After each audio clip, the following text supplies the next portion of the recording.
investigate a little bit arithmetical versus identical notions of schemes defined over a ground field K. So we studied the notion of geometric reductiveness, geometric irreducibility. Geometric reductiveness is called also separability. Okay, geometric irreducibility, geometric integrality, which is the conjunction of the two, and geometric connectedness. There was one slight point where we got stuck. Namely, if X was a scheme over field K, we had a number of equivalent conditions expressing that the scheme is distributively connected over K by saying either that its product with anything connected remains connected, or that making any ground field extension it remains connected, or that making one particular ground field extension with a new field being separately closed is connected. And then in D, the condition was for every K prime of K, separable, finite Galois extension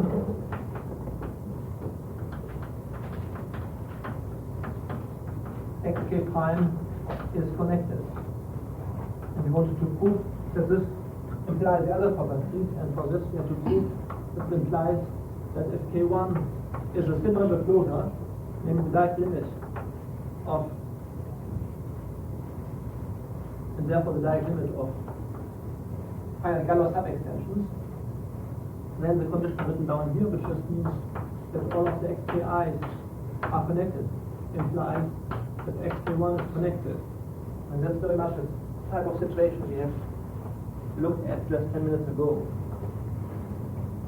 And we could show so in a rather evident way only first that X was fairly compact, because then, and I could have said quite different. I'm pretty sure that this probably will enter into the picture, because then it's quite easy checking according to the German setup set to give in. I mean, it's a consequence of the German term we stated just 10 minutes ago. That's to give a decomposition of X K1 into a direct sum of two schemes open to a subset. It's the same thing as to give such decomposition at the finite layer, and that these xki's are connected. Then the decomposition must be trivial, therefore the decomposition must be trivial too. But what about X not quasi compact? I would just like to make assumptions that are unnecessary. So we can get along to proving, however, the equivalence. Let's give another example where we can get away with a very simple argument. When we assume that X is locally of finite type, let's give a K.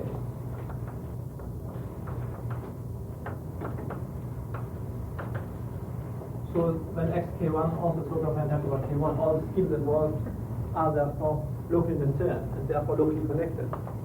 The number of components locally is finite. And therefore, connected components can be described in terms of irreducible components. And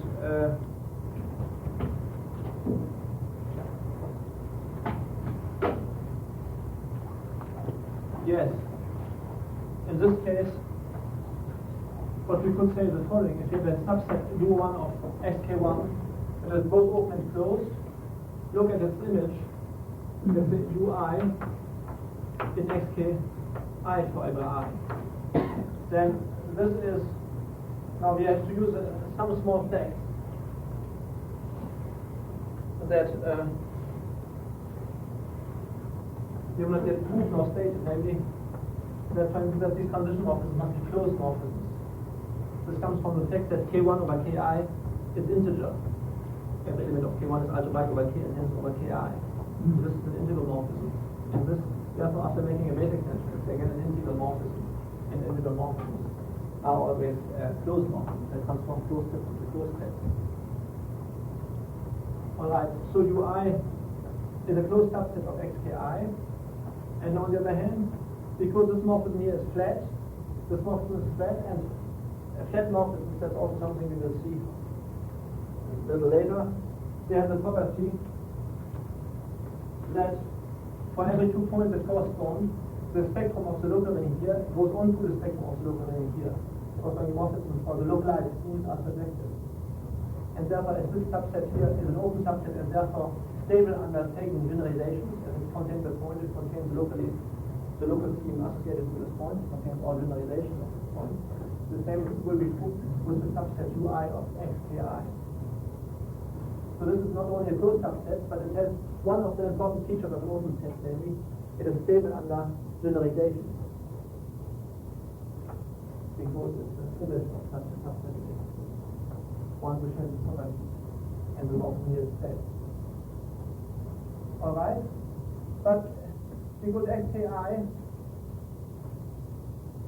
the family of irreducible components of xki is locally finite because the locally finite over field.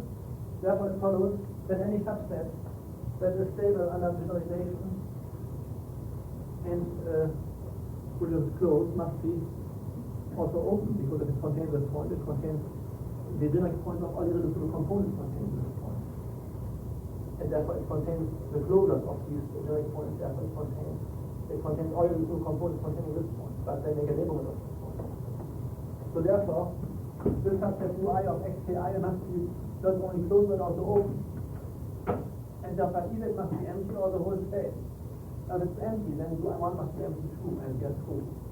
So what you have to investigate now is what is it with the whole space. So if Q1 is not empty, it must be the whole space. But this must be true for every I. This implies that Q1 must be the whole space because Q1 must be the inverse image of Ui. That's again with nonsense. But not the limit. That Q1 is the inverse image of the Ui. That's the fully local position on X. So that's something in order to check this, you can add an X there and everything as well in hand. When the fact that X is not a finite type. X is not very complex or whatever. So we will use this. Alright. But now let's give the general case, however. The proof is quite analogous, but we have to use the fact that the morphisms which go from the projection morphisms here are open. So I will comment on this fact. I will tell you where it comes from, this fact, in a few minutes. But once we know this, then the proof just goes as before. Because then we will know that the image of U1 in xi, namely called Ui, as before, is not only closed, but it's also open. It's the image of an open set. In fact, it has a stronger property than being stable under generalization. It's just open. And therefore, if U1 is not empty, and therefore Ui is not empty, it must be the whole set and finish as before. Now, where does it come from? That this morphism here is open. In fact, we have a scheme here over field, and we take here a ground field extension. We want to prove that this projection is open, but here's something much more general. If we have a scheme over field K, and if we have any other scheme over K, call it Y, and if maybe the spectrum of the field extension K prime, but we don't care. Any scheme, and we look at the color, then the projection of the color X is already open. We express this by saying that the morphism from Y into K is a universally open map. A universally open, we mean that not only is it an open map of topological spaces, and that doesn't have much merit because K is a spectrum of K is just reduced to a point, but it's the main source of any base change. So that's the first. Any morphism of a scheme into the spectrum of a field or model into any discrete scheme, one reduces the spectrum of a field, is universally open. And now I will indicate principle of the proof. At a certain point you have to use some fact about set morphisms, which are very much tied up with the fact that the set morphism is a so-called generalizing morphism. The morphism is used on the localized scheme at corresponding points are projected. Alright. We will use the fact, well, let's not state the fact right now. We will use the following fact. And I guess that we should have time to a little later, to say where it comes from, how it can be proved, that if x goes to f is a morphism of locally finite representation and flat, the fact that f is flat can be expressed in terms of the affine ring by saying that every ring here lying over a ring there should be a flat algebra. When f is an open morphism, and as of course the assumption of local finite representation and flat are stable on a base change, it's f is universally open.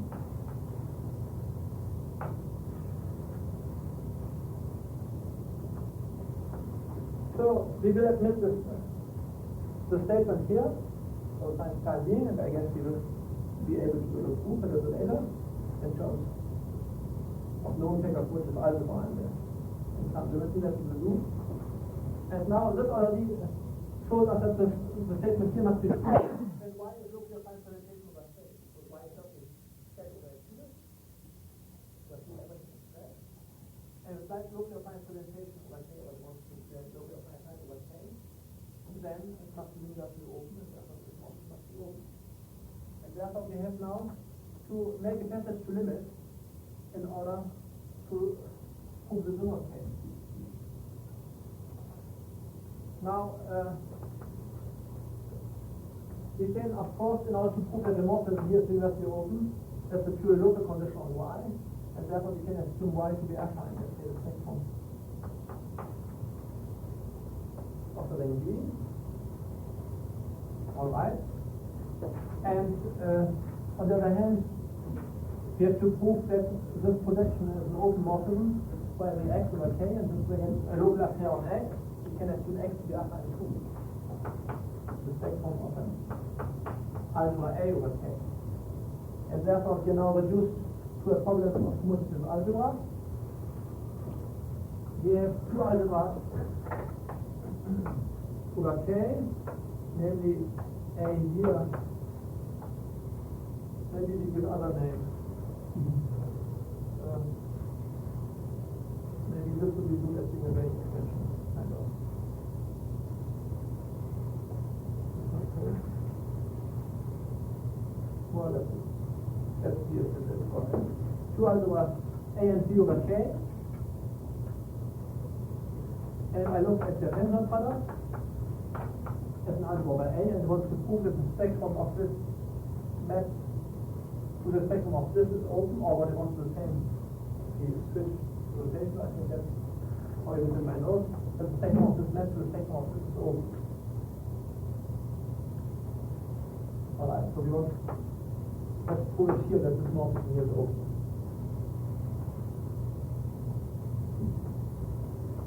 Now, if A was a finite representation over K, as we have said, then you will be true. Because then X will be, in terms of this term there, it will be universally open over K.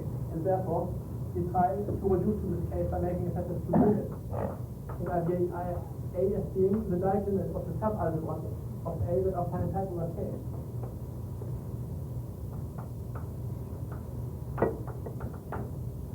And therefore finite representation. And call perhaps this algebra, maybe it will be nice if we give it, we could just define all the K prime and so on. So this thing then would be just A tensor K prime would be A prime. K prime is not used to the range. And therefore A prime is the like limit of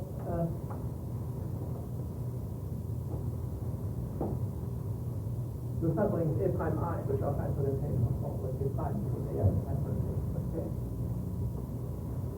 And we want to prove, so in the opposite direction, the scheme X prime, the spectrum of A prime, is the direct inverse limit of X prime I that are in the second of the A prime I. We have A corresponds to X. AI corresponds to xi over k. X is in the limit of xi. And here A prime I corresponds to X prime I, deduced from xi by base change. A prime to X prime. X prime is in the limit of the X prime I, which maps to what F prime is going to take from K prime. That was Y before. So we know already that these morphisms here are open, and we want to conclude that X prime goes to S prime is open by making effective two limits. It's a very typical situation in order to rely what happens at the time that what happens above. And now the general lemma is the following. In such a situation with X prime I that are affine over S prime, so that we can take the inverse limit of those, if the projection morphisms S prime I are open, and if we assume moreover that the morphisms, the transition morphisms, for them S prime ij, which go from X prime j to X prime I, if we assume that they are dominating hierarchy,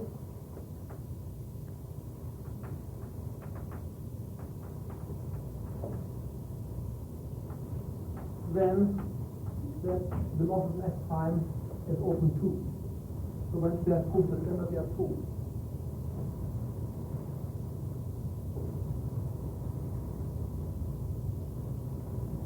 Because we have to still to check that hierarchy these transition morphisms, which go from X prime j to X prime I, are dominating. Maybe the image of, if you look at the morphism used for any pi by S prime, let's say, so the X prime j, S prime maps to X prime I, S prime being any element in S prime. And this being obviously a morphism of schemes over X kappa S prime. Why in our case is this dominating? Because this morphism is reduced by the base change from K to kappa S prime of the corresponding morphism from Xj to Xi, corresponds to the inclusion of AI and Aj. But because AI was in J is injected from all morphism by what we have said in the affine case, the morphism is opposite direction is dominating. Alright. Therefore this lemma will apply. So we just have to prove this lemma. Now I think it could be trivial. We can forget about the rest of the situation now. Just recall now that here comes the inverse system. We can of course assume S prime to be affine. It was already, but the application bear in mind, but it's fine. So everything is affine. Here we have a written down just A. We have the algebra vi over A, and the argument v of the vi. We want to prove that the image of an open subset here is an open subset there. Now we can just take the open subset of the type. Let's drop the prime to also anymore.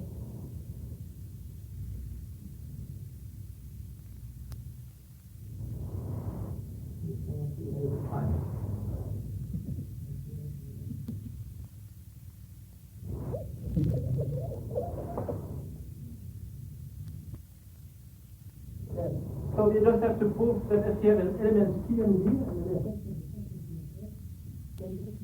type X, now this element P and V,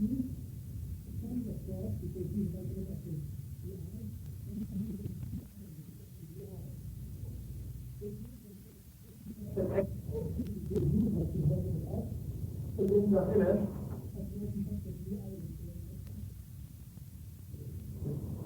Projection from X to Xi is called Pi, so U would be equal to the inverse image by Pi of Qi. Now, we already assumed that the Fi's were open, and therefore Fi of Ui is an open subset in S. So all we have to prove is that Fi of Ui is equal to F of U, then we have to prove that F of U is open. A priori what we do have, of course, is that F of U is smaller. So U factors G goes to S factors Ui.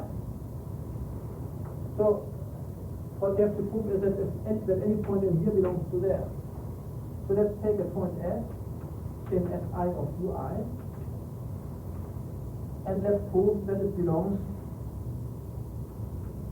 to F of U in S, where the fiber of U at the point S is not empty.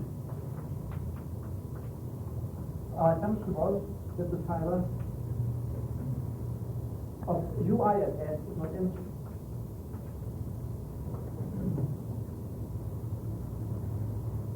But let's look at the situation of the fibers. We have Xs, the fiber of X at S is mentioned Xis. We have an open subset UIS and XIS. And the inverse image of this open subset is called US. That's the situation. US is just the inverse image of UIS. Alright? And therefore, all we have to show is that this inverse image is not empty. But as UIS is not empty and as this morphism is dominating, then the image is everywhere else, this image meets UIS, which means that the inverse image is not empty. We are true.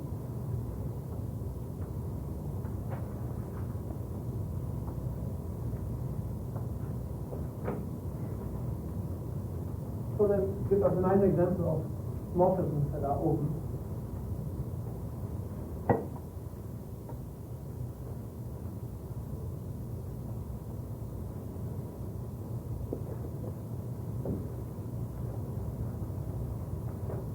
Now, next I want to give a useful statement which gives a case when arithmetic, so to say, connectedness is the same as geometric connectedness.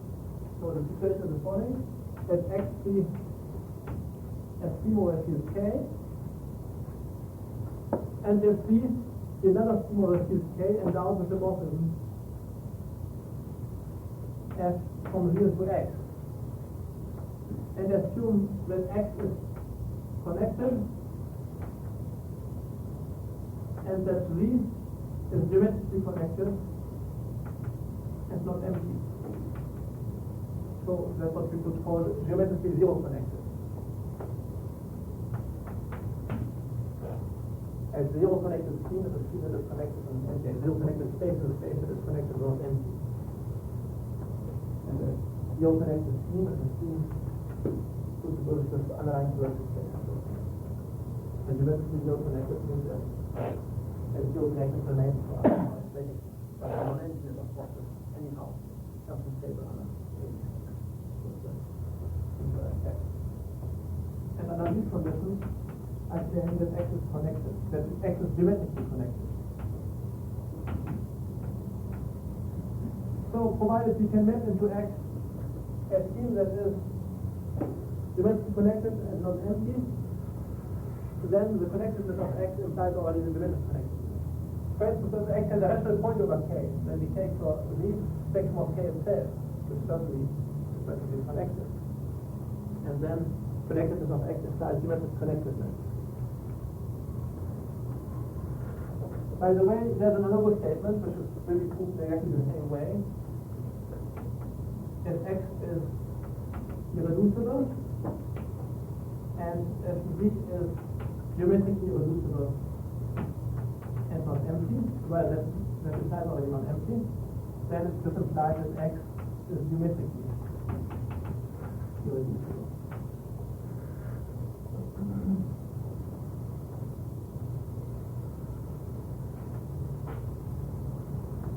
So proof is only to prove that for every finite scalar extension, K prime over K,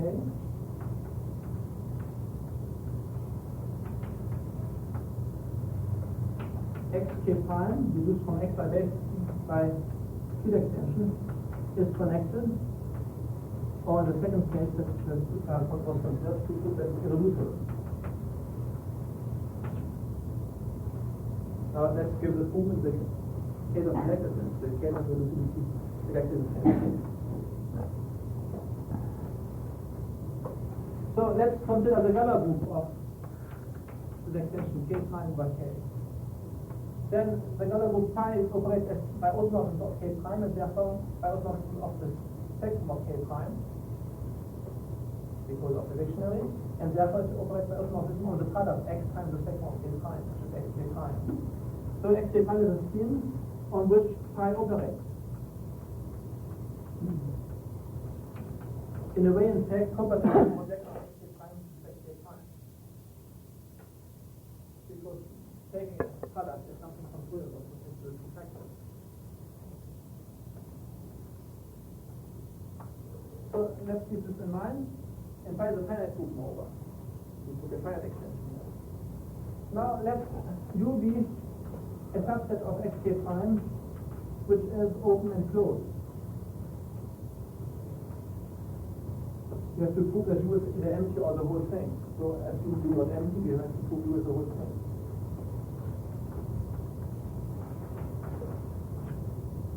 Now look at the homomorphism from dk prime into xk prime deduced from x by base change. The image, as the dk prime is connected, d was unity connected, the image must be a connected subset. And therefore, because x is a disjoint union of u and its complement, which are both open and closed, either u or its complement must contain dk prime, or its complement being alright. So we may assume that it's U that contains dk prime. So this implies already contains dk. So we can already assume that U contains dk prime. Now let's look at the transforms of U by the elements Z of phi. These are open subsets. These are subsets of xk prime, which are again open and closed. And that contain also zk prime, because zk prime, of course, is stable under the oppression of G, because the inclusion of the morphism of zk prime into xk prime, of course, commutes with the action of the group phi. So this subset, I mean, it's not image of zk prime, actually, but it does not contain zk prime. Because the subset image of zk prime is stable under the action of phi. So there, U and this transform, therefore, make a finite number of open closed subsets of xk prime that contain this non-empty subset. Now the intersection, therefore, that's the finite number of them, is again open and closed and contains the same subset. So that G is the intersection of all GUs for G and phi. That's now an open subset, both open and closed subsets that contain the image of dk prime, but the really mean is that it's not empty. And it's stable under the action of phi. But now, it's more or less trivial checking that if you look at the projection of xk prime to x, of course, this is compatible with the action of phi. And when phi is used as acting trivial on x. And in fact, it turns out that x is the quotient of xk prime by the action of phi. Just separately, and therefore, because the topology of x we have already seen is the quotient topology of xk prime over phi, x can identify to xk prime over phi as the logical space.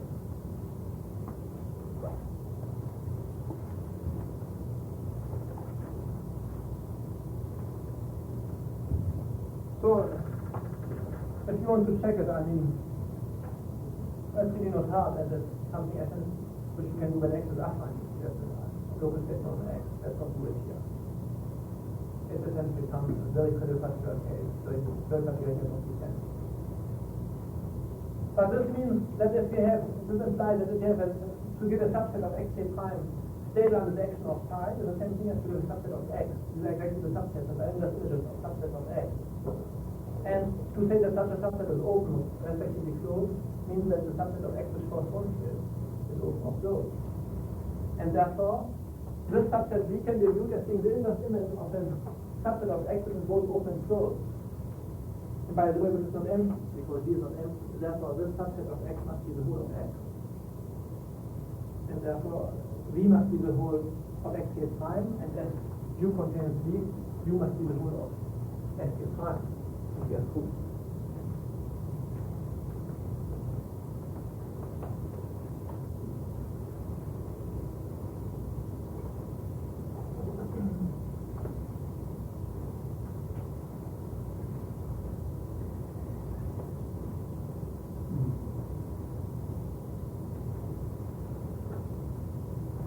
What about the reducibility?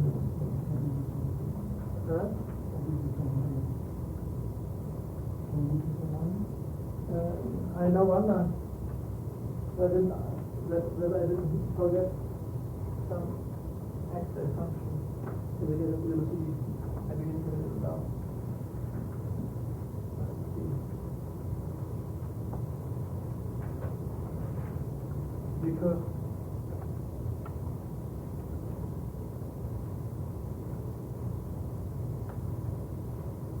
all of a sudden I have a little doubt. How could we do it? So the idea would be that the original components of Xk prime are permuted by the action of the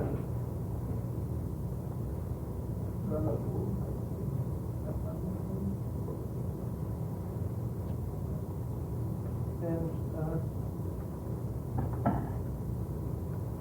why couldn't we have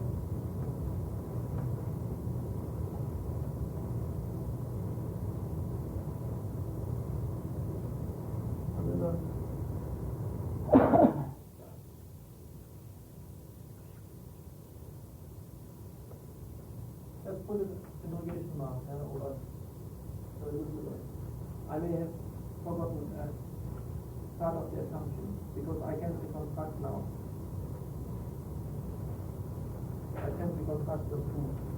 I claim it was the same, but I think it can be, when the idea could be the same, but there's something that escapes me now. Let's say next time I will clear up this matter about the situation when we are concerned with irreducibility. Maybe I've forgotten some slides, etc.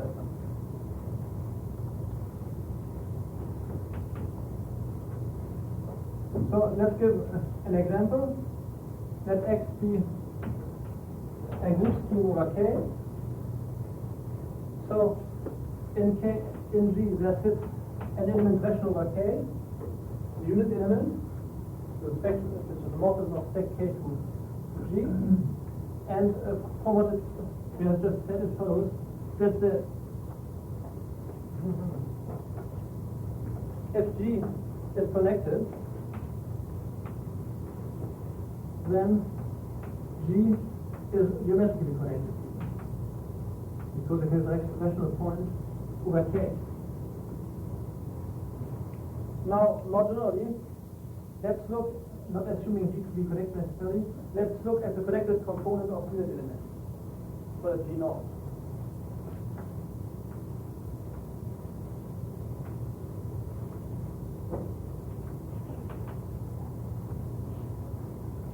So that's another that's what we call the neutral component of the group scheme.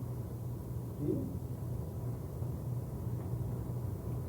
So it's a connected closed subset of G. It's perhaps not a scheme yet, but let's allow it, for instance, for the time being, with the reduced structure. So now it becomes a scheme, and the scheme is connected, and it has a rational point over K.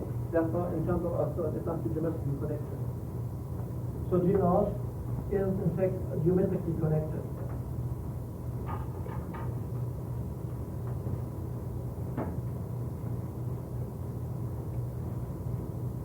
Now the question is, all right, we have a closed subset, and we may endow it in various ways with induced structures, either the reduced induced structures or others, as the case may be, and we would be interested, of course, of endowing it with structures for which it becomes a subgroup.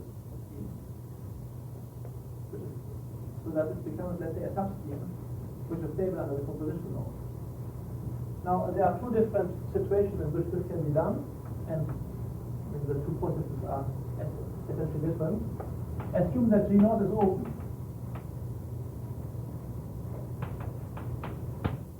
So that need not be always the case, but it's certainly the case if G is locally of finite type over K, because then G is locally Euclidean, therefore locally connected. The connected components are all open. Then we can endow, we may endow G0 with the new structure in the sense of induced structure on an open set. I mean, we just take the induced sheaf, structure sheaf. And I claim that then it's with this induced structure, it's a sub. So of course an open subscheme. I claim that it's an open subgroup. G0 is a subgroup object of G. Let's check this. So what you have to prove is that if you look at the composition of G, the composition law, which is G times G equals to G, then it induces G0 times G0 into G0. The morphism induced on G0 times G0, which can be interpreted as an open subscheme of G times G, takes us to G0. That's what we have to prove. But G0 times G0 is again connected and even geometrically connected over K, because G0 and G0 both are geometrically connected over K. On the other hand, G0 times G0 goes into G factors, has in its image, of course, the one element of G, because this net here transforms 1 into 1, and this here contains 1. And therefore, certainly, as the image of this is connected in G and contains the one element, it must be contained in G0. So it takes us through here. Yes? Because you're only working one on the wall. Yes. Yes, it does. Yes, it does. So any composition law, in fact, which has a neutral element. Maybe in order to prove that something is a subgroup, has one, let's see.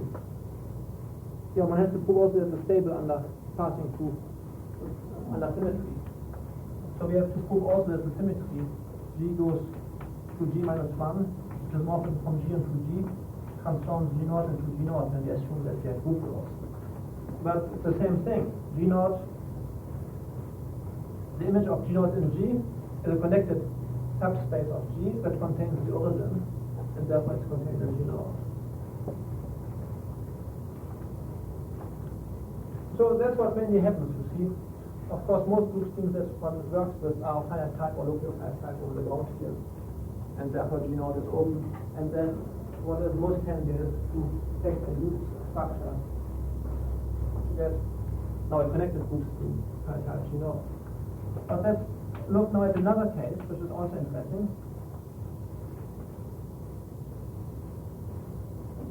Let's assume that K is perfect, which will be the case, for instance, that K algebraically closed, or the case of characteristic 0.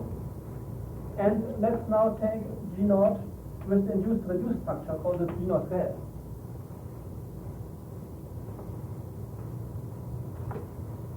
And I claim that this again, as a sub-object and therefore a sub-functor of G, is a subgroup functor.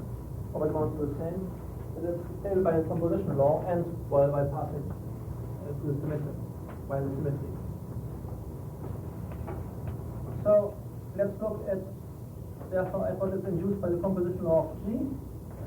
Yes, G0 red times this G0 red, let's give it a simpler name, let's just call it G prime. Yes, G prime times G prime, which can be viewed as being a closed subscheme of G times G. And we have the morphism induced of this into G, and the question is whether this factors through G prime. Now we have already seen that this factor separately in G prime times G prime goes into G, that's the case factors through G prime. But we have still to see that the vectors also in the sense of the sheets of things. But now we use the fact that G prime being reduced and the ground field being perfect, G prime times G prime is reduced too.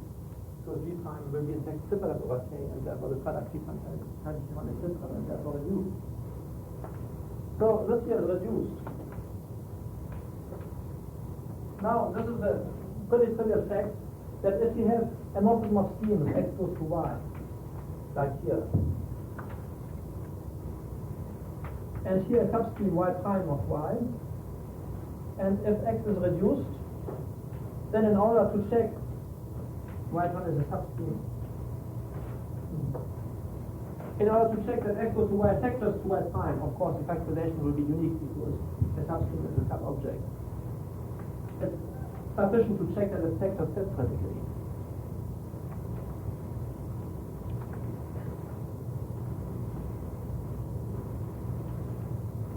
In fact, to say that it factors whether x is reduced or not, to say that it factors separately means that the idea that defines y prime and y, assuming that we already replaced y by an open set in which y prime is closed, that the inverse image of this idea that x defines a closed subset of x, that is the whole of x, and this means that it's the nil idea. But if x is reduced, this means that it's the zero idea. But and this means that x goes to y prime, that x goes to y in fact factors to y prime. So the inverse image of y prime and x as a subscheme is x in this case. Alright.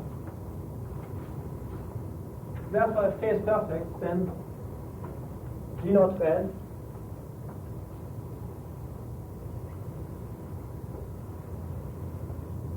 is again a subgroup. In fact, more generally, if you have any closed subset H of G which is stable under multiplication,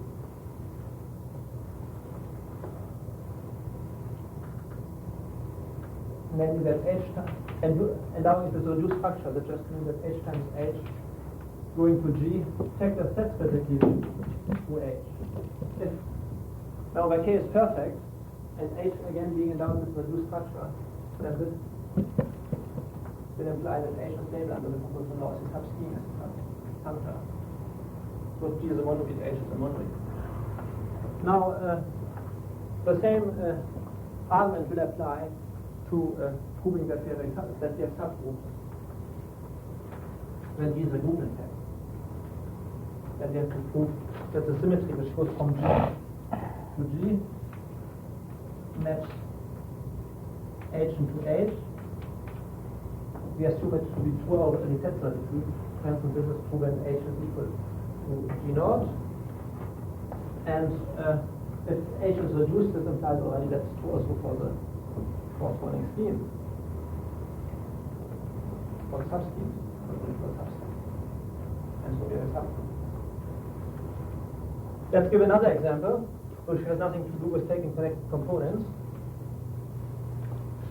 K being perfect, let's look at the reduced G red, which is the schema sketch to G.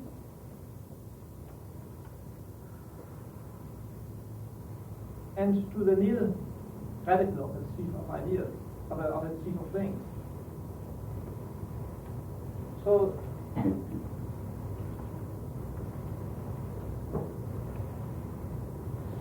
this is the smallest subscheme of closed subscheme of G, whose underlying set is the whole of G, corresponds to the largest nil idea in the structure sheaf. Now this again is a subgroup, because of course it is, because the set is everything, it's stable under multiplication and under symmetry separately, and because it's reduced and because we're working over a perfect ground field, so that take the product of this by itself it remains reduced, we will it will be stable also under multiplication and symmetry.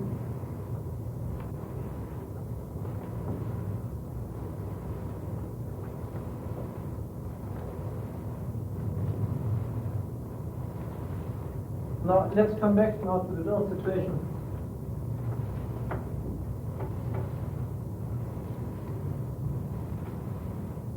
of schemes over field. We don't speak about true structures for the time being.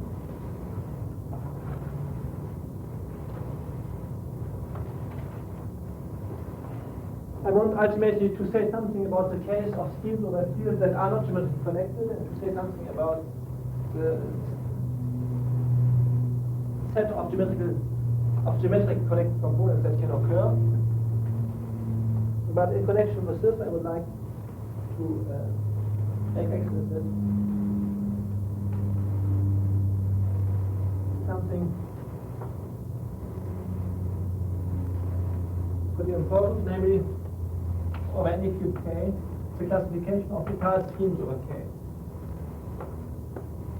Let X be a scheme over K. X is said to be Étale over K. In fact, the notion of Étale makes sense of an arbitrary basis. We will have time to speak about this, but now we are looking first at the case of a ground field. I think it's interesting.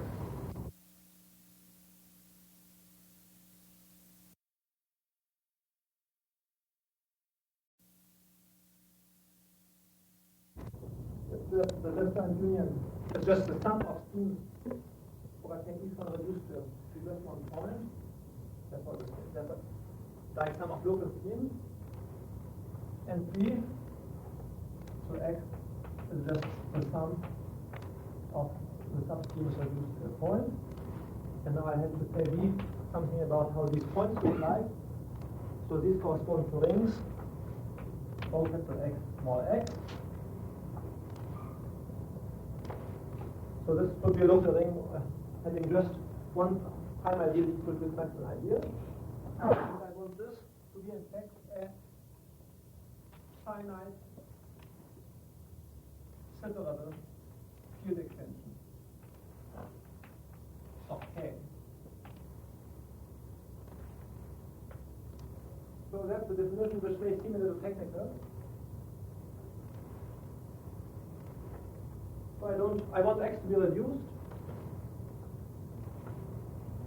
So therefore these local rings would be just fields, and also I want these fields to be queried over K and separable. So I want X, the separability over K means that X is not only reduced but geometrically reduced.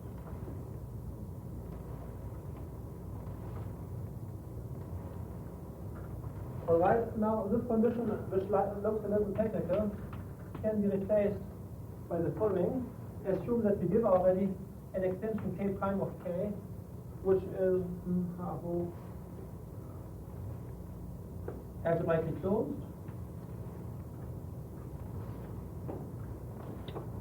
Let's see. Let's separably close this enough. Assume that we give ourselves a separably closed extension of K. Now, in terms of this datum, the condition here is equivalent to the following, which looks much simpler. X lower K prime is a constant scheme.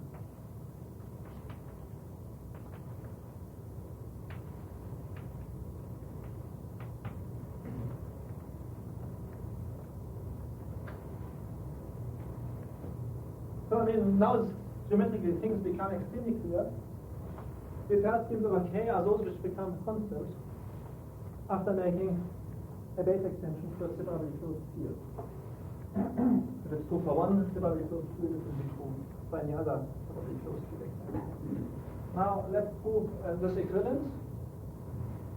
Now this is much better, gives much better insight than this here. That's the important thing to remember, I think. Let's see.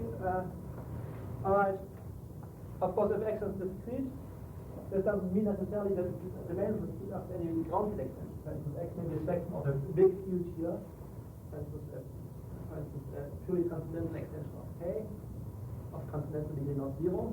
And then if we pinset with any field extension, you see, it may no longer be discrete. The spectrum may become something rather large.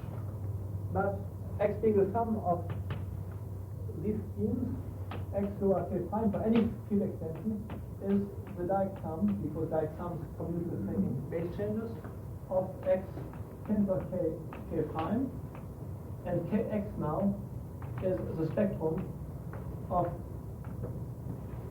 kappa X, which is just the local ring at X, So I have to take the sector of kappa x tensor k k prime. But if kappa x is a finite separable extension of k, then when we make the ground field extension to k prime a separably closed field,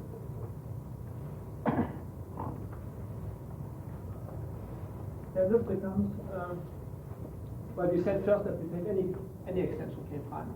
All right, let's take any. Then this becomes an algebra that is separable and finite over k prime, and therefore that is the product of a finite number of fields. And therefore this tensor product here splits into at a scheme here is just a finite number of points. So this split scheme, a finite number of points, each of them endowed with again at a local ring, and is a field which is one of the components of the tensor product, which is again a separable finite separable extension of k prime. Therefore we see that these two conditions together certainly are stable under base change. But moreover, what happens if k prime, our new ground field, is separably closed? Then the components of this separable algebra over k prime that are just separable finite field extension of k prime, because k prime is separably closed, must be identical to k prime. And therefore, in this case, you see, so first thing that we have seen is that these conditions are stable under ground field extension. And second, if the ground field, let's say k prime, is separably closed, then these conditions just mean that x is constant, because the sum of schemes that are spectra of one of k prime itself, of finite extensions. Separable extension of k prime means separately closed, that means just k prime itself. Therefore, we see that this here implies this. And while the opposite, I think, statement should be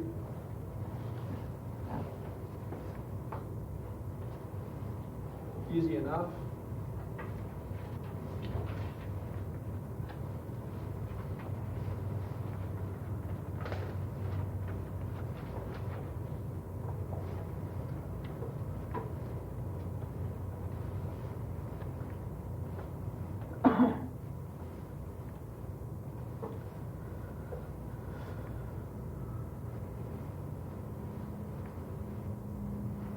For instance, you can say that we reduce to the case when x is affine by writing x as a sum, because the property which is stated here is a local property on x.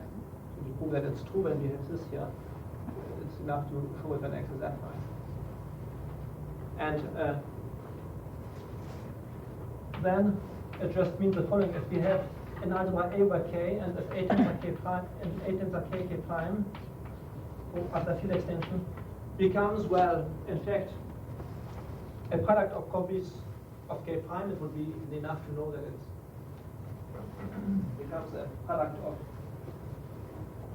finite separable extensions of K prime. That this algebra A prime over K prime is finite and separable over K prime. Then A and A over K is a finite product of finite separable extensions of K. But that just means that if this here is a finite modulo of K prime, A is a finite modulo of K, and if this is separable over K prime, this is separable over K. And we know that both notions descend. Separability over K is equal to separability after base change over K prime, the same for being finite.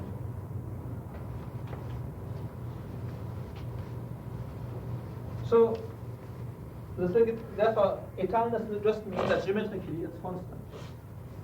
So etal equals here geometrically constant. By which we mean that it becomes constant after suitable basic extension. It becomes constant after working, let's say, and working over an algebraically closed field. Separably closed here is enough.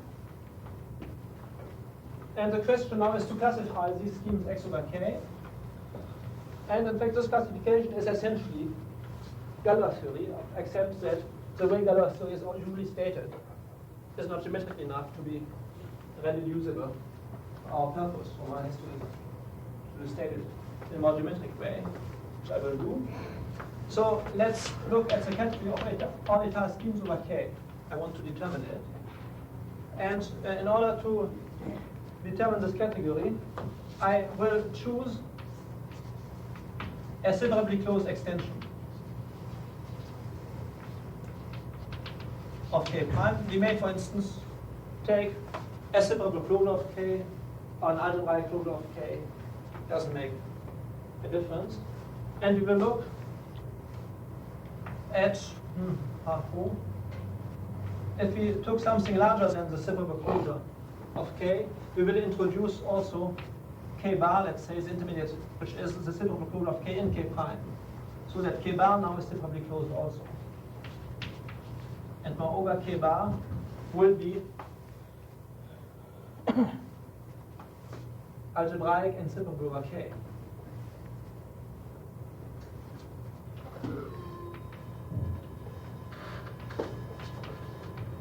And we will also introduce the group phi, which is a Galois group of k bar over k. And now let's define a functor curve which goes from the category of État schemes over k to the category of sets.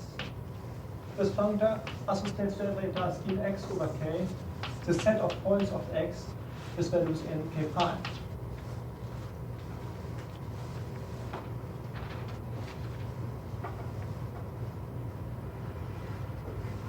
Now, this functor is a lot better than just a functor with values in sets, because first thing we see that is that xk prime is the same thing as xk bar. The k bar, of course, is contained in k prime, therefore xk bar is mapped to xk prime. Now, this is bijective. This comes from the fact, what is the point of x with values in any field extension of k? It's just the choice of a point x of the scheme x together with the k homomorphism of kappa x into k prime. But kappa x being a finite separable extension of k, this takes its value in k bar. On the other hand, pi operates on k bar by automorphisms, and therefore by transport de structure, it must operate on the set of points of x instead of in k bar. And therefore the sets which we obtain are not just mere discrete sets, they are sets on which the group pi operates. So they are so-called pi sets.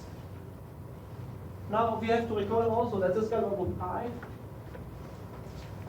is more than a mere abstract group, it's a topological group.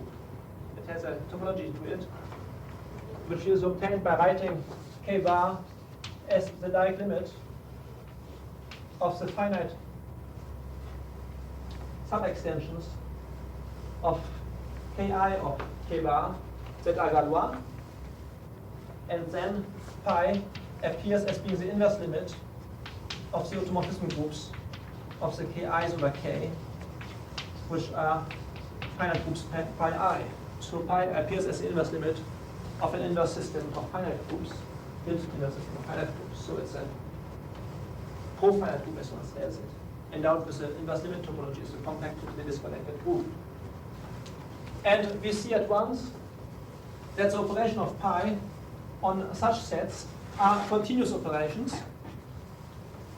So when I speak about pi sets, I mean continuous pi sets, namely if psi, let's say, is an element of xk bar, then the map gamma goes to gamma psi, which goes from pi to x of k bar, transforming the element gamma of the Galois group into the transform of psi by gamma. This map is continuous by every choice of psi, and it factors through one of these finite quotient groups pi I. This just comes from the fact that to give such a map, such a point psi of x with values in k prime, it's just a homomorphism, a k homomorphism of some kappa x into k prime. It factors through a finite sub-extension ki of k, which we can assume to be Galois. And then, of course, any automorphism of k bar that is identity on ki acts trivially by composition on this. That is, that the subgroup of pi by which you have to pass the quotient out to get pi I operates trivially on psi, and therefore this map here factors through pi I. So we get a functor which goes from the category of État schemes over k to the category of pi sets. Call this category of continuous pi sets, call this category of v lower pi. It's something like can be viewed as being the classifying composite mode of the profile group pi gamma. And Galois theory just says that this here is an equivalence of categories. To give an entire scheme over K is the same thing as to give a set, a discrete set E, on which pi operates continuously.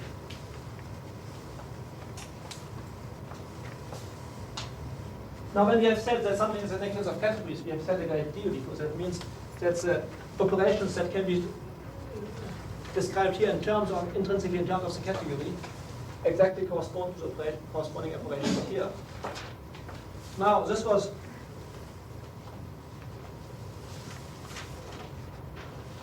what about the operations of, let's say, inverse limits? Take, for instance, first, let's take finite inverse limits, like fiber products. Well, the category of étale schemes over K is stable under these. This comes from the fact that after we make a base change to K prime, if you take finite inverse limits of constant schemes, you get again constant scheme. This comes from the fact that the factor which goes from sets to constant scheme associated with them is left exact. It commutes with these finite inverse limits. So, and therefore the finite inverse limits within this category, in fact, are the finite inverse limits in the category of all schemes over K, products or fiber products. And they are interpreted here by this dictionary in terms of finite inverse limits on sets on which phi operates. For instance, to give a group scheme G over K on which is étale is the same thing as to give a group in this category, or as to give a group in this category, namely as to give a dual group on which phi operates. Of course, if G is this group scheme over K, then the usual group that G associated with is just J of P bar. It's the group of points of G with values in K bar, or with values in K prime. The same. But moreover, we have the action of the Galois group on this, and we have the converse. Of course, to G is associated a group, a discrete group on which a Galois group operates continuously. But conversely, if we give ourselves such a discrete group with operation of pi, it comes from a uniquely returned group scheme over K, which is étale. And in the same way, passage to quotient in this category corresponds to passage to quotient in this category. Let's say any kind of direct limit operation in this category corresponds to the same operation in this category. Now it turns out the direct limit operation in this category, without any restriction on it, they make a sense. They are also the corresponding direct limit operation in the category of all schemes, whether it be passage to quotient, taking direct sums, or taking co-kernels, etc. Therefore, any kind of direct limits or finite types of inverse limits performed on étale schemes can always all be interpreted in terms of the corresponding operations on just discrete sets on which the Galois group operates. Now, in order to prove this theorem, I claim that it's just a translation in more geometric language of Galois theory. So I won't do it. I won't show it in a detailed way. By reference to standard books on Galois theory, that it isn't an implementation. For me, this is Galois theory. That's the more convenient way of stating it. If you want to ascertain that in terms of what you know of Galois theory, that it gives this, you just sit down and do it.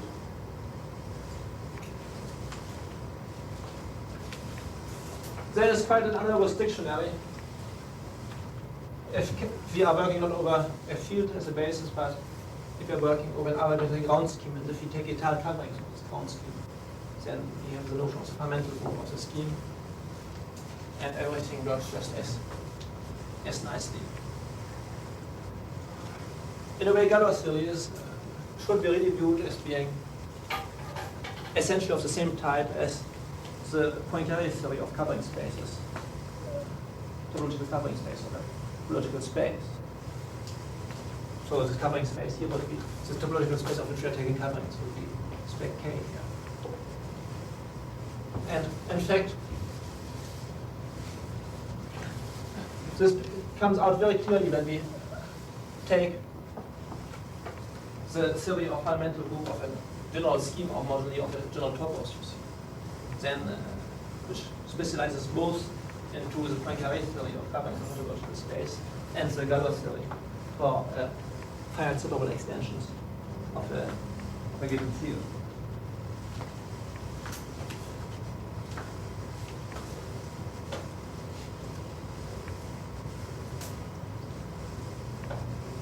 Now,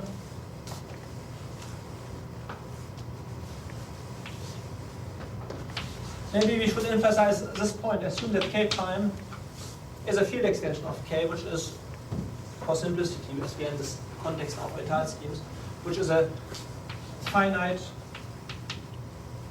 separable field extension of K. So that's the algebra K prime over K is what we will call étale, finite and separable. Now the spectrum of K prime, say X, is therefore an étale scheme over K. It's however just reduced to one point. So I mean, in the first naive view of X, one thinks of it as having just one point. However, one should think, however, that X has a lot of hidden points. So that X, in fact, has a number of points equal to the degree of K prime over K. Of course, the number of points as a scheme, and it's just one. There's nothing to say. But in fact, it has, if you take in separately closed extension K prime of K, then X of K prime has exactly n points where n is the degree of K prime over K. And what amounts to the same, X lower K prime, this scheme over K prime now, has n points. In other words, this X which was connected, which was reduced to a point, in fact was not geometrically connected. When we make the ground extension to K prime, X K prime now has n points which are n irreducible components. So they are kind of hidden components. So X is, so to say, arithmetically connected. Arithmetically it's reduced to a point, but geometrically, once we pass over to an algebraic closed extension, we see appearing many points instead of one. Now this is something very typical in algebraic geometry. And you should compare it with a situation which we have, where we have a connected topological space and we have a connected topological covering. Now this covering, being connected, has just one connected component. So that's just like here. But however, in the fiber of any point there may be many elements. It may be a many-sheeted covering. So here, in fact, the spectrum of K prime over K should be viewed like a n-sheeted covering of spectrum of K. And the sheets appear, the n sheets appear when we make the ground field extension, so that here, in fact, the endpoints are the fibers. Yes? If K prime is a purely separable extension of K prime then it just has one point even after you pass over to the algebraic closed extension. You see, however, what could happen then is that if K prime is not only separately closed, but algebraically closed, that then nilpotent points will appear. And therefore this one point has however a multiplicity, which will be equal to the degree of K prime over K. But so K prime being algebraically closed, then I'm sorry, we have twice K prime, call this rather A perhaps. Then A tensor K prime, if A is a purely inseparable extension of K, this will be just an Artin ring having as a residue field K prime, and then there's an ideal which is nilpotent. And the multiplicity of this point should be viewed as being the length of this, which is also the length of A over K, as vector space. Now,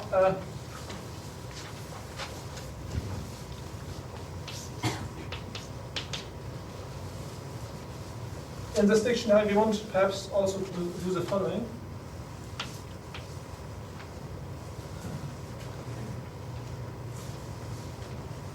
Let's assume that we have two schemes over K, T étale over K, and X an arbitrary scheme over K.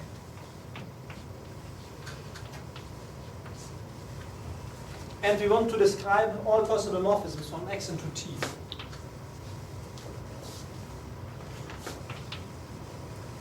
In terms of the description which we have given there of étale schemes over K, in terms that can be interpreted in terms of discrete sets on which Galois groups operate. Now, let's first deal with a particular case when T is a constant scheme with value I, where I is some set. this just means in this interpretation that the corresponding set on which pi operates is a set on which pi operates trivially. It would be the same I. That means that all points of t with values with coefficients in k prime are already defined over k. They come from points with coefficient k. And that means that the operation of the Galois algorithm is trivial. So let's first look at this case. Then, of course, T is just a direct sum of capital I copies of the spectrum of K. And to give such a morphism is the same thing as to give a decomposition of X into this direct sum of subschemes Xi, which are both open and closed, indexed by the same set capital I. And such a decomposition defines a morphism of X into T by claiming that Xi goes in the unique possible way to the point I of T, which corresponds to the index I. Because remember that this component of T, which corresponds to I, is just spectrum of K, and there's just one morphism of Xi into the spectrum of K. We have already described this situation a number of times, how to get morphisms of a scheme into a sum of schemes. We have to decompose a scheme into a disjoint sum of schemes Xi, and then take a morphism of each of these schemes into T. Therefore, we see already that to define morphisms of schemes into étale schemes has something to do with the decomposition of the scheme into connected components. If, for instance, X is connected, then all these pieces Xi except one must be empty, and then to give a morphism of X into T is just to give a morphism of X, is just to pick one of the indices E, one of the indices I. It's just such a morphism that is constant. Maps X into one of the points of T, which will be well determined. And then the morphism is determined by the choice of the index. All right, now what in general? In order to see what happens in general, let's make the ground field extension from K to K bar, where K bar now will denote the separable closure, let's say. Then Tk bar becomes a constant scheme, namely Ik bar, where I is just a set of points of X, of T, I'm sorry, with values in K bar. And now let's look also at Xk bar. Now any homomorphism U of X into T defines a homomorphism of Xk bar into Tk bar.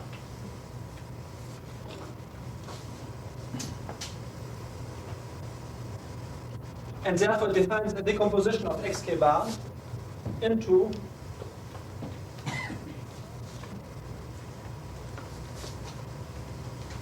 open pieces parameterized by I.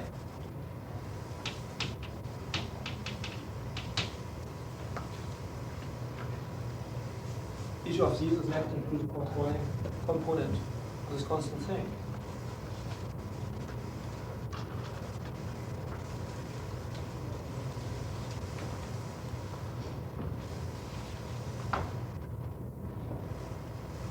However, we are interested in all morphisms over K bar of K bar into this constant, but in those that come from the morphism here. Now again, if we use a little bit of defensive, which we have done there, if you have any two schemes X and T over K, and if you look at the separable extension, separable closure here of K, then the morphisms from X into T correspond to those morphisms from Xk bar into Tk bar, which are stable, which are commute with the action of the Galois group pi of K bar over K. If you remember that pi operates both on Xk bar and Tk bar.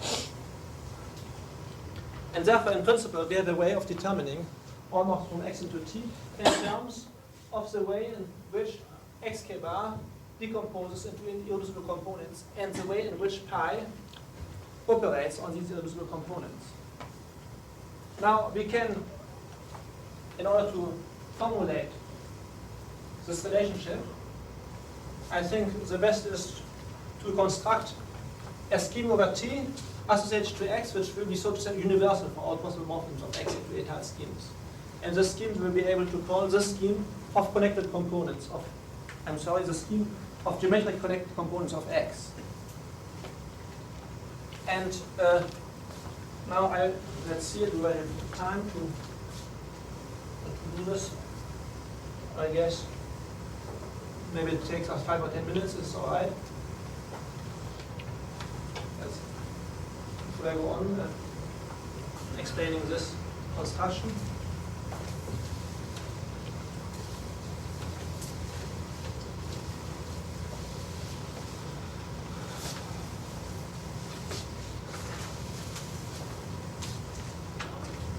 All right, so let's start. Let's forget for the time being the datum of any fixed etile scheme over K. Let's start with a more or less arbitrary scheme X over K. Let's make the field extension to K bar. Let's look at X K bar. And let's assume for simplicity that X K bar is locally connected, which implies that its irreducible components are open. Therefore, Xk bar is the disjoint sum of, is a scheme of connected components, of connected schemes, which means therefore subschemes that are open. So they're topological spaces. That the connected components are open, it just means that the space is a sum of connected spaces. So this indexing set here, I, can just be identified with the set pi naught of Xk bar of all connected components. Now, the Galois group pi here operates on K bar over K, and therefore it operates on Xk bar, and therefore by transport de structure operates on the pi naught. So I is a set on which pi naught operates, is a pi naught set. Except that we have still to check the continuity of the operation. Now here I'm slightly unhappy. I don't know if it's always continuous, but let's say it's certainly continuous if X is quasi compact. Because then, as usual, and quasi separated. So let's say under if X is coherent, which is a fairly general case, let's say. Because in this case, as the decomposition of Xk bar into connected components corresponds to decomposition of this into pieces that are both open and closed, such a good decomposition comes from a decomposition already at a finite layer. In other words, every one of these connected components is already defined after a finite field extension. So for simplicity, let's assume now that X is coherent, so that we have no trouble about the fact that the group pi, that the group pi operates continuously on I. Now, as pi operates continuously on I, this discrete set together with the operations of pi, they define you an etile scheme T over K. And this scheme we will call the scheme of geometric connected components.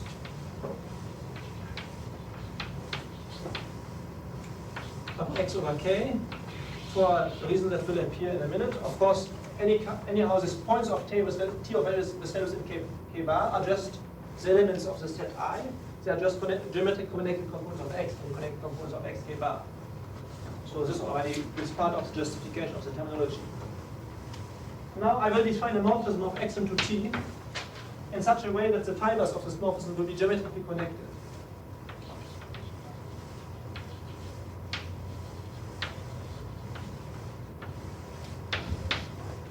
Now, in order to define such a morphism, it amounts to the same to define a morphism from Xk bar into Tk bar, which commutes with the action of the Galois group.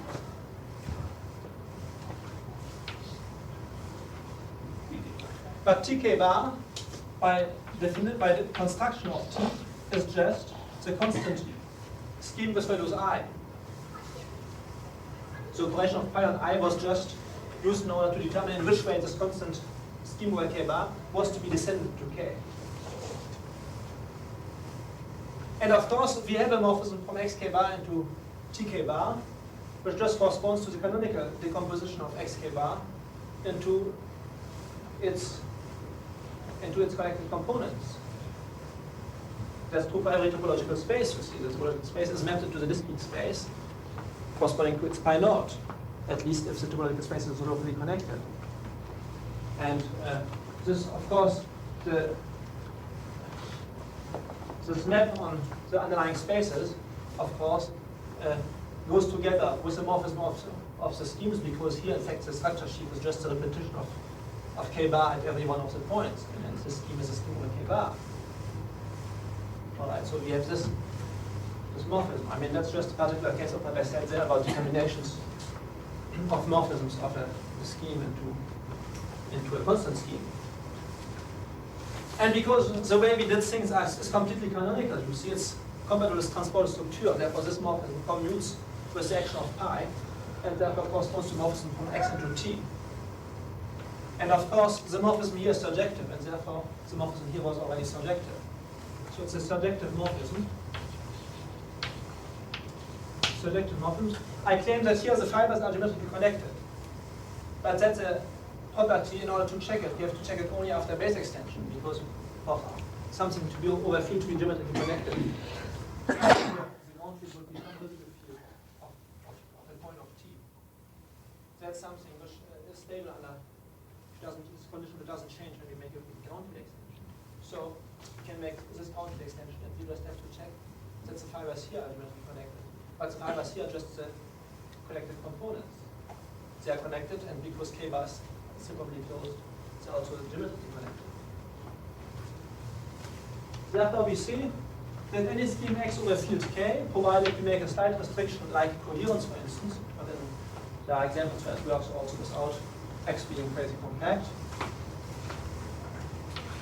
And if we assume, moreover, that xk bar is locally connected, so everything is certainly fine if we assume X to be of finite type over K. All right? Admits a factorization through a scheme T that over K that is étal, in fact finite in this case, because if X is crazy compact, it must have only a finite number of connected components that are open. So it's finite in étal over K. This morphism being surjective, and the fibers being geometrically connected. Now, this is easy to see that this again characterizes T up to isomorphism. This factorization is in fact into an epimorphism followed by into a surjective map followed by an étal morphism with fibers here being geometrically connected. This characterizes this situation up to isomorphism. You see it easily by making the ground field extension. And still another way of characterizing this factorization is the following. If now you have any scheme T prime over K that is étal over K, then a morphism from X into T prime can be factored in a unique way to T. In other words, this X goes to T. The universal solution to the universal way of mapping X into any scheme that is étal over K. So that makes already two, so to say, a priori descriptions of this T that we have constructed explicitly. So I won't give the detail of the verifications, but I think these kind of exercises I would recommend you to do at home, because they are easy, and on the other hand, they just make you work such to the foundations so that you feel more familiar with them. And let's give me a third one, namely the characterization of T as a functor on the catalog of K algebras or on the catalog of all schemes over K. So let K correspond to this, let K be correspond to the scheme S, namely that S be the spectrum of K. So unless S prime be any scheme over S, so I have to describe what T of S prime is. And so T of S prime will be the following thing. It's the set of all open and closed subsets of X lower S prime what you deduce from x by making the base extension to x prime, such that, also these open and closed subsets of x prime, call them what do I know? Call them C. C is the initial of component, such that C goes to S prime, the induced morphism, when we endow C with the induced structure, has geometrically zero connected fibers. It has geometrically zero connected fibers. Namely, it has fibers that are not empty and geometrically connected. That is the remark which I made, namely that the points of T with values n k bar, let's say, correspond just to the irreducible components of x k bar, can be generalized into the statement of what the whole functor is represented by T, what are the points of T with values in any S prime, not only with values in k bar. And here we have to relativize this k bar into some S prime, and we have to take what we could call the relative components of xs prime over S prime, which are just pieces, you see, open and closed pieces of xs prime, which fiber-wise are geometrically connected. So if S prime is the spectrum of an algebraic closed field, you get back just a set of irreducible, you get back the set of connected components.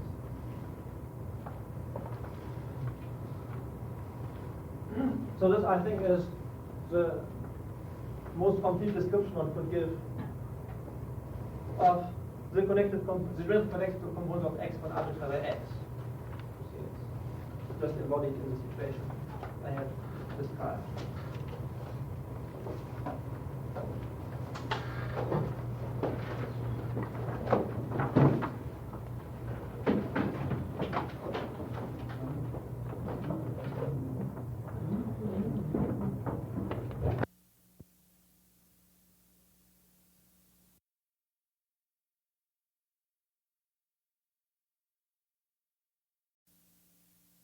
Of this, and then I studied something about something of this kind being true if you replace everywhere connected by irreducible and geometrically irreducible. And first, then I wasn't too sure anymore, so let me first give a counterexample and then give the correct statement and perhaps the proof. So I will give you an example. Let's give I will give you an example where x is irreducible by k. Z is geometrically irreducible, and however, x is not geometrically irreducible. And I think it's something kind of familiar. We take everything affine. X will be the spectrum of Rxy. Yeah, K is the field R of fields. X is Rxy divided by x squared plus y squared. It's an irreducible polynomial. So this here is an irreducible scheme over R. And now I take Z to be the spectrum of R. X is the spectrum of this. Y is the spectrum of R. I'm sorry, Z is the spectrum of R. Mapping from Z into X is just the unique morphism of this into R, which turns X and Y into 0. All right. So, of course, spectrum of R is certainly geometrically irreducible over spectrum of R. So this is the case that X has in fact a rational point over K. But this is not geometrically irreducible because if we make the extension to the field of complex numbers, we get C of xy divided by x squared plus y squared. But x squared and y squared over as a polynomial with coefficients in the complex numbers is no longer irreducible. It's in fact equal to x plus iy, x minus iy, and therefore here it decomposes the scheme into two straight lines in the xy plane. Then there's a straight line x plus iy equals 0, and this line x minus iy equals 0. So there's something fishy therefore, if you're not careful. Let me give the code statement. So let's take a separately closed extension of K. Let's look at the irreducible components of xk prime.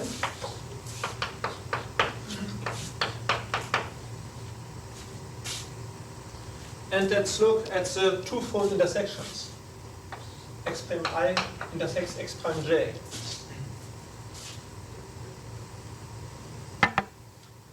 Alrighty. And let's look for every pair ij. Let's look at the image of this intersection in X. Let xij be P of x prime ij, and let be a sigma, the union for all pairs ij of xij. So that's a closed subset. One can see. Now to see it's a closed subset, however, we better first take the case when k prime is algebraic over k. And it's easy to see that the subset doesn't depend on the choice of k prime because of the fact that the decomposition irreducible components that over a similarly closed field, everything that is irreducible is over geometrically irreducible. Alright. So it doesn't depend on k prime, so we may as well assume k prime to be a separable closure of k, but in this case this morphism is closed. Alright. So we have a closed subset here. At least each one of the of these xij's is closed, and therefore the union is closed if we assume, for instance, that here, if we assume that this here is locally finite, it's the composition of x prime and irreducible components is locally finite, which is certainly true if x is locally of finite type over k, for instance. Alrighty, so in this case we have a closed subset sigma of x, which doesn't depend on the particular choice of k prime, it's easy to see. We will say that, and this closed subset is in fact, is nowhere dense, it is rare in x, because the maximal point of x is, because this here is a flat morphism, we see that the maximal points of x prime I lie over the maximal point of x. So in fact it's a subset of x which is rare, which is of strictly smaller dimensions than x if x is locally of finite type over k. Let's say if x is of finite type over k. Alright. So the points of x of sigma we may view as those points of x which belong to more than one geometrically irreducible component. And so they're kind of exceptional points. For instance, in the case of the scheme which we have seen the spectrum of Rxy divided by x squared plus y squared, precisely, I mean the culprit was the point which we had picked in our context example. Sigma was reduced to just this point. So it's the origin, namely, of the xy plane, in which we have this here, which is just a circle of value 0, which is one to the complex numbers, which is the union of the two isotropic lines. Alright, and now I will give the correct statement. So never mind whether or not sigma is closed, it will be closed in the most important cases, but anyhow we have defined a certain subset, sigma. Assume that x is irreducible, that z is geometrically irreducible, and assume that, call this g here, that g of z is not contained in sigma, that there exists at least one point of z, and it's a generic point then would be, whose image in x doesn't lie in sigma. That means such that through this point, once we pass over to a k prime, that passes only one irreducible component. For instance, if we assume that x is geometrically normal over k or geometrically regular over k, that means it's regular over k and remains without any base change, then through any point of xk prime there passes only one irreducible component, because local length of xk prime are integral domains, and therefore with respect to the spectrum of these local lengths are irreducible. So in this case, this is no restriction here. The case when x is geometrically normal and, for instance, geometrically regular. Also, it's sufficient in order to have this, that there's at least one point of C which is mapped into a point of X which is geometrically normal, or which is a possible which is geometrically regular. Alright, so you see the significance of this extra assumption, and then under these conditions, it follows that X is geometrically irreducible. So this is a correct statement, and let's give a proof.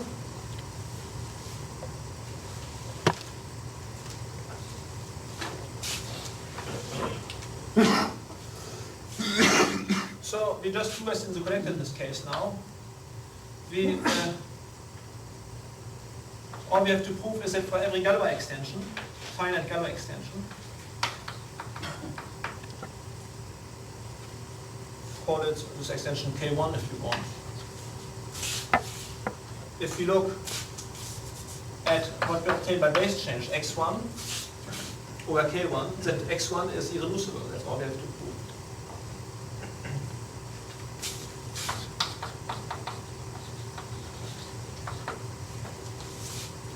Alright, now I look at the situation, at the morphism deduced from G by making the space change.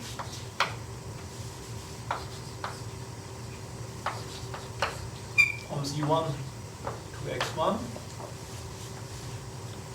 And I pick an irreducible component of X1. Yes, let Z be a point here in Z such that G of Z is mapped to, G of Z is the limit of X minus sigma, and let Z1 be a point of capital Z1 lying above Z, and let T in X1 be an irreducible component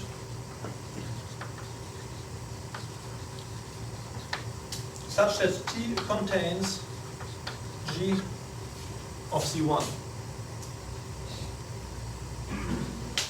In fact, it's a unique irreducible component which contains G of Z1, because G of Z1 is contained in only one irreducible component, because this is true after making a space change. Now, let's look at the action of the Galois group, or the Galois group pi. Okay,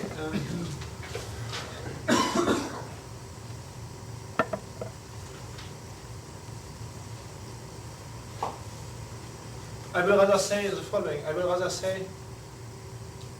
will take an irreducible component T, which contains G1 of Z1. I better say it this way. This is an irreducible subset of X1, therefore it's contained in an irreducible component. And of course this is unique because G1 of Z1 contains a point G1 of small z1 in X1 minus sigma 1. Alright, so this is unique. Now look at G of T. Here G is in pi. Recall that the Galois group operates on X1 by automorphisms, by X automorphisms, compatible with the action of pi on K1. Now G of T, of course, contains, G has two meanings, called gamma, the element of the group. Gamma of T contains gamma of G1 Z1, which is equal to G1 Z1, because the image of Z1 and X1 is stable under the action of the group, because the group operates on both Z1 and X1 and very compatible with the projection. Therefore, gamma T contains G1 Z1, and therefore gamma T is an irreducible component which is equal to T. So I've already said that there's just one irreducible component containing G1 of Z1. So T is stable, is an irreducible component which is stable under the action of the Galois group. It's a subset stable under the action of the Galois group, and therefore it is the inverse image of a subset on X. In fact, it's the inverse image, if P is a projection of its direct image, equals P minus 1 of PT. On the other hand, for every irreducible component of X1, that's true for any field extension, P of T is dense in X, the general point of T max terminates the general point of X. This comes from the fact that the morphism is flat, because the morphism is flat. And on the other hand, P of T is closed because spectrum of K1 to spectrum of K is integral, and therefore universally closed, so this morphism is closed. So P of T must be equal to the whole of X. And therefore, T must be equal to the whole of X1, the inverse image of X, which is X1, which proves that X1 is irreducible. So that's the correct thing.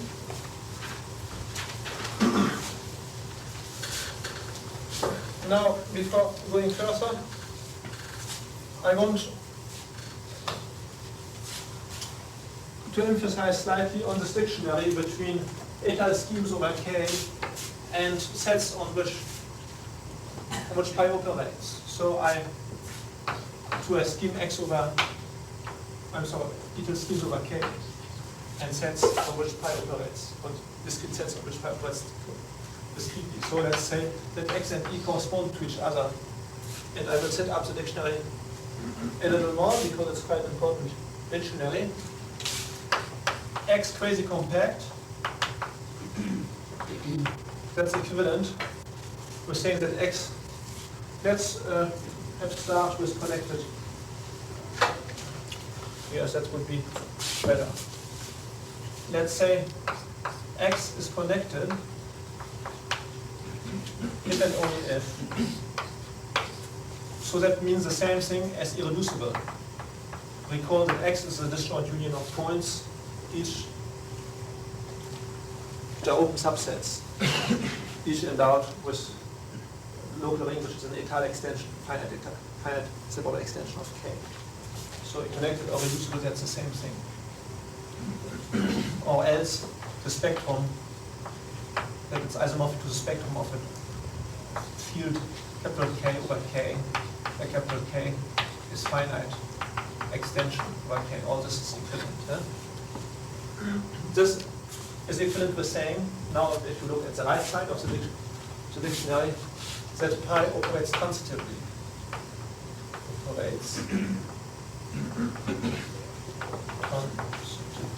I'm sorry, there's always the same difficulty with connected. It may be empty, so let's say zero connected. Connected non-empty. Operates transitively on E, and E is non-empty. Let's say that X empty is equivalent with E empty. It comes from the fact that the empty there are just the initial objects. These two things are equivalent just means that both things here are the so-called connected objects of the categories we're working with. The objects that can't be the zero connected objects, the objects that are not the initial object, and that can't be decomposed in a non-trivial way as a sum of other objects. That's trivial on this side, in this category for these here, and it's trivial also on this side for these here. The connected sets, pi sets, are exactly those on which pi operates transitively. So the zero connected ones are the non-empty sets on which pi operates transitively. All right. Now connected components of X. If X is not assumed to be connected, they just correspond to the orbits of pi operating on E. That's a consequence of this. So the composition of the entire scheme into as a sum of its connected components corresponds to the composition of this pi set E into orbits, to a sum of orbits. X quasi compact just means that it has only a finite number of connected components. This means that E is finite. Recall that the orbits are finite subsets because pi operates continuously.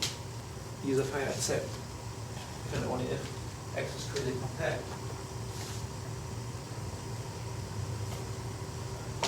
Now, what about inverse limits?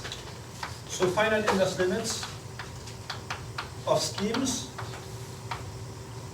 within the doesn't take us out of the category of étale schemes over K, So it's also can be interpreted both as finite inverse limits within this category or finite inverse limits of schemes. So geometrically it makes a very good sense, and it corresponds to finite inverse limits of pi sets, for instance products of kernels, etc. Be careful that for infinite inverse limits of schemes that are étale and not necessarily finite, there may be a trouble. Infinite products, for instance, it wouldn't correspond. Well, I know it wouldn't correspond at all. So think about right for finite inverse limits. Now for arbitrary Dieck limits, when you take arbitrary Dieck limits in this category, one can check that it's the same. That these Dieck limits in fact do exist in the category of all schemes, and that they are the same. So if you have a diagram of étale schemes over K, then the Dieck limit of this diagram exists in the category of all schemes, and it turns out to be étale over K. So therefore it makes a good geometric sense, not only intrinsic to this category, but in the category of all schemes. And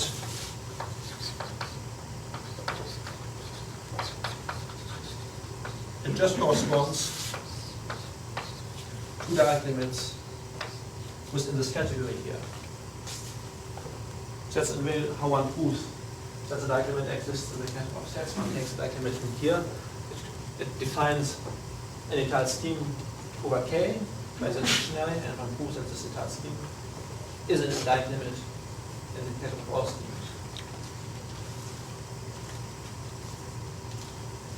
All right. Now let's give some more of this dictionary. I haven't much place left. So monomorphisms f from x to y of étale schemes correspond to injective maps and the monomorphisms of a pi set E into another f, and for epimorphisms, monomorphisms in the sense of the category it K, or in the sense of schemes is also the same thing. This comes from the fact that kernels are the same. And the same for epimorphisms. The epimorphisms are just the surjective maps, in fact. They are also the epimorphisms of the category of all schemes. So they make also good geometric sense. And these correspond to epimorphisms in the category of pi sets, of discrete pi sets. And these epimorphisms are just surjective maps. So the morphism x goes to y is an epimorphism in the category of all schemes here. If and only if it's surjective, or if and only if it's faithfully flat, or let's say. And this on this side of the dictionary just means that E goes to F is surjective. So you have here a pretty complete dictionary. I have still to say something else. So that G be a finite group, or discrete group more generally, need not be finite. And let G operate on X. Then, therefore, the constant group object with value G over K operates on X. So G over K, the constant group object, is of course étale. So we have a situation within this category. And I wonder if X is a torsor under G lower K. He will then say shortly that it's a torsor under G. That means that G lower K operates in a simply transitive way, in that moreover X goes to the final object of the category as an epimorphism. That's what that means at torsor. So it means that GK times X goes to X times X. An isomorphism where G comma X is mapped to Gx comma X, I guess, and that moreover X goes to the final object E is an epimorphism. So here I have set a torsor within the category of schemes over K, but it amounts to the same because of the remarks I made here to say that the torsor within the category of all schemes. All right, and now what does the dictionary tell us? All these things here have been expressed intrinsically in the category at k, so this is just translated by saying that G operates on E, let's say operation on the right operates on E, on the right, let's say, but on E viewed as a pi set. That means that in a way to commute with operations of pi. Commuting with operations of pi. Pi operator on the left on E, and therefore it's kind of nicer to have G operator on the right on E. So that makes a nicer sense that the two operations commute. All right, so this, for the time being, we have only expressed that G operates on X by saying that G operates on E. No more, but now we have to express that as a total. And E, now to say that E is a torsor in the category of pi sets just means that it amounts to the same as saying that it's a torsor in the category of all sets, because to say that a certain product G times E, it's nicer to have E times G goes to E times E is bijective. I mean, it's the same thing to express it in the category of pi sets or in the category of sets. You know, then to say that a certain morphism from E to that one point is an epimorphism is the same whether we say it with respect to pi sets or with respect just to sets. So right. And E therefore is a G torsor set theoretically, which means that once we choose a point in E an origin,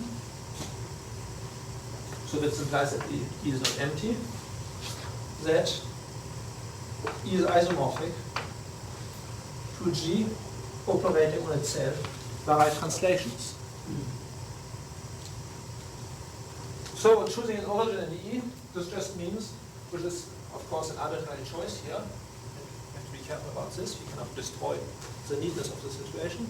Then we find an isomorphism between E and GD, which cares for, takes care of the fact that E is a torsor under G in the category of sets, and now we have to pull into the situation the operation of pi, and now pi has to operate by automorphisms of E viewed as being a torsor under G on the right. But what are the automorphisms of this torsor? These are the left multiplications by elements of G. And therefore, to give such a torsor is the same thing as to give a continuous homomorphism of pi into G, identified to the group of left translations on E. Therefore, to give a torsor X under GK, G being a constant group, together with a point small a of X with values in a separately closed extension, given separately closed extension K prime of K, relative to which we define this group pi, amount to the same as to give a homomorphism of pi into G.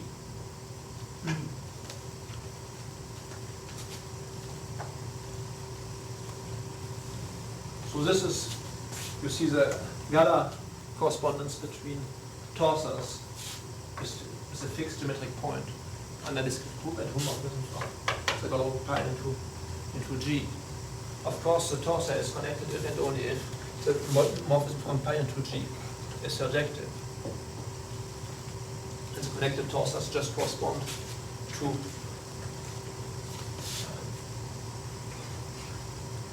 extensions K prime of K that are finite and simple that are entire extensions. And G then acts just as a Galois group. So this just says that to give a Galois extension with finite Galois extension with group G, let's say, over field K, is the same thing as to give a homomorphism of pi onto G, where pi is the Galois group of a chosen fixed separably closed extension of K. Alright, this is dictionary clear. So that's about, I think, all one has to know about the situation that you're over a ground field.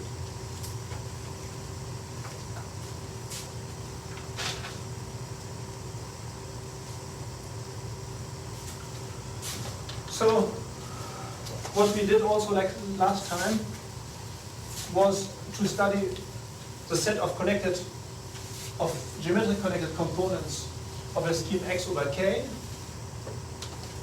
So under mild restriction, if we assume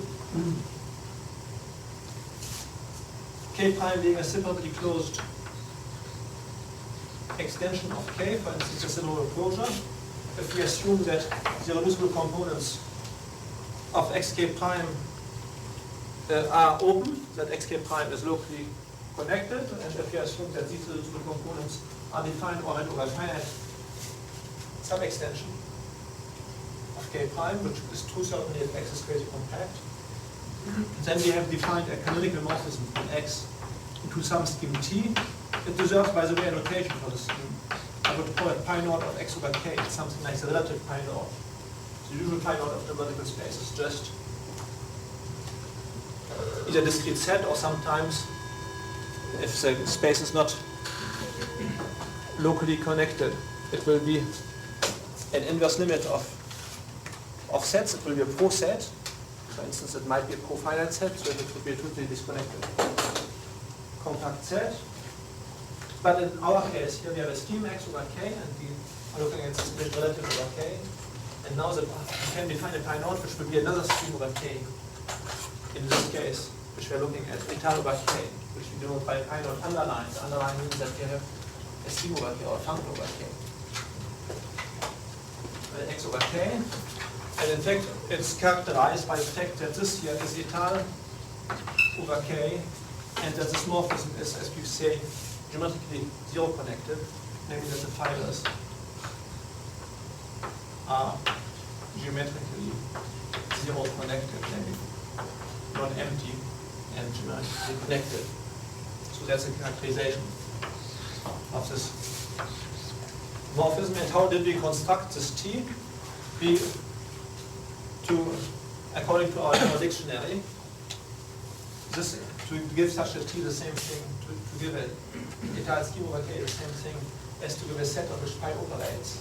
And we take the set E, we take the set pi naught of xk prime. This takes a set of connected components of xk prime, which we can call the geometric connected components of x. And on this pi operates in that way. And the assumptions which we have made imply that it operates continuously. So,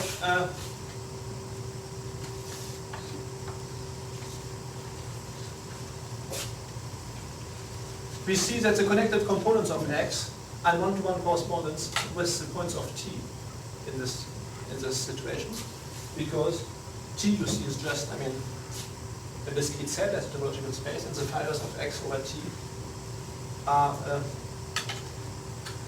geometrically connected and non-empty, and therefore they are connected non-empty, and therefore they must be the connected components. So just T as a set, T is the set of ordinary connected components, and with the discrete topology. In the case which we have here, discrete topology. And now, in order to define T intersect, we have, without bothering about going over to K prime, we have just to say what are the local rings at the various points of T. So let T be a point of T, which corresponds to an irreducible component x of T contains to a connected component, x of T and x, a connected subset that is both open and closed. Then kappa T, of course, here the morphism now induced from xt into T induced with kappa T. And therefore certainly we have kappa T, which is mapped by a K morphism into gamma xt oxt. Because to give a morphism from a scheme into an affine scheme, for instance, the spectrum of just a field is just to give a morphism in the opposite direction, and map of rings of this, the ring of the schema kappa T here into this ring, and here because everything algebraic K should be a K morphism. And now it's pretty easy to see that kappa T can be characterized as the largest subalgebra of gamma xt over xt, which is etal over K. Because kappa T is such a subalgebra, and then if you have a subalgebra of gamma xt over xt, which is etal over K, it must be a field, because if it decomposes into product of fields, then this would be decomposed also into product of rings, and that would mean that x of t is not connected. A decomposition of a scheme into, let's say,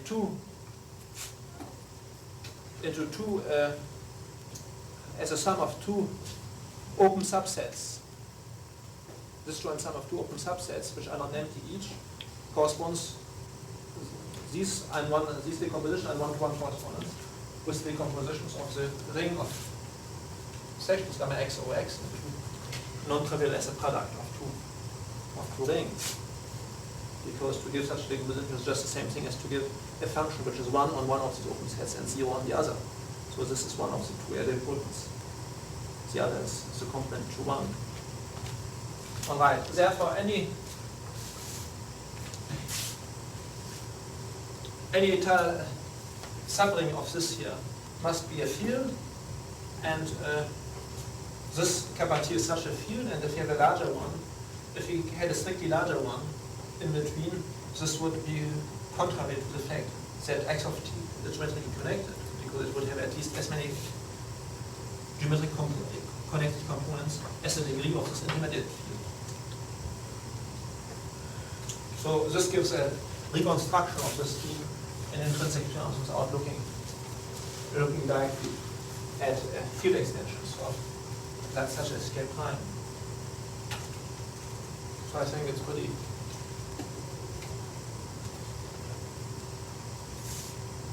clear here. You can amuse yourself to prove functionality of the scheme with respect to variable x, that the formation of the scheme is compatible with space change, and that it commutes with products, that pi naught underline of x times y over k, the product being k over k, is isomorphic to the product pi naught x over k times pi naught y over k. Of course, the product of two etal schemes is etal. Also, compatibility with space change, of course. This comes also from the description of the function pi naught underline of x k prime over k prime is pi naught underline of x k tends to over k with k prime. Then we make the basic extension from k to k prime.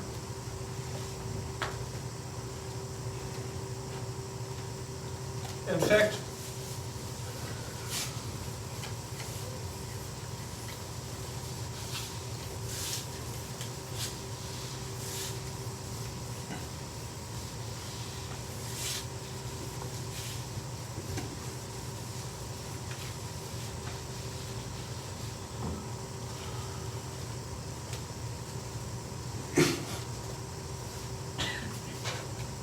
from this we deduce, for instance, that if X is a group, if G is a group object,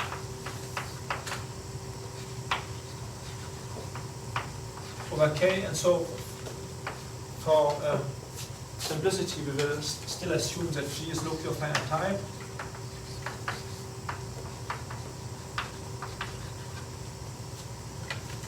So that we have no trouble in the previous constructions. Then pi naught underline of G over K is a group scheme, an entire group scheme.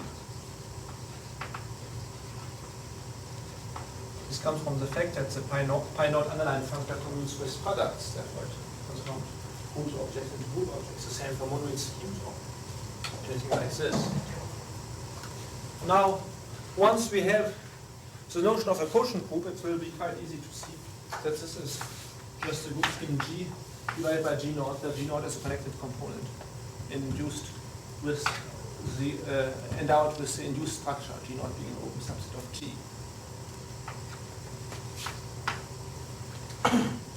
So here we have a case where this quotient group, of course, I mean, we had a morphism from G into pi naught.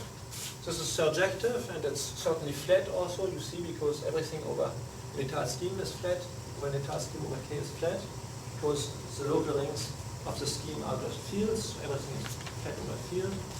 So it's faithfully flat here. And what is the kernel of the homomorphism of groups? Of course, the canonical homomorphism is a group homomorphism. That's in fact how this multiple structure on pi naught underline is characterized. And what is the kernel of this? It's the inverse image of the one element. It's just a connected component of one. That's G naught. It's of course endowed with induced structure, because in this general situation, for every T in capital T, the inclusion of this point in T is an open immersion. The inverse image of this is a connected component, is an open subset of X induced with the endowed with the induced structure, with the induced structure sheet. All right. So I mean, it's pretty plausible that we would like to consider this as being the quotient of G by G naught. So, but if we want to reduce it to some set-theoretic considerations, to some set-theoretic evident business, this group here, we should view it as being using a particular separately closed closure of separately closed extension of K as corresponding to a usual group together with an operation of the Galois group 1.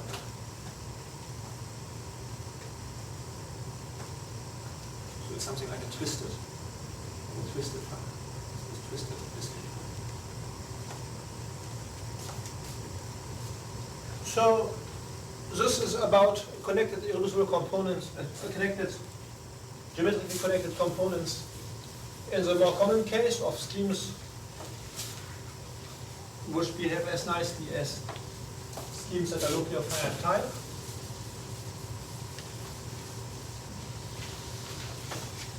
Let's say, however, a few words about what happens for other schemes. For instance, let K prime the separable closure, a separable closure of K, and let's take X to be the spectrum of K prime itself. So it's a perfectly honest scheme over K. It's not a finite type over K, of course, in general, because K prime is not an algebra of finite type over K, except from very particular fields, except practically. It's very rare that the separable closure over K should be fired if K is not itself separately closed. Maybe the only other example is a complete real field, like for reals. Like this. All right. And let's look at the decomposition of xk prime into open and closed, into subsets that are both open and closed. What are the various possibilities of decomposing it into sums of schemes, and what are the connected components of points? Right, now in order to look at this, I will write a k prime as being the direct limit of finite sub-extensions ki, and we may as well take them Galois, and let's denote by pi I the Galois group of ki.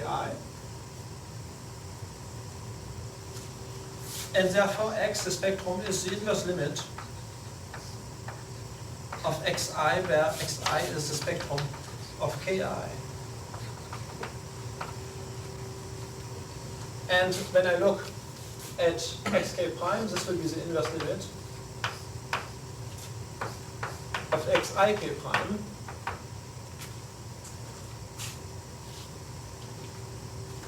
Now, what we have now forever at every finite layer, we have this extension ki of k, the Galois extension, and we make the field extension from k to the ground field extension from k to k prime. Now, first of all, you get an étale scheme, of course, over K prime. It's just a étale finite scheme over K prime. K prime being squarely closed. It's just a finite set.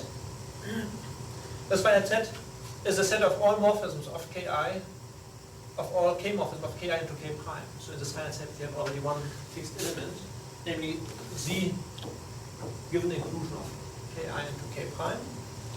And all other elements are deduced from this one by the action of the scalar group phi I, because all other isomorphisms of Ki into K prime are just deduced from the given one by transforming it by the elements of the scalar group here.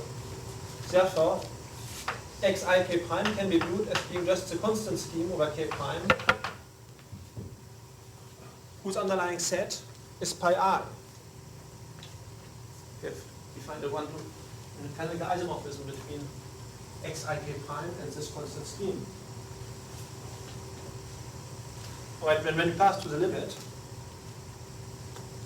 alright, well, now we have the inverse limit of these schemes. We know, although I haven't proved it on the blackboard, that passing to the limit in such a filtering case for schemes that are all affine over the same ground scheme, in the case of all schemes, it checks it matches with taking inverse limits in the case of topological spaces. So the underlying topological space of X, K prime, is just the inverse limit of these finite sets. So X K prime as a set, underlying set, is just the inverse limit of the pi I. And what is the structure sheaf of this? Is a compact space because it's the inverse limit of compact spaces which are even finite. It's a compact totally disconnected space. In fact, the topological spaces that are inverse limits, that are homeomorphic to inverse limits of finite sets, are just the compact spaces that are totally disconnected, such that every connected component is reduced to a point, or what amounts to the same. Such that every point is a fundamental system of neighborhoods that are both open and closed. So here we have a space which is compact and totally disconnected. And what is the structure sheaf on it? We see it quite easily by passage to limit. That's a structure sheaf. For instance, by using the fact that this inverse limit is also the inverse limit in the case of all Liouville spaces, we see that the structure sheaf consists of all K prime valued functions on this topological space, which are locally constant, or it wants to say which are continuous when K prime is used as being discrete.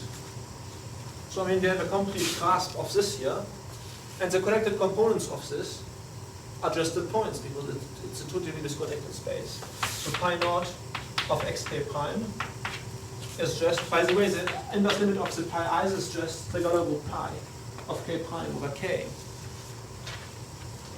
is equal to pi, but we should view this isomorphism as being a topological isomorphism because here we are in the case of a space that is not locally connected. The pi naught of such a space, of a compact space, let's say, for simplicity, that is not locally connected, can be viewed as being the inverse limit of finite sets, which are the indexing sets of all possible decompositions of this topological space, into a sum of mutually disjoint open non-empty subsets. And we should endow this inverse limit with the inverse limit topology. And when we do this here is a topological isomorphism between pi naught of xk prime and pi.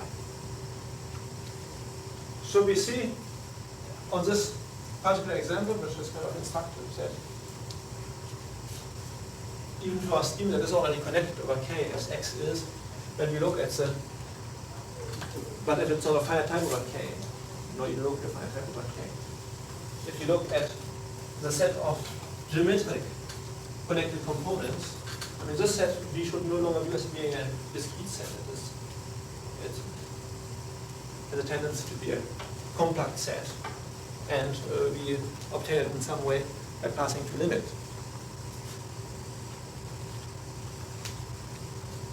Now, with this in mind,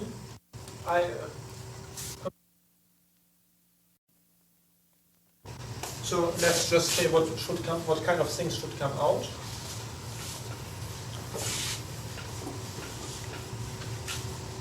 Let's see.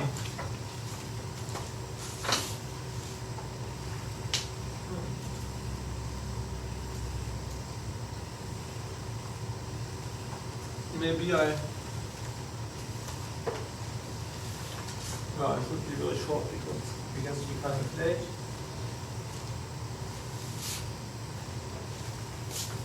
So let's call pro-etal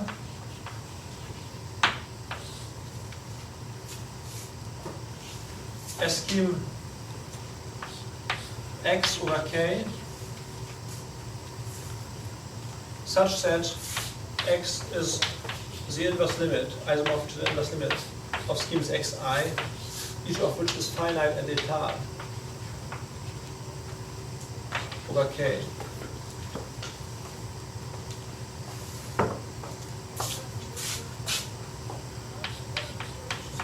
Let's this be the definition. It's not too good a definition because we should pro-finite etal, we should say. So, pro-finite etal is another. Or pro-etal affine, let's say. All right. Or what amounts to the same? X is a spectrum of an algebra A K algebra, which is n-etal, namely A is a Dieck limit of subalgebras AI, filtering Dieck limit if you want, we cannot use to this case, where the AIs are etal over K, namely finite algebra over K, which can say which over Zipper Closure splits into a product of copies of K prime, or if you want to say it over K, which is a product of finite separable extensions of K. So the pro-etal schemes over K, affine pro-etal schemes over K, just correspond to rings over K that are n-etal. It will amount to the same to say that A is integral. Here we have the notion over K. So every element of A is integral over K. One. And not now. Separable over K. Because A being integral over K, it must be a Dieck limit of the subalgebras that are finite over K. And to say that A is integral over K means that these subalgebras are separable over K, so being finite and separable, that just means that they are etal.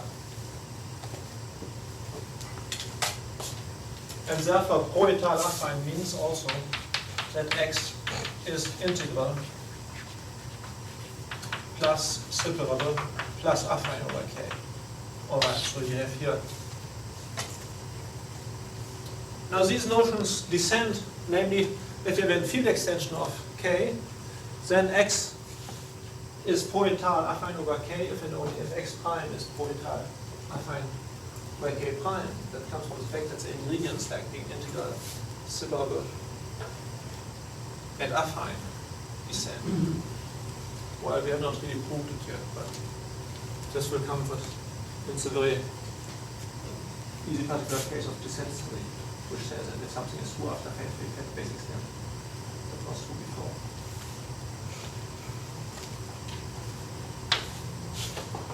All right, and therefore, in order to see what this means, we have to know it only over a ground field of a particular type, for instance, case separably closed. And in this case, if K separably closed, then the pro-etal schemes, pro-etal affine schemes over K, just form a category which is equivalent to the category of compact totally disconnected spaces. Compact totally disconnected spaces by associating to every such scheme the set of its points, but endowed with a suitable topology. I mean, such a scheme X corresponds to its ring A, which is and integral algebra which is simplified over A, and x of k, the set of points of x hash over k is just the set of all algebra homomorphisms of A and to k. Now we can, and now with this is also, if you want to say it this way, the inverse limit of the set of algebra homomorphisms of the AIs into k, where AIs run through the finite subalgebras of A over k. And now each of these sets is finite, so this set appears in natural way as an inverse limit of finite sets. So I take the inverse limit topology, which corresponds to the topology of simple convergence of morphisms from A into k, from morphisms of A into k being discrete. All right. So therefore we certainly have a functor like this, and we see pretty clearly that this functor is an equivalence of categories, because the category on the left, let's say, is just the pro category, the kind of pro objects of the category of schemes that are finite and eternal over k. Just for an arbitrary ground field k. So here it will be the same thing. But schemes finite over eternal over k when k is superbly closed are just ordinary finite sets, and therefore this category can be interpreted as a pro category, the category of pro objects of the category of finite sets. But this category is equivalent to the category of compact to three disconnected spaces. So this functor is an equivalence of categories, and if you want to say what is space, what is a scheme that corresponds to a topological space, we just endow this topological space with the topology it already has, so we keep this topology, and we take the sheaf of continuous functions towards the ground field k. Continuous when k is viewed as being discrete. That means the sheaf of locally constant functions. So we know how the crazy inverse functor looks like. So that's the story for pro-étale affine schemes. And now I will define the locally pro-étale schemes. Locally pro-étale schemes. Beware that étale schemes are not pro-étale affine in this sense, because they need not be affine if you have an infinite number of points. So I want to have a category that includes both of them. Now locally pro-étale schemes, these are schemes such as every point has a neighborhood, which is pro-étale affine. So these are locally, therefore these must be locally compact spaces, this underlying topological space. Because this is true for, of course, for pro-étale schemes.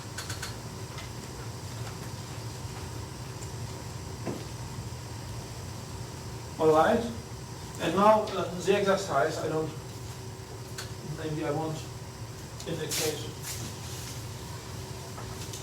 too much of it, would be to associate to a more or less arbitrary scheme. It works for almost all schemes, at least if X is crazy compact, it will work. To associate a pi not underline xk, which would be locally pro-étale scheme over k, together with the morphism from X into this,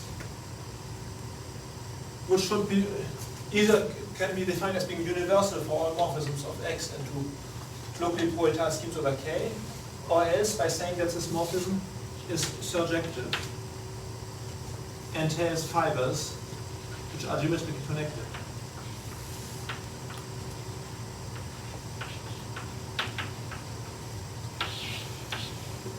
You will see that such a morphism is defined after unique isomorphism, that it exists in, I'm not sure that I can construct an example where it doesn't exist, but at least if X is created compact, it does exist. Such a thing.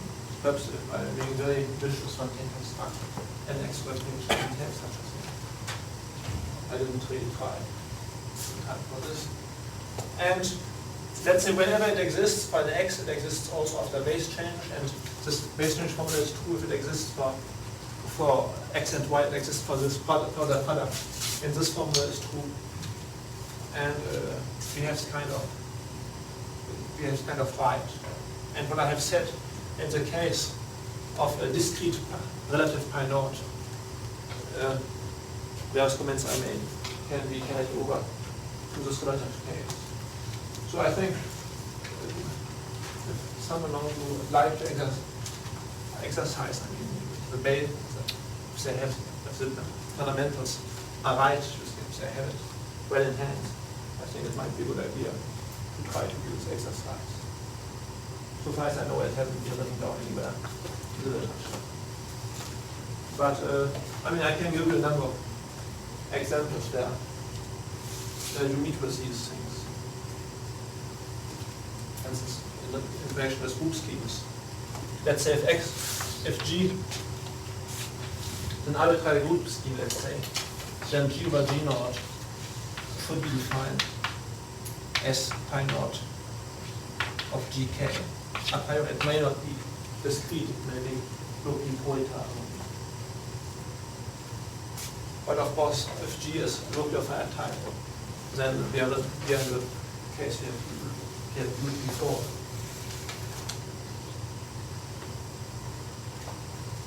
Now, yeah, maybe we go on for 50 minutes more. Is this all right? I think so.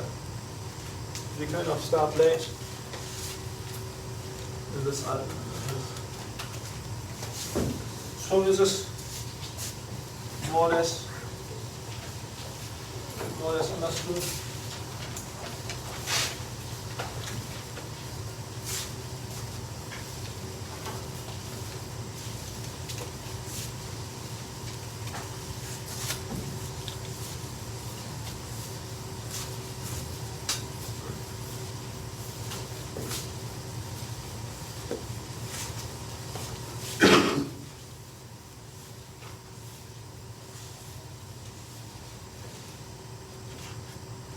Another exercise that you could make the following: X is a pretty compact scheme.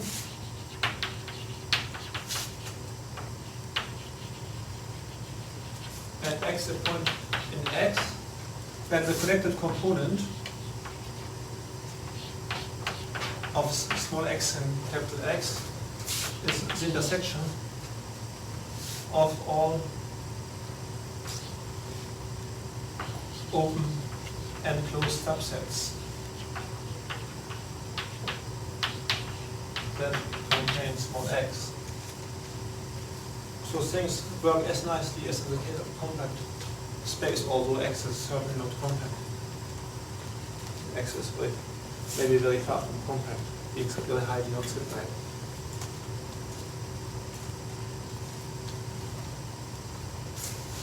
So this is pretty much connected to what I said before.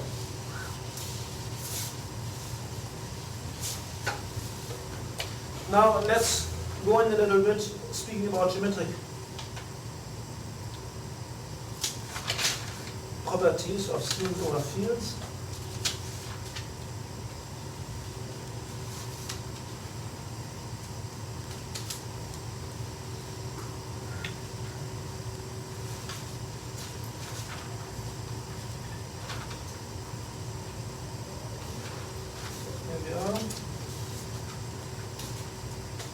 Here now look at the notion of regularity of a scheme and relativize it over a field.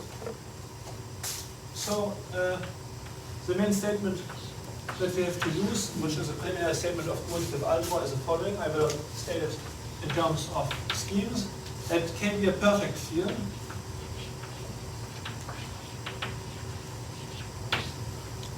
And X is scheme over K. And we also look at the field extension K prime. And on the other hand, I make an assumption which will ensure us that the local rings of xk prime are Noetherian. So that the question whether xk prime is regular will make a good sense. So I will assume either X is essentially of finite type, is essentially locally of finite type, type over K, or K prime is essentially local finite type over K. So I have to say what it means to be essentially local finite type. So it should be, for X, it should be a local condition on X. So it should be a condition of the affines of X. So we have to say what that means to have an algebra which is essentially of finite type over a ring, K. And by this we mean that it can be reduced from an algebra of finite type over this ring by localizing it with respect to a certain set of elements, right, by making these elements invertible. So if X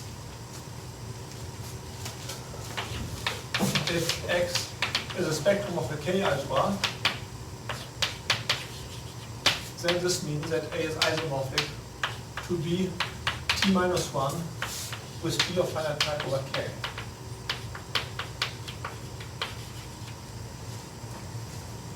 So this also tells us what it means that K prime is essentially of finite type over K.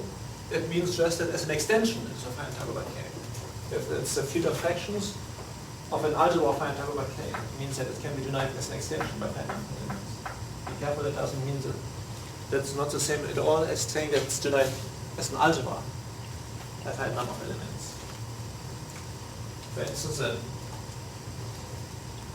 this also means that it's a finite extension of a pure transcendental extension, which may be reduced to K. All right. So we assume that either this or that is true, and this would imply that if X is essentially of finite type over K, then Xk prime is essentially of finite type over K prime. This is still on the base chain, and therefore it's local range on the chain. Now, if K prime is essentially of finite type over K, if we don't assume anything on X as far as finiteness over K goes, but if X has local rings that are Noetherian, then the local range of Xk prime are Noetherian too. So, and I will make assumptions on X that's the local range are Noetherian besides. So I assume now that X is regular over K. There we have it, which implies that the local rings are Noetherian. So the local rings of Xk prime will be now Noetherian, and it makes good sense to ask whether they are regular. Maybe in other words, whether Xk prime is regular, and this is indeed so.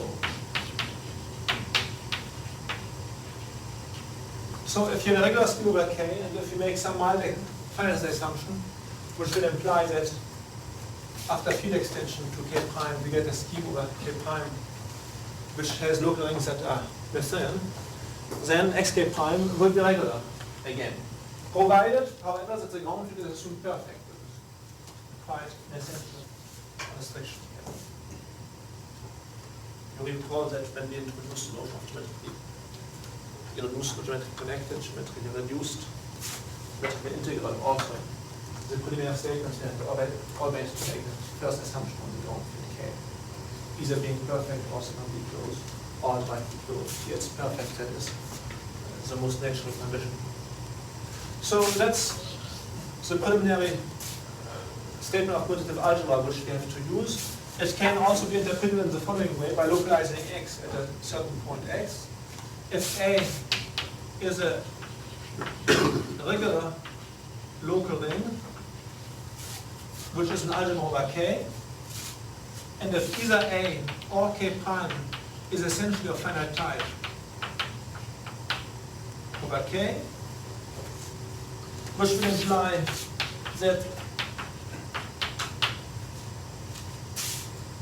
A tensor K prime will be essentially of finite type either by A, K prime or by A.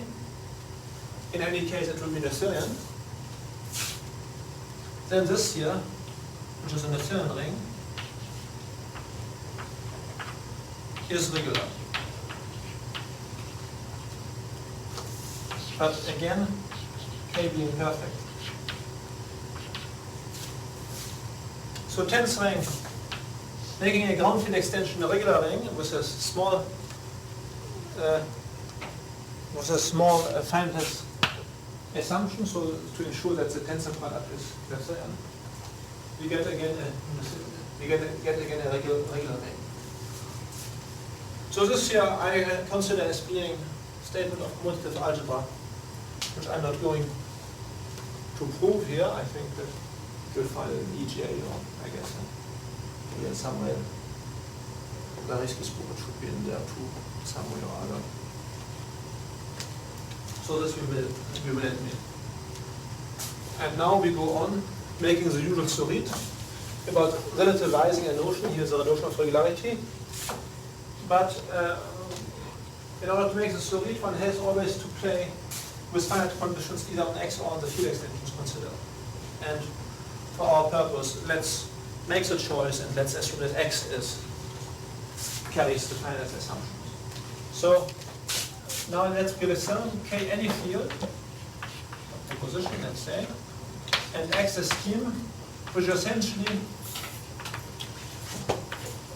locally of finite type. So definitely, you could say why not assume X to be of finite type over K or locally of finite type over K. Well, I would like to apply the sum also to localizations of some schemes, for instance, localization at a certain point. And therefore I make this slightly more general assumption. And let K1 be as perfect extension of K. And now I have, as usual, a series of equivalent conditions.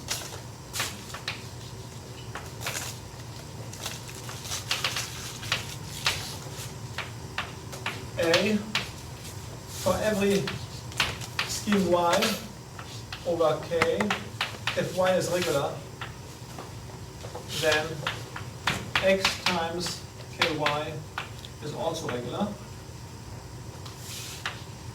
Or to say that for every field extension K prime of K, XK prime is regular.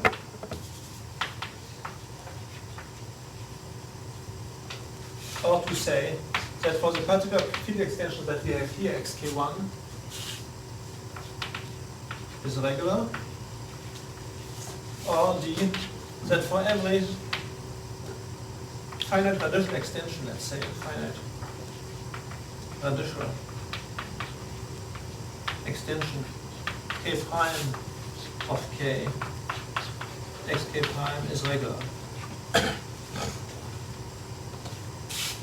So I tell you that we have equivalence of these conditions, which look very much like the series that we have already considered a number of times. And if this is so, the definition, we then say that X is geometrically regular. And X is called to be smooth over K of course. Regular over K. X is said to be smooth over K if and only if X is locally of finite type, not only essentially so, but locally of finite type over K and geometrically regular. So for schemes locally of finite type over K, smoothness just means geometrically regular.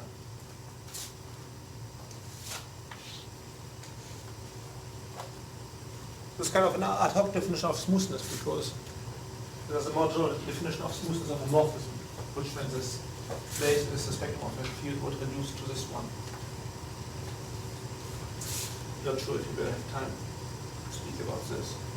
You know, here's a definition. Maybe I should give an indications of the proof of the proposition.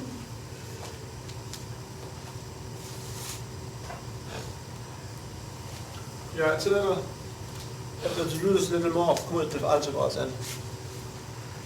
than it did in the analogous cases already considered. So A implies B, that's trivial, because the spectrum of a field is regular. So B is just a particular case of A. The same way C is just a particular case of B. And D also is just a particular case of B. So this is clear. Now we have to prove that C and D, each of them implies A, but here again we have to do it stepwise. First to prove that B implies A, then that C implies B, and then that D implies B. So we have to prove 3 implications. Now B implies A. How will we see this? So we have X over K. We assume that it's regular and remains so after all field extension. We have a scheme Y which is regular. And we look at the scheme X times Ky, and we want to prove that this is regular. You can, of course, this means something about just the local rings of the scheme, which we have to prove are regular. And such a local ring of the scheme here lies over a local ring of Y, so we may assume Y already to be local, and hence Noetherian. So the local ring on Y of the point which we have on Y, call it A, and the local ring that we have above here, call it B. So we have a homomorphism of local rings A to B. We know already that A is regular. On the other hand, because X is flat over K, this scheme is flat over Y, and therefore B is flat over A. We have a local homomorphism of local rings, local homomorphism, with B flat over A. It's a very strong condition.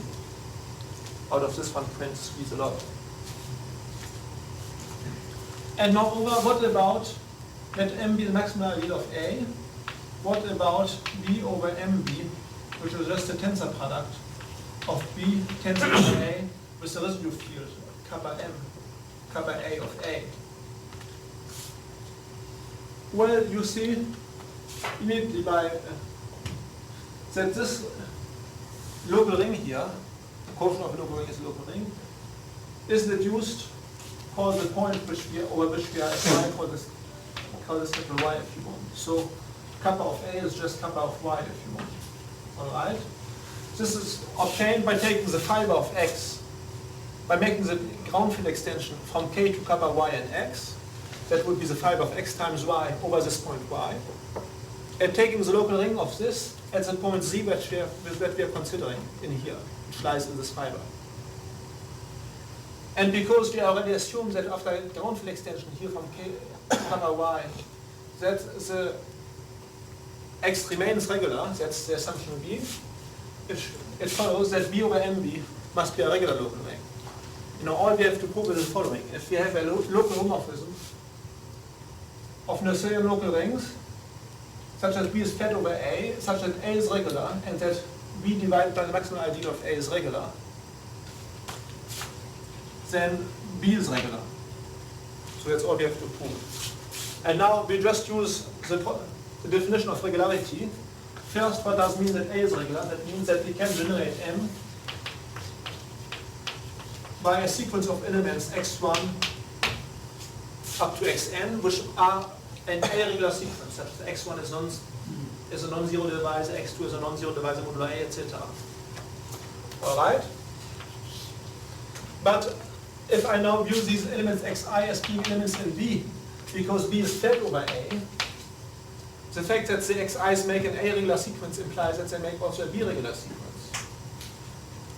So we have already what we would like to be the beginning of a B-regular sequence, which will end up with the maximal ideal of B. We have not yet enough. When we divide B by the ideal generated by xi, we just get exactly B divided by MB. Because xi downstairs at A generates the maximal ideal of A. But this is a regular ring.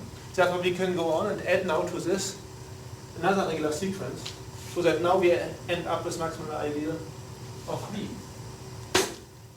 Alright. You used the fact that the view of array is actually faithfully flat, didn't you? Well, anyhow, it's this. I don't think so. But anyhow, it's the same because it's a local homomorphism of local rings, you see, I have. So flat and faithfully flat is the same thing. But I didn't use it, no, I just used flatness. That something which was irregular becomes B-regular. It would be true also if B was zero. Of course, it wouldn't be a local ring if it was zero. But an irregular sequence stays, when you look at the image in a flat algebra over this ring, will be regular. That's always that here using now. Alright, so B implies A. What about C implies B? This is again the usual thing. We assume that x k1 is regular, and we want to prove that for any extension k prime of k, x k prime is regular. And we take an extension k prime 1, which is composite of k1 and k prime, which covers both, and I look at x k prime 1 in two ways. I mean, that's always the same story, because x k prime 1 can be viewed as being deduced from x k1 by making the base extension from k1, which is perfect, to k prime 1. And as this one is regular by the theorem, this one must be regular too. And now we have a statement of descent, which is somewhat subtler, namely if x k prime becomes regular after some field extension, it was regular before. So now I have to state the lemma, I want to prove it, because let's kind of dedicate the proof. Let's say it uses homological algebra.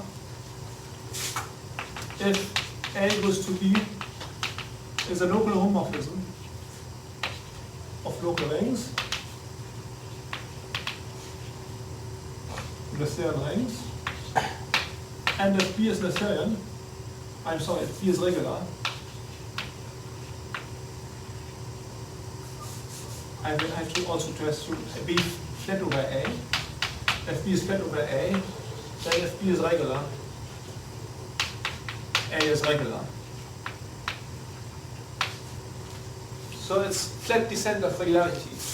Of course, when we have proved this, then what we said here will follow, because x k prime 1 over x k prime is flat over x k prime and is surjective over x k prime. And therefore, for every point here, I pick a point above and apply this lemma. Now, this lemma comes from the characterization of regularity of a ring through the fact that its global homological dimension is finite.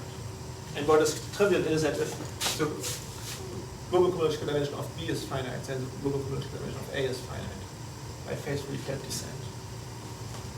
But I mean, the subtle thing is this criterion, this homological criterion of regularity, which is due to CERN, Ausland, and Buchsbaum, I think. All right, so this implies that A, B, C are equivalent, and therefore C doesn't depend on the particular choice of the perfect extension, and therefore, in order to prove that D implies the other statements, we are reduced to the case when K1 is a perfect closure, and then it's an easy passage to limit, because I apply the assumption D to all finite sub-extensions of K1, and so the xki's, if you want, are regular, and then it's pretty easy to see that by passage to limit, xk1 is regular too. So this proves this proposition. And maybe we should stop now. So I guess we have not quite finished the story of geometric regularity. We will finish it tomorrow and give then some applications to group schemes.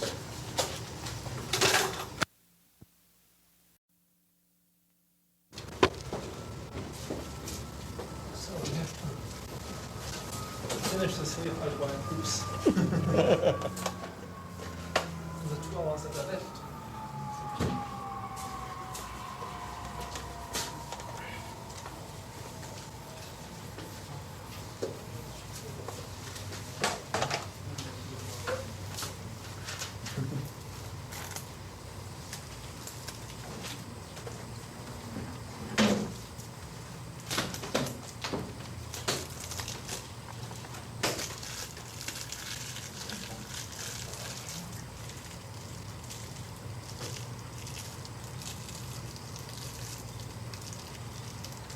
So last time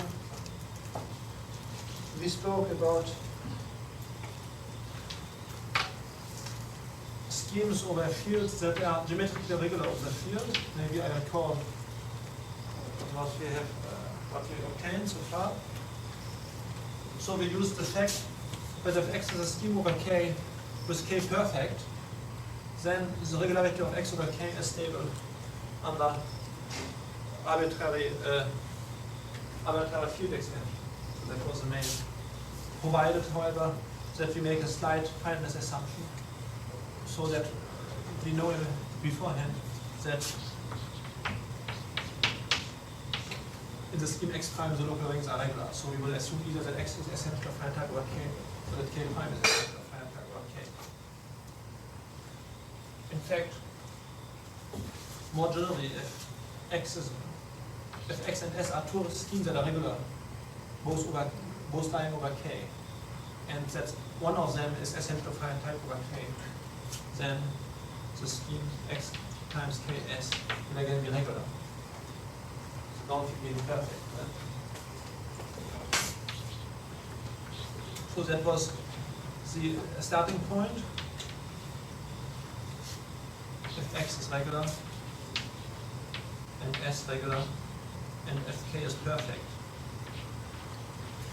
then X times S is regular.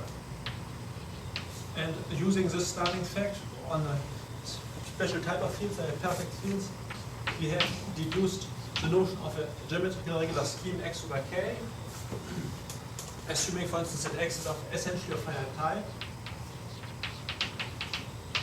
over K, by giving the usual set of equivalent conditions, by saying that X over K is regular and remains so by any ground field extension, and it's enough to check it by one ground field extension, provided K prime is perfect, and also it's enough to check that it's true for all ground field extensions which are finite and traditional, for instance.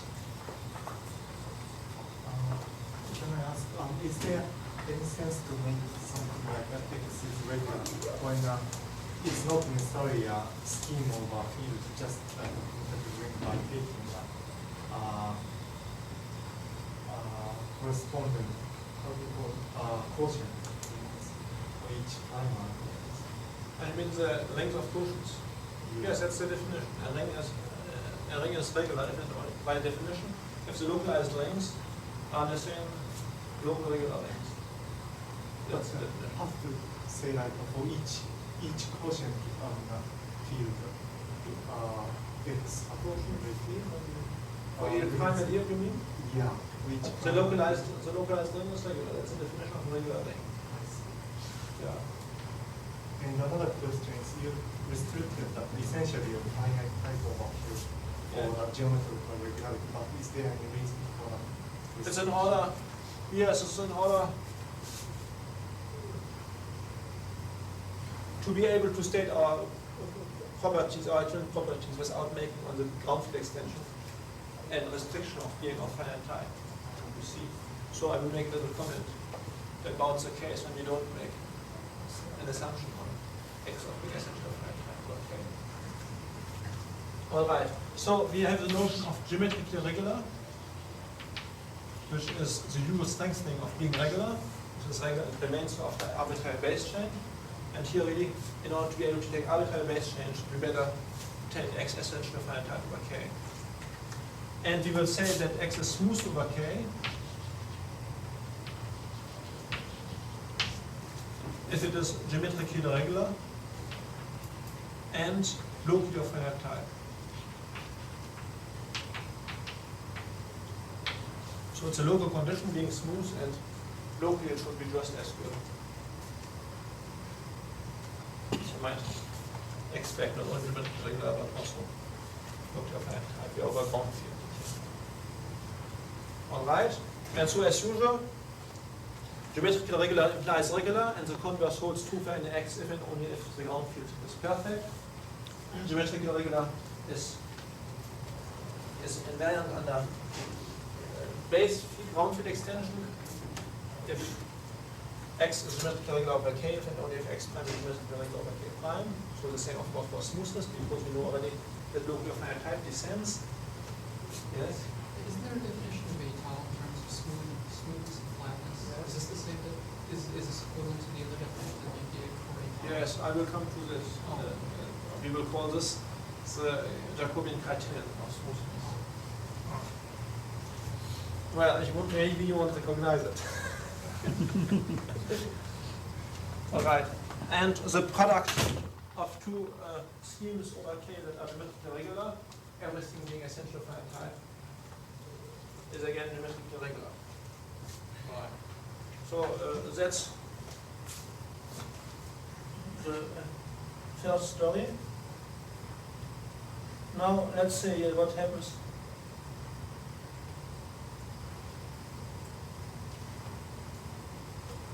Let's say a few words about what happens if we don't assume X to be essential finite type. Let's let X be over K. And what is a statement that we can make? Then we should say that the following conditions are equivalent. A, for every y over k, essentially of finite type, if y is regular, then x times ky is regular. Or b, for every field extension k prime of k prime being a field extension of finite type, or as an algebra, it means it's essentially of finite type, then x over k prime is regular. So B is just a particular case of A. And that's again equivalent to C for every, there exists, let's choose one field extension K1, which is perfect, but there will not be any, which is essentially of finite type, possibly. So therefore we better don't give C, there is no C here. Because except when K is perfect, we have very little chance. In fact, if K is not perfect, then we can find an extension of K, which is both perfect and an extension of finite type, you see. And therefore, what we would like to write down here practically doesn't make a sense. In fact, if we wanted to write down a third condition, now let's see with what we did before, it wouldn't be. It would be true. It would be equivalent to saying that x is regular only. It wouldn't be equivalent to the other ones. So there's no C. And what about D? This works for every k prime over k prime finite in transition, xk prime is regular. So I claim that these two conditions are equivalent. And when they are true, then we will say that x is geometrically regular over k. And then the yoga would be the analogous one as before. If x and y are both geometrically regular over k, and if one of them is essentially of finite type over k, then the product is geometrically regular over k. If x is regular over k, if x is geometrically regular over k, it is regular over k. The converse holds for every x if and only if k is perfect. And what else? And the fact that if we have a ground field extension k prime of k prime essentially of finite type, then x is geometrically regular over k if and only if x prime is geometrically regular over k prime. If we take ground field extensions which are not essentially of finite type, then we can't say anything at all about x prime or k prime, because there will be no necessary conditions for the local ranks. So the local ranks of this will in general not be necessary anymore. We feel kind of not well at ease speaking about regular local ranks of they are not necessary. Maybe there exists some local ranks, but it hasn't been developed. It would be in terms of chronological dimension. Probably so, yes. I think you see, using this kind of situations, it's easy to construct rings which one would like to consider as being regular. But yeah, I think you're right. Yes, it would be a little bit definition, I think. But which are not necessarily local rings. All right. But we will be most interested in the case of when the morphism is of when the scheme X is essential when type over K.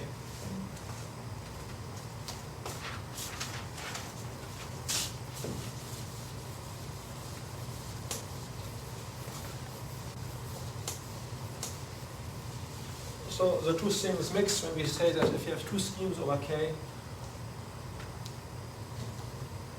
both regular, one being essential finite type, and one also maybe the same, maybe not, being geometrically regular even, then the product over K is regular. All right. Now we have also to look at the variant of being geometrically regular at a given point, small x of capital X. And here we have a proposition with four equivalent conditions, which is quite analogous. It's the same conditions as before, but we speak about regularity only at the point X, namely for the local ring of X at the point X, or we speak about points of X primes deduced from X by base change, at local ring of X prime at points X prime which lie above X, and the same when you have the product X times Y, which is mapped to X by the first projection. We look at points Z in this product that lie over X only, and we are interested in the regularity of these local rings.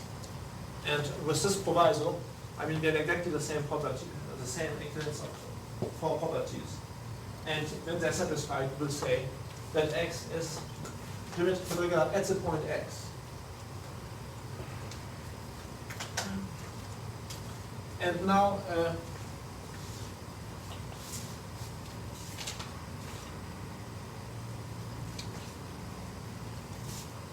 let's make a little remark, although I don't want to prove it here. Maybe we can get it as a corollary of the relative of the Jacobi criterion that I'm going to state. But let's just make this remark. If X is regular at the point X, and that's a local ring of X at small x is regular, and if moreover kappa X, the residue field, is separable over K, then X is geometrically regular at X. I assume X to be essentially a finite type over K is usual. In fact, it would be true even without that.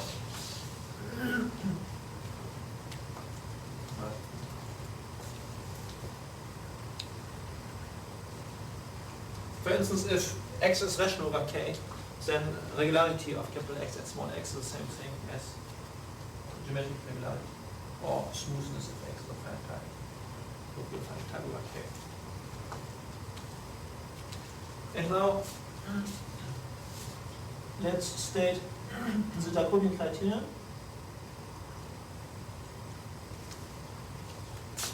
which is again essentially something of commutative algebra proposition. Let X be of finite type, or locally of finite type over K. Let be X, let small x be an element of capital X, then I say that X is geometrically regular at X if and only if the following holds: there exists an open neighborhood of X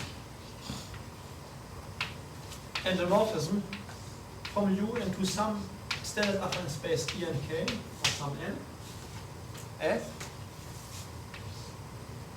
or F, such that F should be étal, étal morphism. Now I have not defined yet what étal is. I mean, that's the big gap of in our enumeration of important class of morphisms.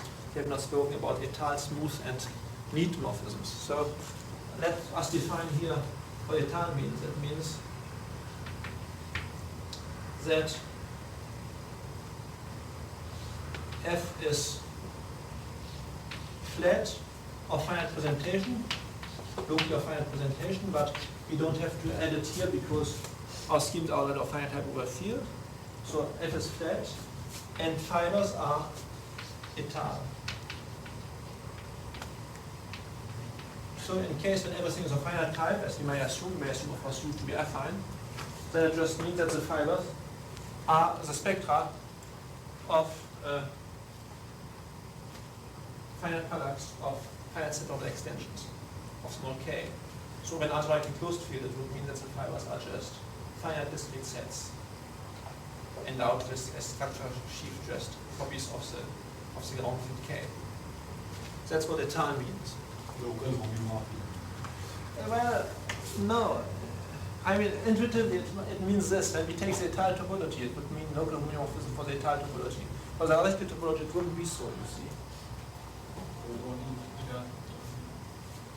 But if you're working over the complex numbers, let's say, then we can show that the morphism of schemes of finite type over C, over the complex numbers, is étale, if and only if the corresponding map for the underlying, for the corresponding topological spaces, you see, the analytic spaces, is a local homomorphism, then it's locally an open immersion. So therefore the intuition of étale morphism is the one you say. But technically speaking, when you state it for the Zariski topology, it would be false. But one can define a so-called étale topology, where the covering families are the surjective families of étale morphisms, that becomes true. And for many things, I mean, the Zariski topology just is no good, and one has to work with étale topology or finite topologies, like the basically flat phase of the Heinz.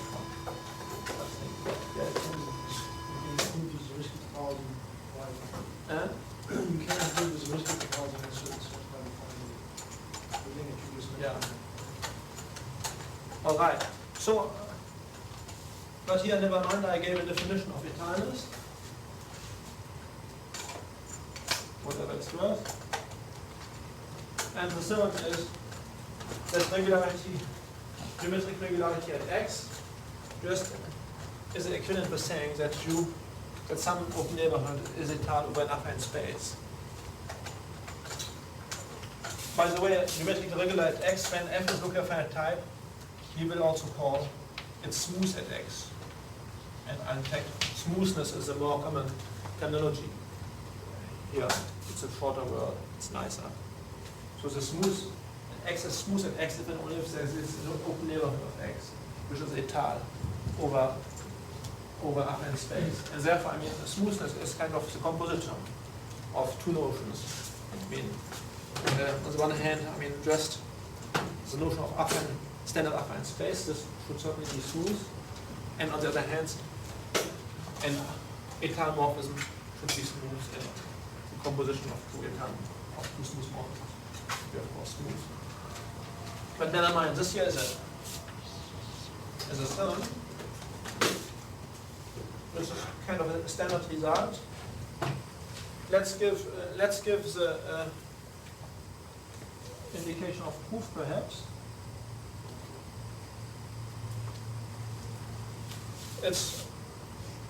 It's pretty clear that something that is étale over something that is regular is regular. It's pretty easy to show in terms of the definitions.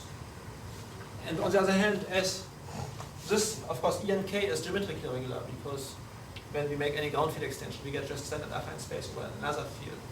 It's known to be regular because the ring of coherence over a field is regular. All right. And therefore, after base extension, U prime becomes étale over another affine, over standard affine space over K prime. Therefore, it remains regular. Therefore, this certainly implies smoothness. And now what we have to prove is the opposite thing.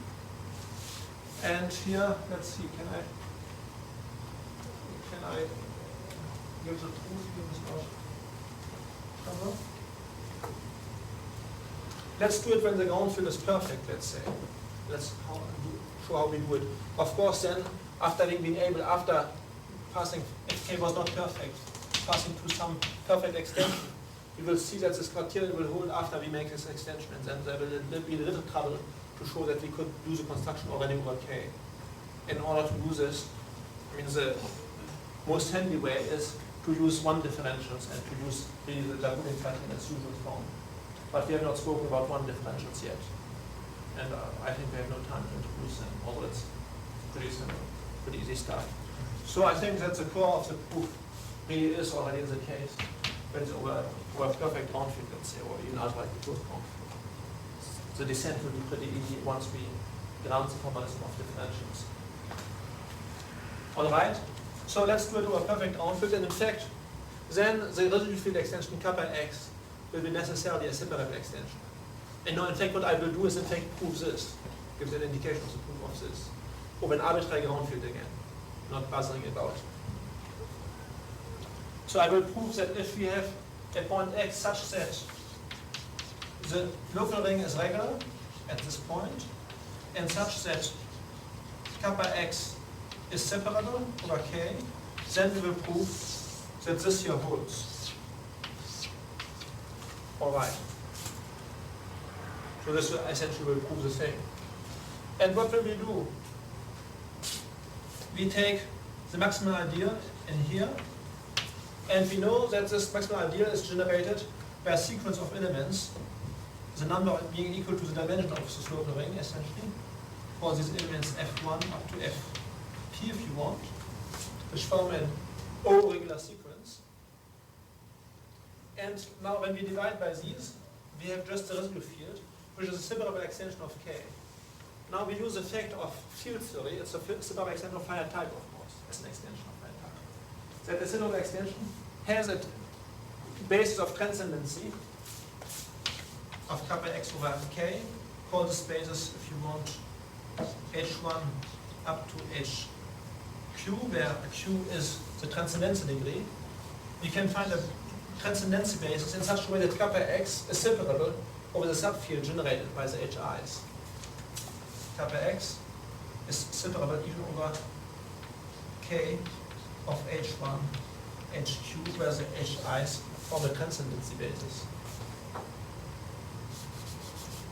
So this is not altogether trivial result, which in fact is a characterization for an extension of finite type which is given. It's a characterization of the separable ones, that are those that are finite separable extensions of purely transcendental extensions. All right. Now these HIs, which are elements in the residual field here, I can lift them to elements of the local ring here.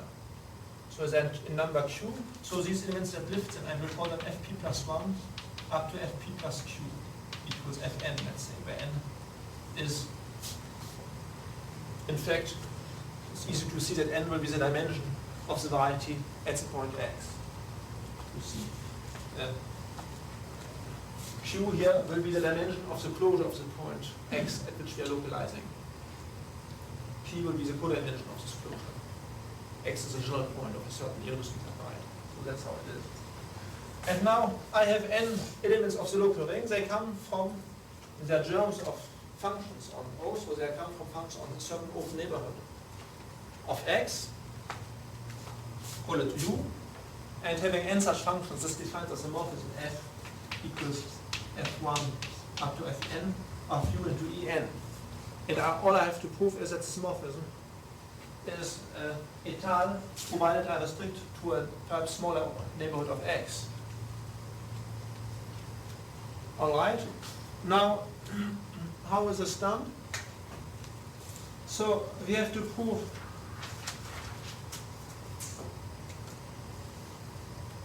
that it's flat, but if you have the point x here, the corresponding point y here, you see that if you look at the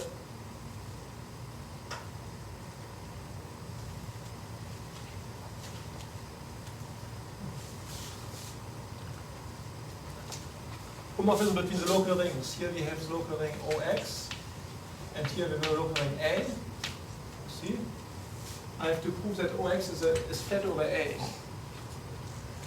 But the elements which I had here, F1 up to Fp, which generated the maximal ideal, they in fact come from elements in A, of course. Namely the elements, the P first coordinate functions here, which I can use as being elements of the localized ring at A. So call them F1, Fp also. Let's make the identification. Alright? So they're in fact in the subring A. And what we have is that we can find elements F1 up to Fp which are from an A-regular sequence in such a way that the images in here, in OX, make again an O-regular sequence. And how can I say?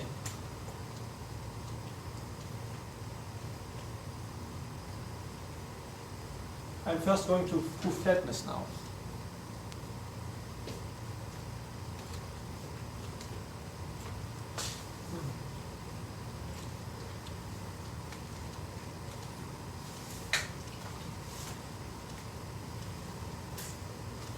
I know I can do it so easily. What I claim is that when I pass to the completions of the loop, it seems that I need a little more nuance about commutative algebra here. The idea is first that in the way in which I choose my coordinate functions Fi, I choose a lot of them, that the point x will be isolated in its own fiber. So that OX hat will be a finite module over A hat. That's the first thing to see. And on the other hand, so we have a finite module, finite algebra over A hat.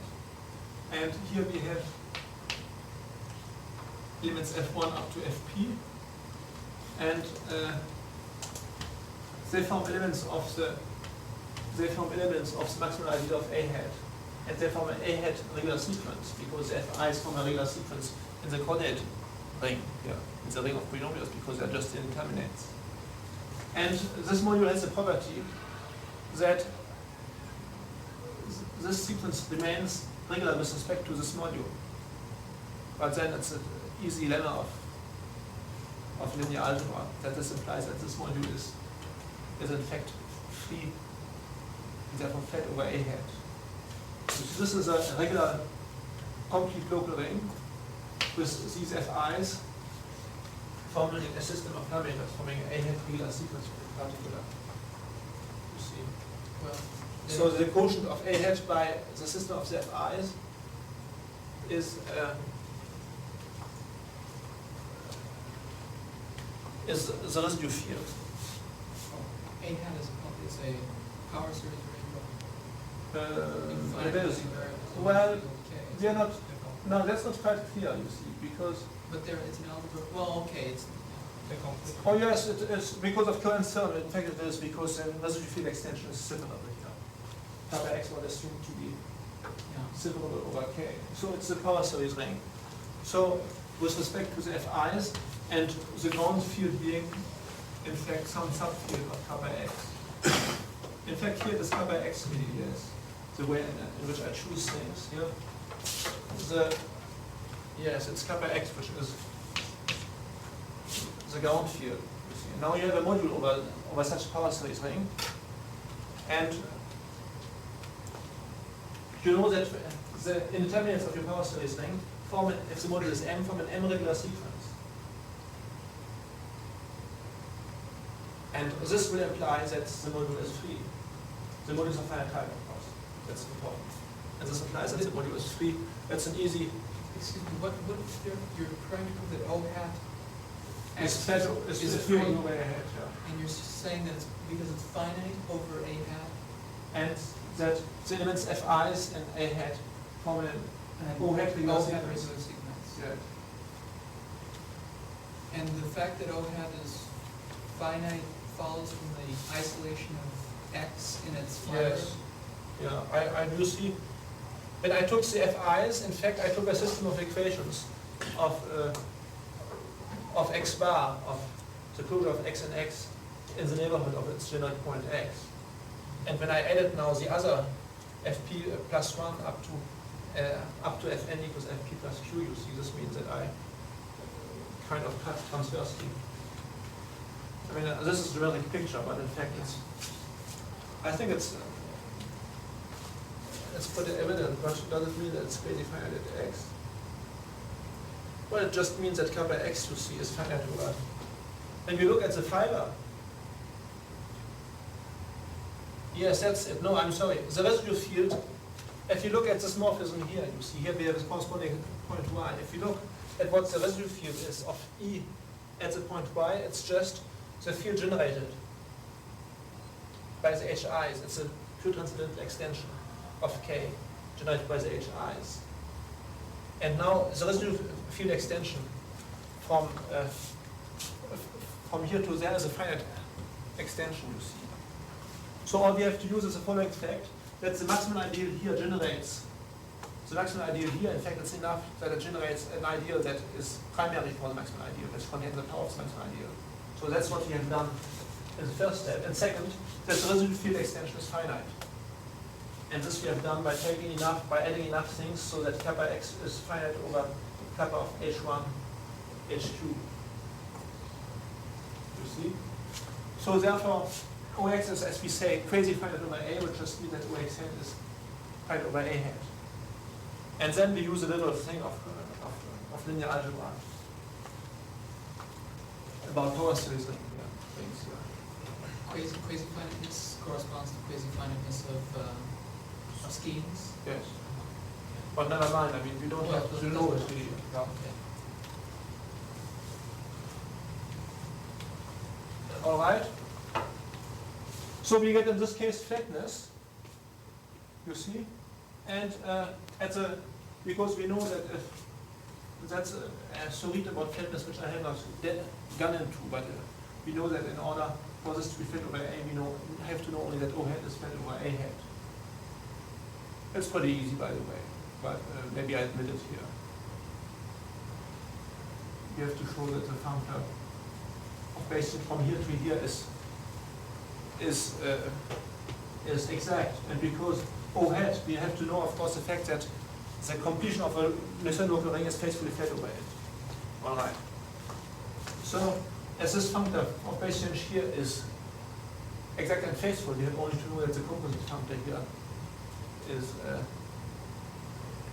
is exact, and that's the composite functor by making the base change here. But this functor is exact, so we have only to prove that this functor is exact. That's pretty clear. All right. So we have proved that f is flat at the point x, namely that the local ring here is flat over the local ring there. But on the other hand, there's another property about flatness, which I have not developed either. It's namely that if you have a morphism of finite presentation, like here, or local finite presentation, then the set of points where it is flat is open. So provided we restrict, it's not altogether trivial statement, but I mean it's very useful.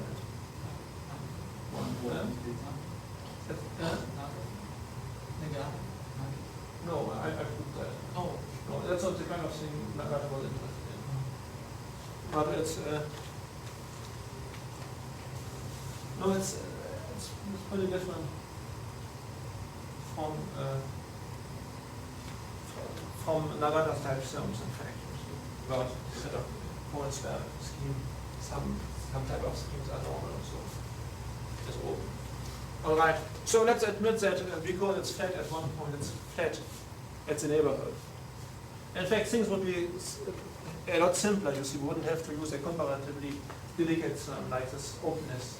If we use one differential, they make really handy. They make a handy tool, but we don't have it. May I ask a question? The fact that this F1, F2, and P is transcendental basis is not equivalent to the fact that the product of the stereo differentials is different from zero? Yes, in fact, what we have been expressing here essentially is that what you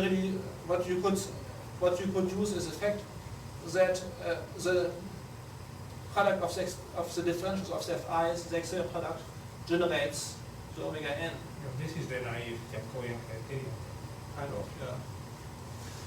Yeah.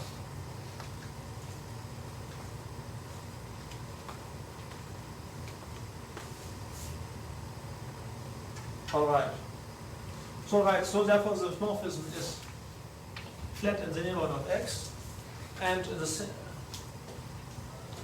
Also, we know that, let's say the following thing. We know also that the residual field extension here from kappa y to kappa x is separable. So the morphism is flat, is not only flat, but it's in fact étal at the given point. And now again, I mean, let's admit shortly that étalness is also an open property. And then there's a neighborhood where f is étal. And so we get the morphism.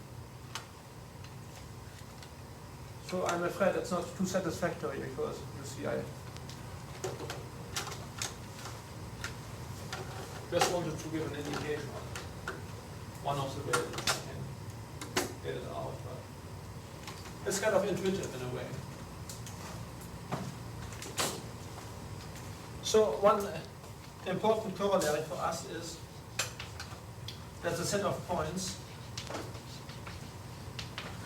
where x is smooth is open.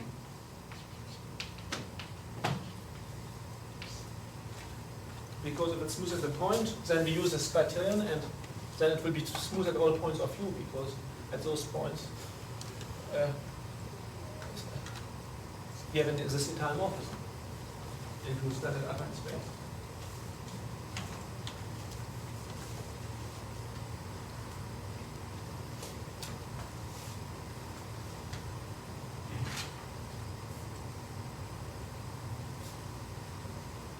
Now we can ask, when is this open set dense? So let x lower Sm be the open set of smooth points of x. The complement is sometimes called the singular or geometrically singular set. And when is this open set dense? Well, to say that an open set is dense just means that it contains, because here we have a local unitary scheme, it means that it contains the maximal points. So it means that for every maximal point x,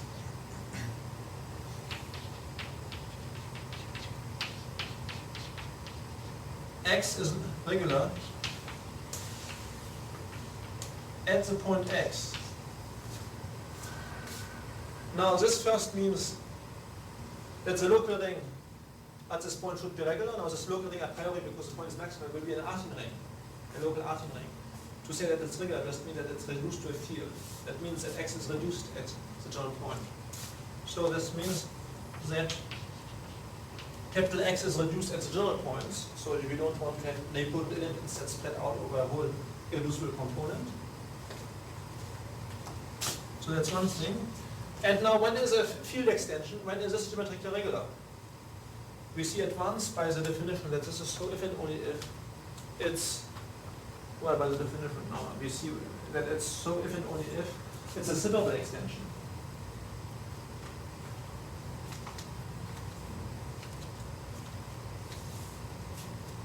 Is this clear? If you have a field extension,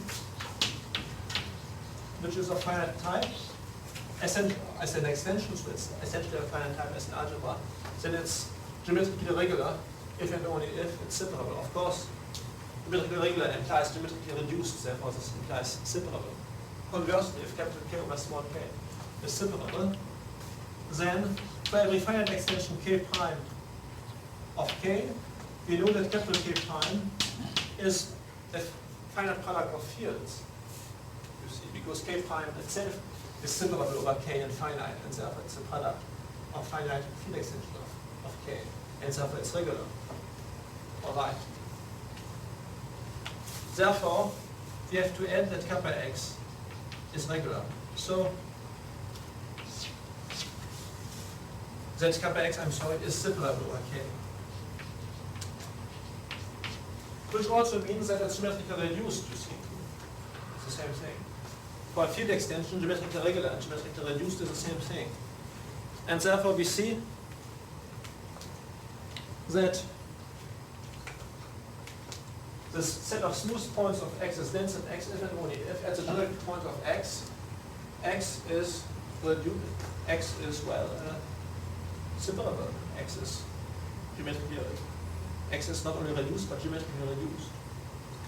That means that x is reduced and the residue fields at these general points are sigma over k.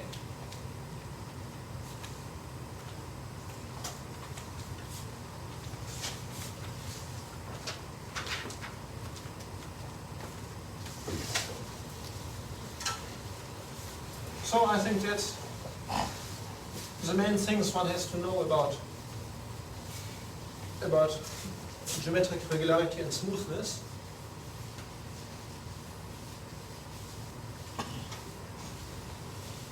Over fields, well, I think at least for kind of applications you have in mind.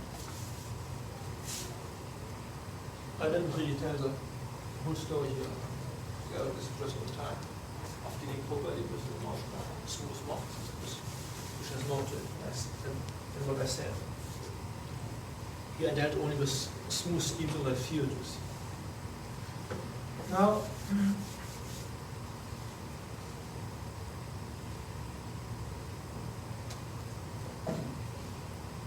as another corollary, yes, let's give another corollary of this here. If k is perfect, and if x is reduced, then the set of smooth points of x is an open dense subset. So dense subset. Because then x being reduced, all you have to check is that the residue fields at the maximal points are similar extensions, but that's an empty condition if k is perfect. So for a reduced scheme over perfect fields, a scheme being on local finite type, I mean, there are lots of smooth points. Now let's give some indications about the same kind of solid as for geometric regularity, but when we do it for normality, then the advantage of in this situation is that for normality we don't have to care about Newton conditions and about schemes being essential finite type. So what we have is the following: if x is normal and lies over a perfect field,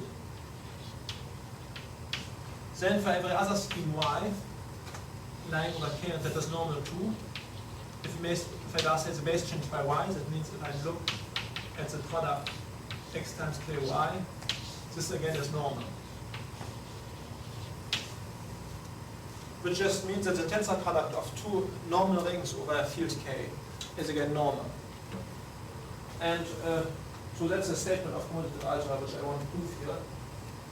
It can be in a way reduced by some criterion of Serre's to a case of regularity, of regularity. Or make some passage to limit in order to reduce to the case when x and y is of the finite type. And then there's a trick which allows to reduce to the case of regularity.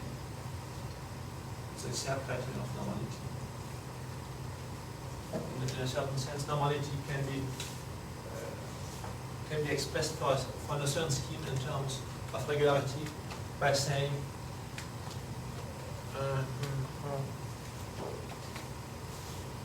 that the set of regular points, of non-regular points of polar dimension at most 2 plus another condition which is let's see, of a chronological type which is easy to which passes easily to the product, the S1 condition. Something about associated primes. But let's not dive into this. Let's just admit the statement, which is true and more or less well known. All right, and once we have this statement, we can again make the general nonsense development of schemes being geometrically normal.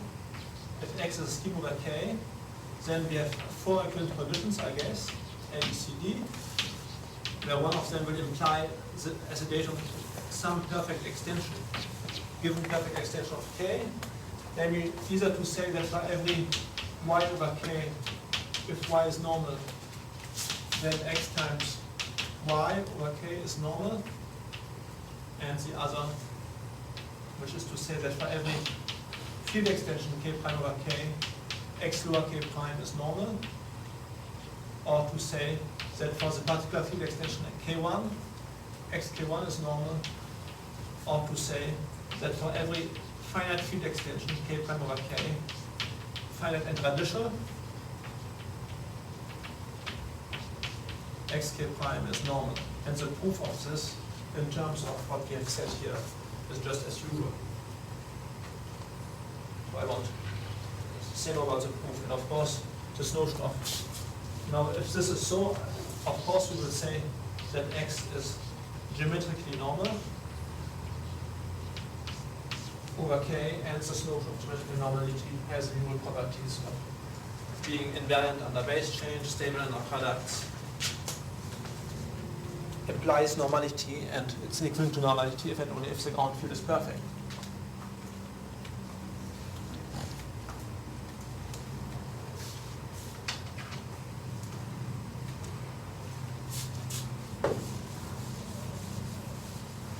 So as far as geometrization of absolute properties of schemes is concerned, namely relativizing it over ground field, I think we have said, we have made a review of the most important notions, topological and otherwise. So now let's give some applications to algebraic groups. Let G be a group, algebraic group over K, a group scheme over a field. G is separable over K, or to say that G is geometrically normal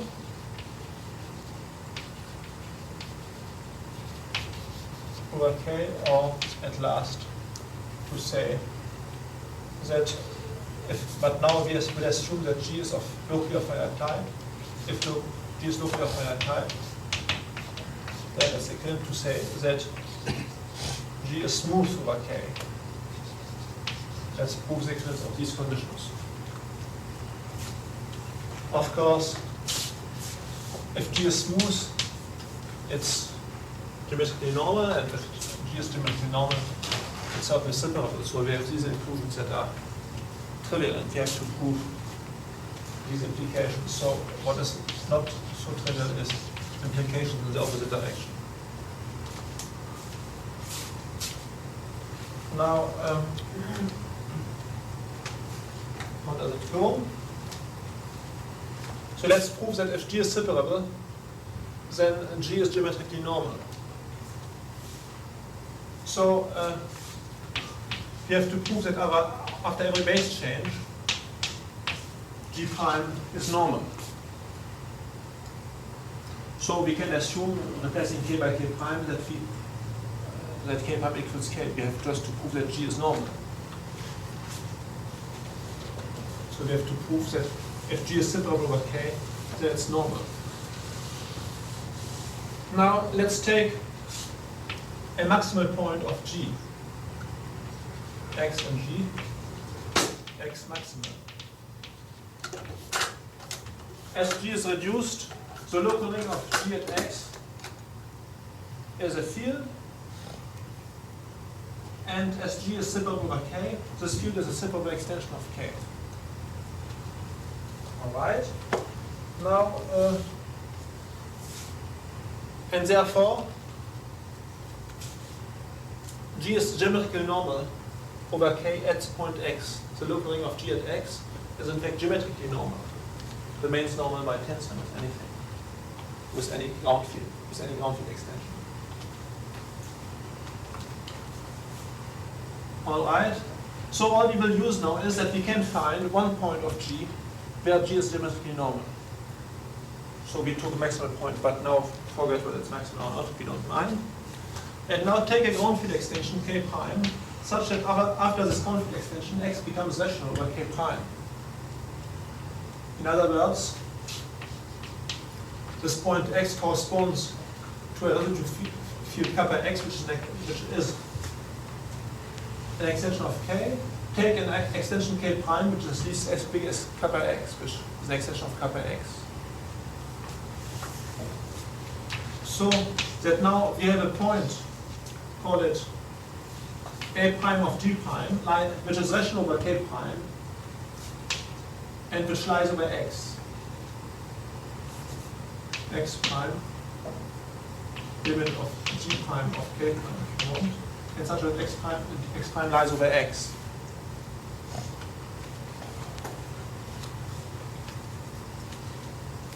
Now, because g is geometrically normal at the point x, g prime is normal at the point x prime. All right? And therefore we see that g prime will be normal at any other point which is rational over k prime. Because let's take another point, let's call it x prime 1, element of g prime k prime. And let's look at the translation in g prime by which maps x prime into x prime 1. It will be the translation by x prime 1, x prime minus 1, let's say the left translation.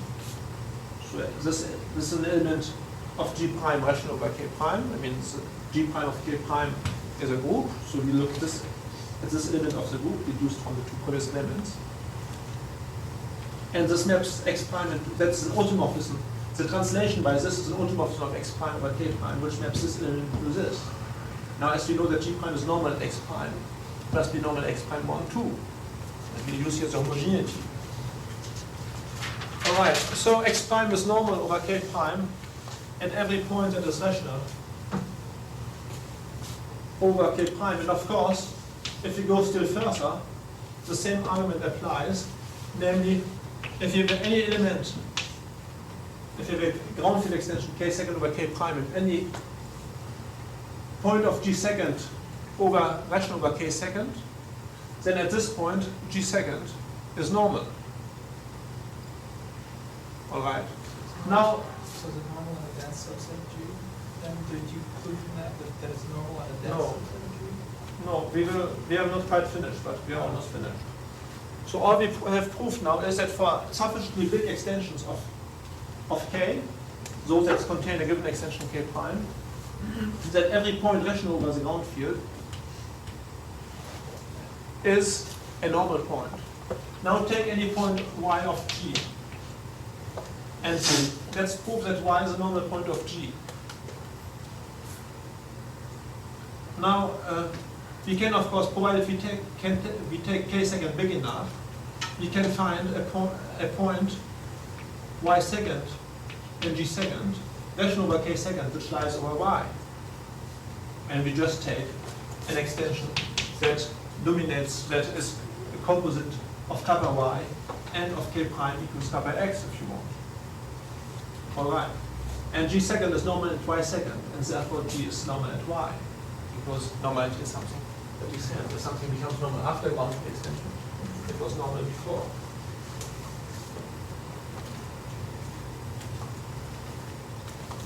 Now, the same argument works with exactly with smoothness. In fact, it's a purely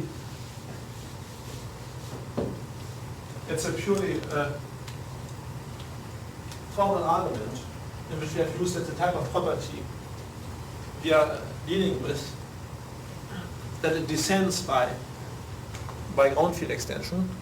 If it's true for a point after ground field extension, it's true for the point below in G. And when we have such a property, then if the property is satisfied for any point of G, then it's satisfied for other points because of the homogeneity of G. In fact, the same argument would work whenever we have a space G over K, X over K, on which the group scheme G operates, and in such a way that G operates on X in a transitive way, at least sensitively transitive, and in such a way that G times X goes to X times X, by mapping G comma X into gx comma x if this is surjective. Then if x is separable over k, x is even geometrically normal. And if x moreover is of locally of finite type over k, then x is even smooth over k. That's just homogeneity, you see. We can translate. The idea, I mean, if it's regular at one point, it's regular at all the translates. That's all. Yes? Is there any problem on making a monoid G instead of being a long way, for example, if we have regularity or some notion of separability at the... No, because the translation, you see, is no longer an isomorphism. We have used the fact that the left translations are isomorphisms. Therefore, if something is true at one point, it's true at the transform of this point by isomorphism. Of course, you have used, I didn't state this, that the property in this question, descendant also is stable by isomorphism. Yeah? So probably I suspect it would be false for monoids. One has a feeling that in a monoid there's a tendency, you see that the unit element might be very singular, whereas the node elements might be regular. The unit element has a very special role to play there. Look, for instance, the analog one of taking the semigroup R plus, for instance, differential analog one, you see. Something like a differential space in which the origin positive integers by addition, including the zero element. It's a differential monoid in a way, in some sense. But it's a variety with boundary, and zero is really a boundary point of this variety. The variety is not a singular, it's an origin.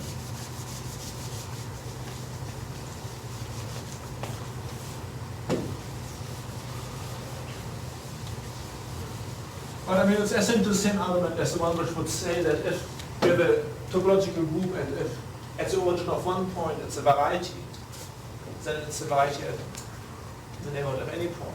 It's just translate. See.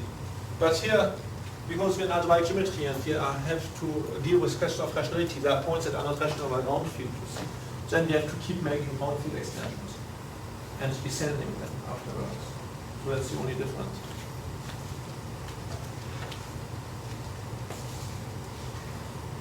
Now, let's give a corollary of this. Assume that K is normal, that K is perfect, I'm sorry.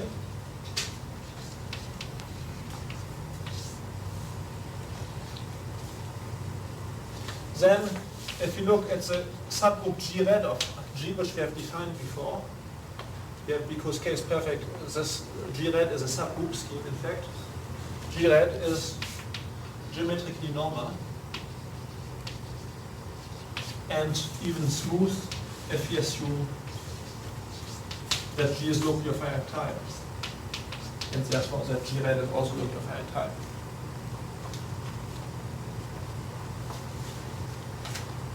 So reduced, and of course reduced schemes over perfect fields being separable over its perfect field must be geometrically normal and even smooth if they are locally of finite type. By the way, I think that it would work even without finite type by speaking of geometrically regular. Let's see. No, we have trouble with finite conditions. No. Unless we can define geometrically regular and regular without finite conditions, we will have trouble.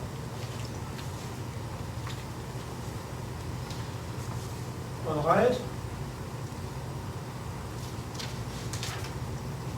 Let's give another corollary, but in this corollary we will first assume G locally of finite type. And I think that we can get rid of this assumption. With a little work, assume G locally of finite type. Then the connected components are equal to the irreducible components.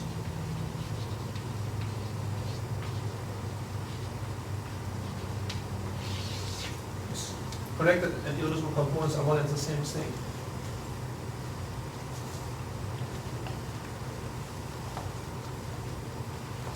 Now let's see this.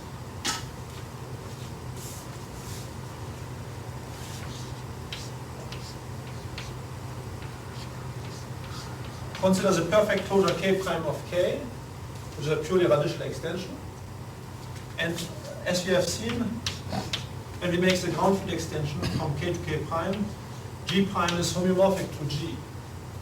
And therefore, the statement which we made on G is equivalent to the same statement on G prime. So we may assume that the ground field is perfect. So assume the ground field to be perfect now.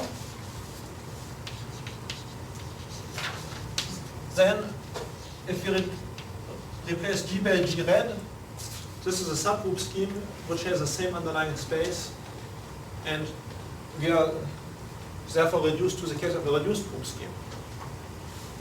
But a reduced group scheme, we have seen over a perfect field, is geometrically normal and therefore very normal. The local rings are normal local rings, and therefore the local rings are integrity domains. But this implies that for every point, there's only one irreducible component that passes through this point. Because the irreducible components, they just correspond to the minimal primes of the local ring at the point. The irreducible components passing through the point. So there's just one irreducible component passing through any given point. But in any locally indifferent space, which, I mean, this property characterizes those spaces. I mean, for locally indifferent spaces, for instance, schemes of locally affine type over field, this property I've just stated, namely for every point there's just one irreducible component passing through it, characterizes those spaces for which the irreducible components are equal to the connected components. Remember that the connected components can be, for locally indifferent space, be described in terms of reducible components by this chain condition.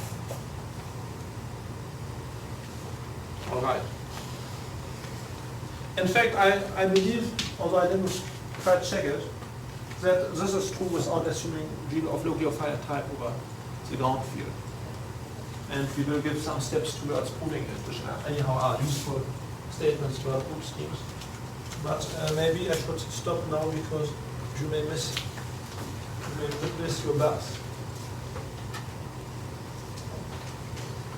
So tomorrow we will go on a little bit along these kind of lines, and perhaps I will try to state a problem about this general group scheme over here as a tentative topic for a thesis.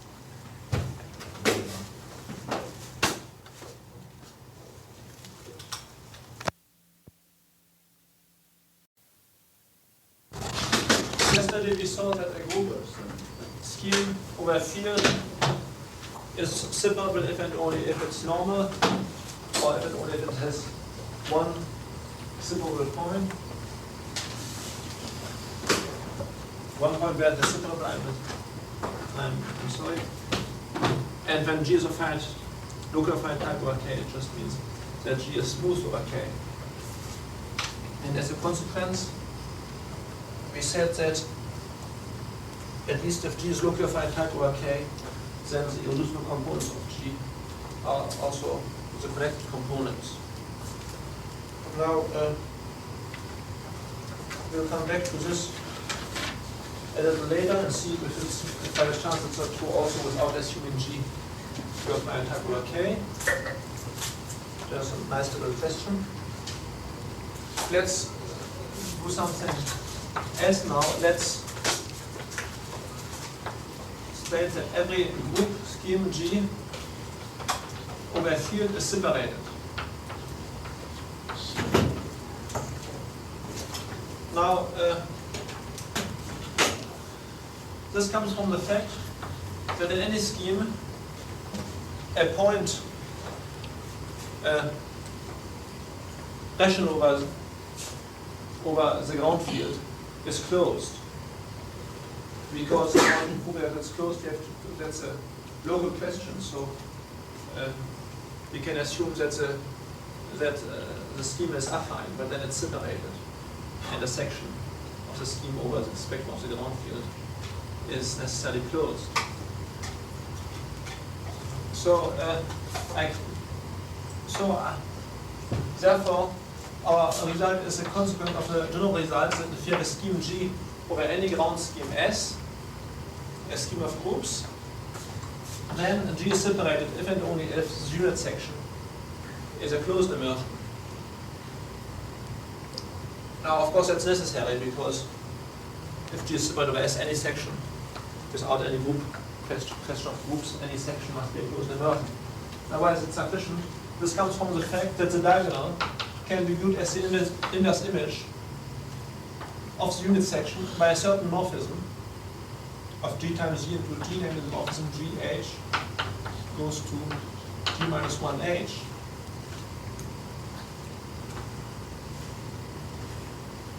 And if the unit section is a closed immersion, then the inverse image of the unit section is a closed immersion, is a closed subscheme.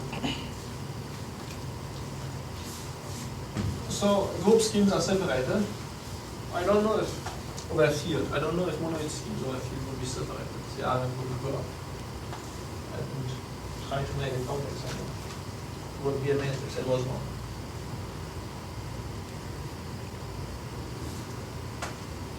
Let's give another result that for any group scheme G over a field, again, the composition of pi is an open map.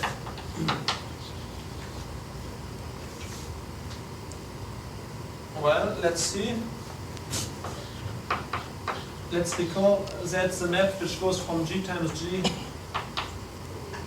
to G times G, which maps G comma X into Gx comma X, is an isomorphism. Now, when we compose this map with the first projection PR1, we get precisely the composition law. Now we know that the projection of a product of two schemes over a field onto one of the factors is open because the morphism onto a spectrum of a field of the scheme is universally open. Now this generalizes to the following case. Assume that we have a scheme over on which G operates. And we have here the composition of G times X, and let's look at the same diagram as before. Gx goes to Gx comma X. We have commutativity here, so pi is a compositum of this morphism and of the first projection. So if we know that this morphism, call it alpha X if you want, if you know that this is open, then pi will be open. So if alpha X is open, or generalizing, let's say, then this will imply that pi is open or generalizing. Now, this will certainly be so, this is the conclusion will be true, if alpha X is an isomorphism. Which just means, yeah? G graph X to X graph X to 2. X graph is X, yes. And the return on X. And, Okay. yes. It has X times X times.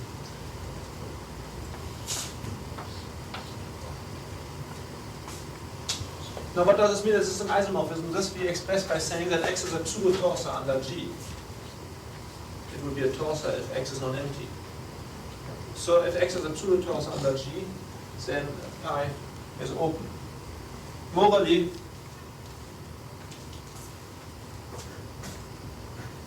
it will be open also if X is a homogeneous space under G. But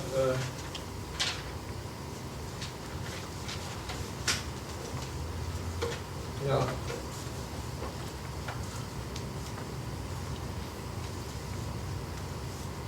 In fact, in this case also we can say that pi is also flat.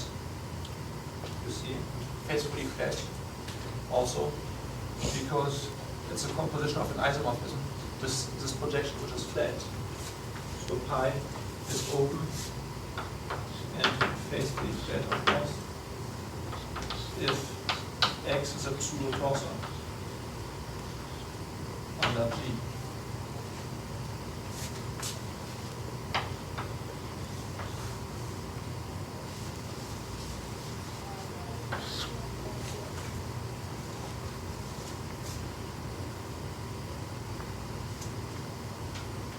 Alright. Now let's again look at the situation when G operates on some X, and let's take an open subset U of G, an open subset V of X. And I'm looking at the subset UV in X, which of course is defined either in terms of the subset, it can be defined in terms of geometric points as well as in fields, as being all points on the loci of all points of the type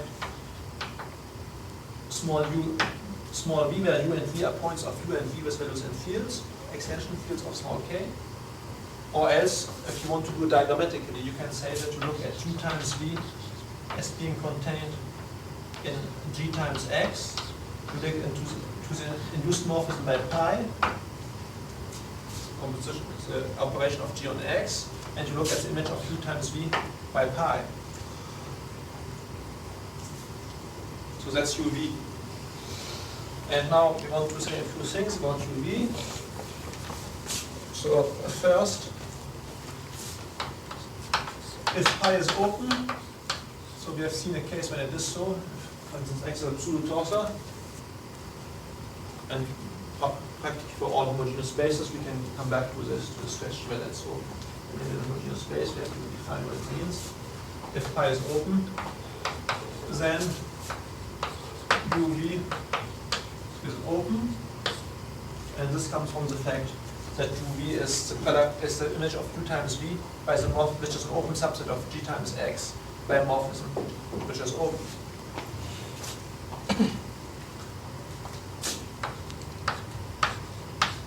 So, second, uv is stable under multiplication by the connected component of the identity, I would like to say. But let's rather take the irreducible component of the identity.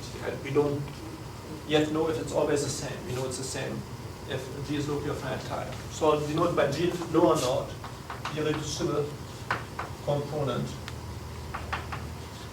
of the identity. We know already that the multiplication law maps G naught times G naught into G naught Z theoretically at least.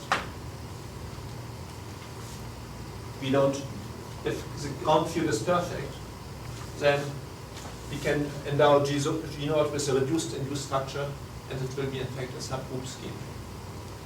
If K is not perfect, then G naught red may not be a subgroup scheme, but at least sensitively looks like this. So if we multiply geometric points of G naught with values in fields, then the product is again a point of G naught. Alright, and I claim that 2V is stable under G naught. And third point, here I have again to assume something which will be true if x is equal to G, or if x is a pseudo-torsor.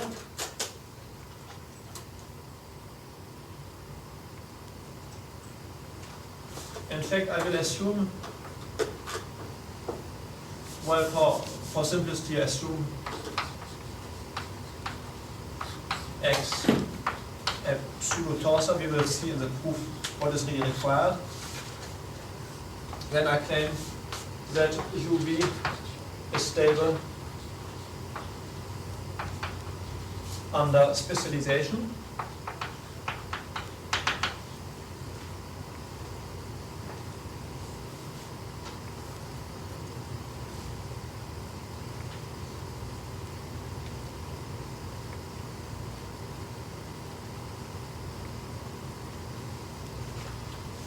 And G, under the same assumption, if U and V are quasi-compact, or if G is locally Noetherian, then U times V is even closed.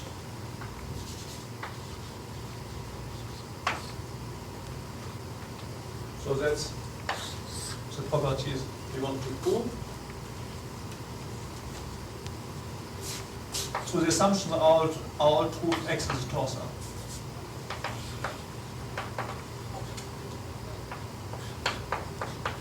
And therefore theory if X is equal to G itself, operating on itself by vector translations.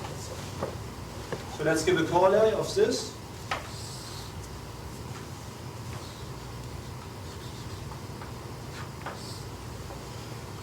X can be covered under the, if X is a torsor, let's say, X can be covered by open subsets Xi, such that each Xi is open and closed.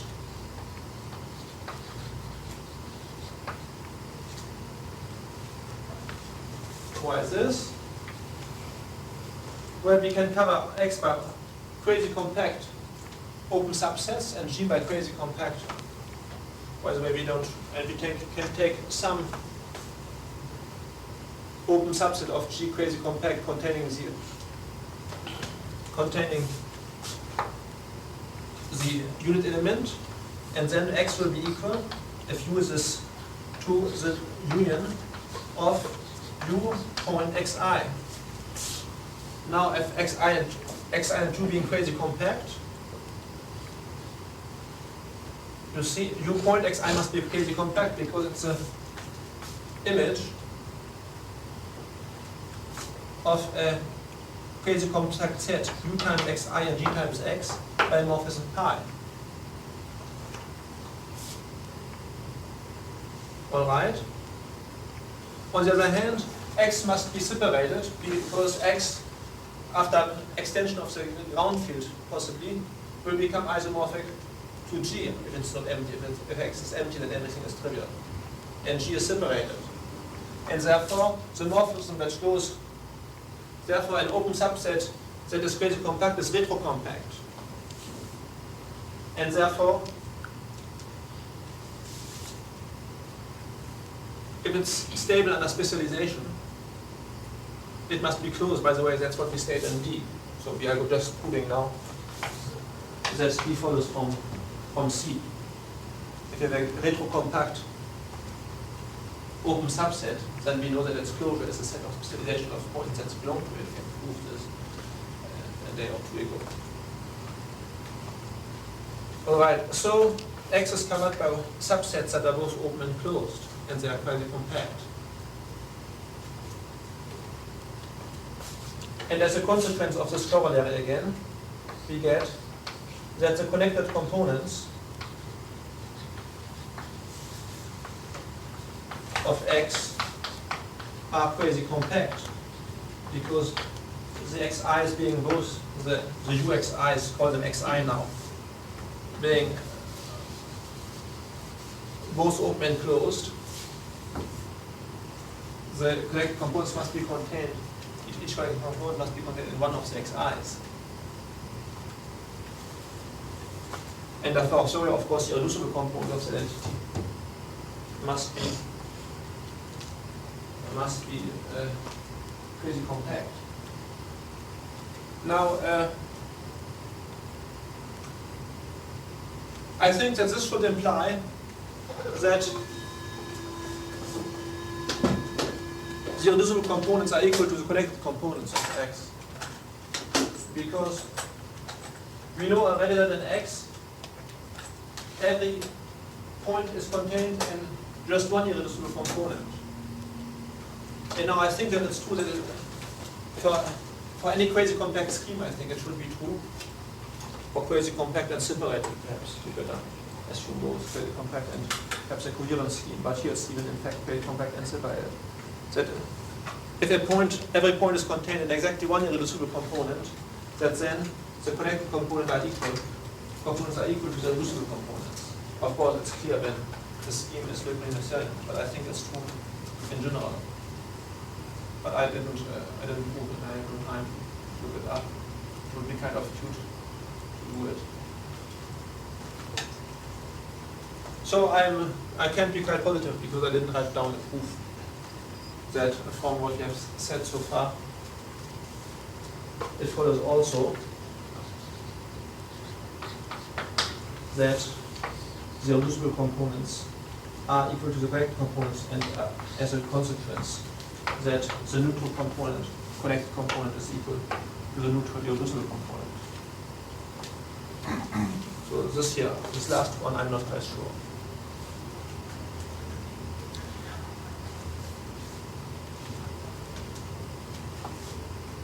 So this here is something in a way quite different from what happens with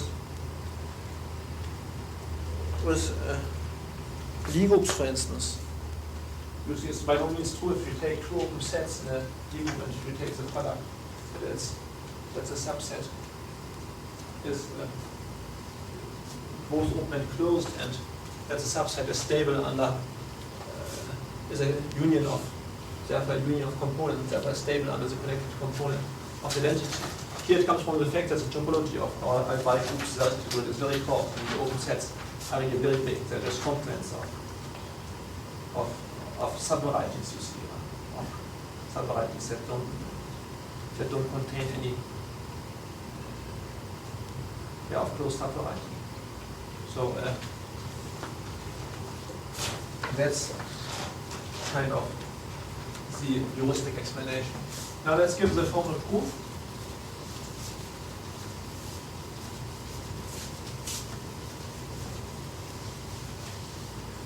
So A we have proved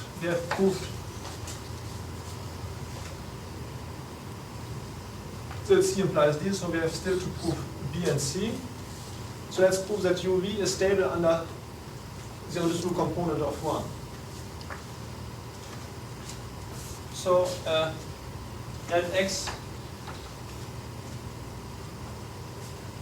be a point of UV. So provided you make a ground field extension, you can assume that this point is of the type U and V, that this point is rational over K, and it can be written as X equals U naught V naught if you want, where U naught and are also rational points, one a rational point of U and the other a rational point of V over K. And what we have to prove is that under these conditions, if we multiply X by any element of G lower naught, then we get still something which belongs to UV. And of course, there's anything in V naught, we can assume again, making ground field extension, and it's rational over K. So we take again an element G, which belongs to G lower naught K, and what we have to prove is that Gx, G applied to X, belongs to UV. That's really what we have to prove. Will this not imply that any open set contains, any open neighborhood of identity contains G naught? No. I mean, assume G to be connected. Take the additive group, for instance, as the first example that comes to mind, and takes the complement of a point. Yeah. I mean, it's of a point that is not the origin. I mean, that's an open neighborhood. Yeah, but That doesn't contain the connected component. yeah, but the square of a neighborhood. A square, yes. Yeah. Yeah, of course. I mean, that's the sum, essentially. Yes. Yeah. So here I multiply two sets, U and V. Yeah, that's it. I mean, the torsor, I took a torsor, but I mean, after the base extension, it becomes isomorphic to G. But we will see exactly what we need. In fact, it's true also for essentially homogeneous spaces. It would be a consequence, by the way. Never mind. It's kind of handy to distinguish the left and the right-hand side here by dissociating the group and the space on which the group operates, other than having just a group. But of course, it just means essentially this means that this proposition means that if you have U and V in a group, then U times V is open when U and V are open. So we have to prove this. So that is, we have to find, after possibly making a base extension again, we have to find U in UK prime, let's say, and V in VK prime for some extension field, such that gx is equal to uv. So that's what we have to find.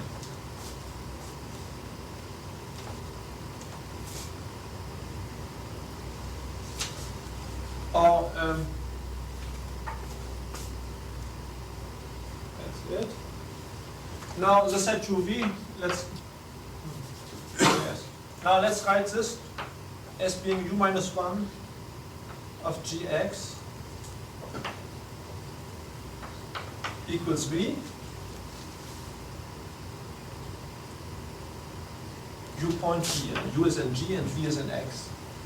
So this means that u minus 1g applied to x is in v. Now let's consider the map which goes from g to x, which maps an object h of the group into h point x. This makes a sense because x is rational over k. Alright? So let's call this phi this small. Phi h equals hx. Alright? So what we have to prove is, in fact, in order to find u and v such that we have this, it's the same thing to find u such that u minus 1g is in phi minus 1 of v. Namely that u minus 1g, when I apply phi to it, namely when I take this applied to x, we get the point in v. Because this point of v in v, of course, may not be rational. Well, it will be rational, of course, over k if q is, over k prime if q is, alright. So that's all we have to find. Or else we will write it in the following way. We will write it, I will put u now on the left side. That means that g is an element of u phi minus 1v. Or else now I will put this on the other side. It means that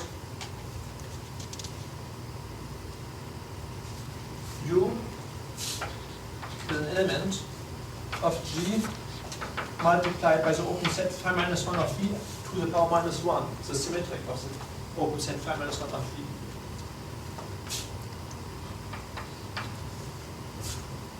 So what I have to do is to find, possibly after base extension, a point which belongs to g,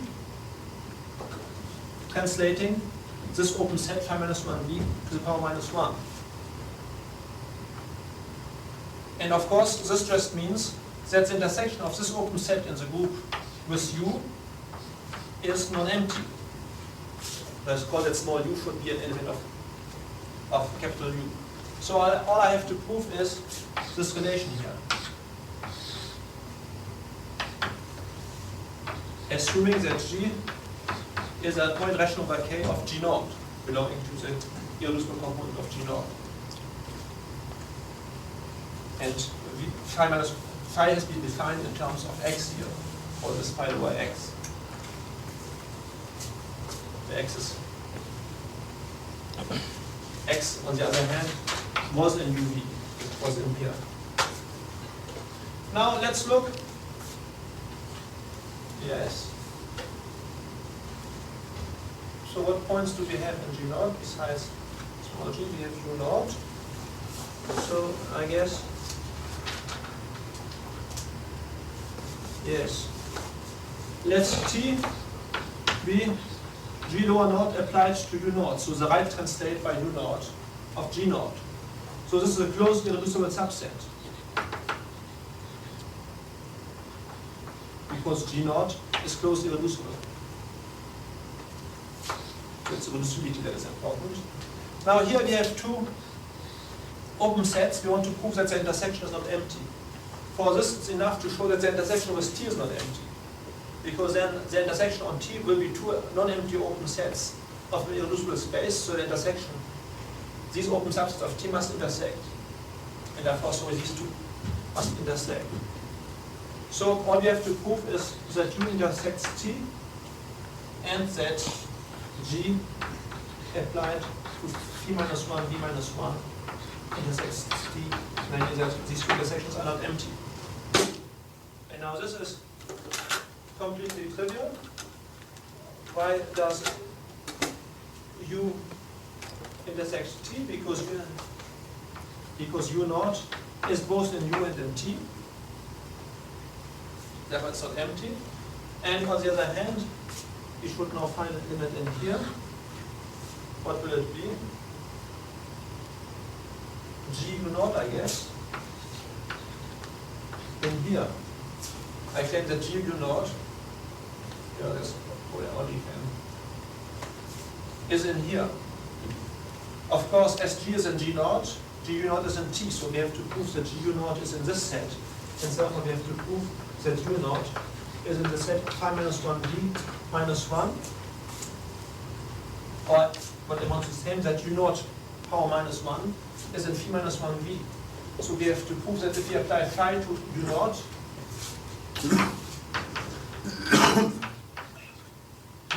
we are in V, but phi applied to U naught is equal, I'm sorry, to U naught minus 1.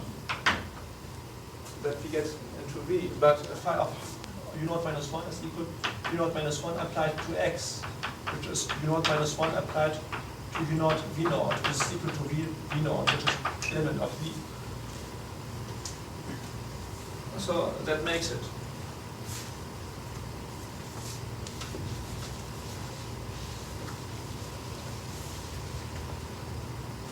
So this is proved without any assumption on X, in fact. G operates on X, that's all. Yeah. Then UV for any open set U in G and V and X is stable under G1 naught. And now we still have to prove C here, where I assume again that X is a pseudo-tensor or something like this, or homogeneous space. We will see what we already need. That U times V is stable under specialization. And for this I will prove something more general. Assume that X is a pseudo-tensor, and let W be a subset of X. Then I claim that W is stable under G lower naught if and only if W is stable both by specialization and generalization.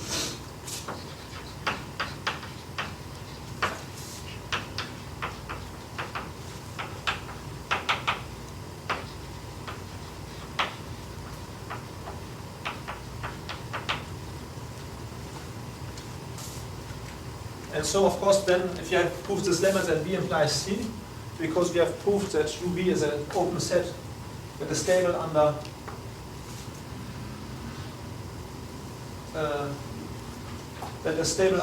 action of G naught, and therefore it must be stable by specialization and generalization. In fact, by generalization, it has no merit because we know that it's open. But here we didn't assume W to be open in this lemma. Now, let's see. Of course, if W is stable under G naught, should I explain what it means that the arbitrary subset is stable under the action of a subgroup? I think it's pretty clear. You just take points in any extension fields and you say differential points are stable. Points of K prime are stable under the action of G naught of K prime. Alright. Then, of course, it becomes trivial that W is stable under G naught if and only if the complement is stable under action of G naught. So if you want to prove this implication, we need only prove that W is stable under generalization, say, because applying it to the complement, then the complement will be stable under generalization, which means that W will be stable under specialization. All right. Now, so take at point small x in W and assume that y is a generalization of x, so that y specializes to x, and let's prove that y is in W. Now, as usual, you see here again, because the notion we can assume by making a base extension, will this help? I think so, yes. K prime to some K prime. We may assume that X is rational by K prime, because we can find a base extension such that X comes from a point X prime over small x prime of X prime, which is rational over K prime. Because just take an extension K prime which contains the field kappa X. Alright? Now, on the other hand, because X prime is flat over X, the generalization Y of X comes from a generalization Y prime of X prime as a projection of it. And if you prove, of course, that Y prime belongs to W, then Y belongs to W. Right, so I mean, this is, again, pretty evident that here base extensions are innocuous. So we may assume as well that X is in Xk. And now we look at the map which goes from G to X as before. The map phi, called phi lower X, whose values for any G is equal to G applied to X. That's it. And if X was a torsor under G, then this map is an isomorphism. In fact, all we have to know is that this map is generalizing. So if X was a homogeneous space, this would be so. I will define a homogeneous space in a minute, let's say. So assume that this map phi X is generalizing now. Only. That's all we will need.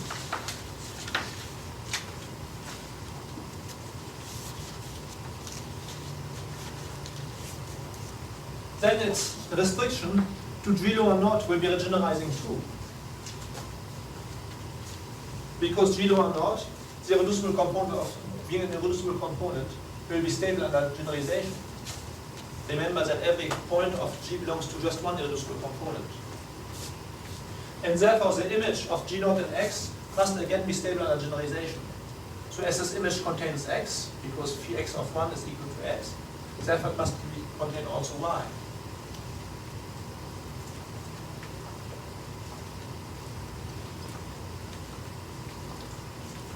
So, therefore we have proved our statements. Now what about homogeneous spaces? We should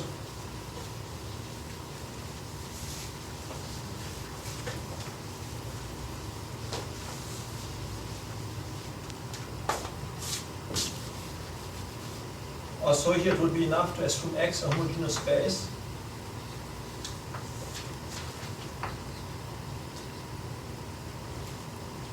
Well, we will say that X is a homogeneous space if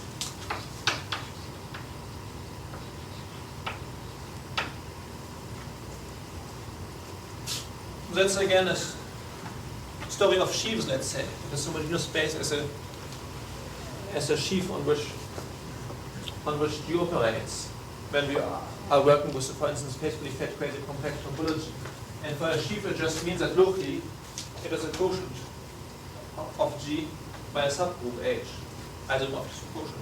It means that first of all, locally it is not empty, but this means here just that it's underlying, I mean that locally it has sections, but this just means that X is not empty as a scheme. This means X non-empty. This just means that after base extension to some field K prime, X lower K prime will have a point rational over K prime. There exists a point X K prime. And on the other hand, now next, we look at the morphism which goes from G to X, as before, which is the morphism phi X, which maps G into Gx. And the next part of the definition is that this should be an epimorphism. So that if the inverse image of the point X by this morphism, if this will be a subgroup, of course, the stabilizer of X, then it will turn out that X is isomorphic to G divided by Gx. And an epimorphism for the topology you're working with, faithfully flat crazy compact topology, implies, for instance, that it's surjective, and hence surjective. We may say also that X is set-theoretically a homogeneous space under G if X is not empty and if this morphism here is just surjective. So we are not too fussy about what happens to the local rings. Maybe G may be reduced and X may have equal elements. We don't care for what we are. Now, if it's an epimorphism, then I claim that it must be generalizing. So let's prove that such a morphism then must necessarily be generalizing. So which will show that if we assume here X to be a homogeneous space only, then our result is true. Now, why is this?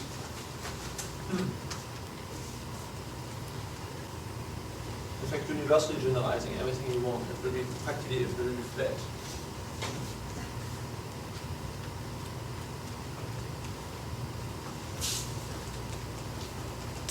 So let's prove that this implies that X. If phi X surjective implies phi X generalizing.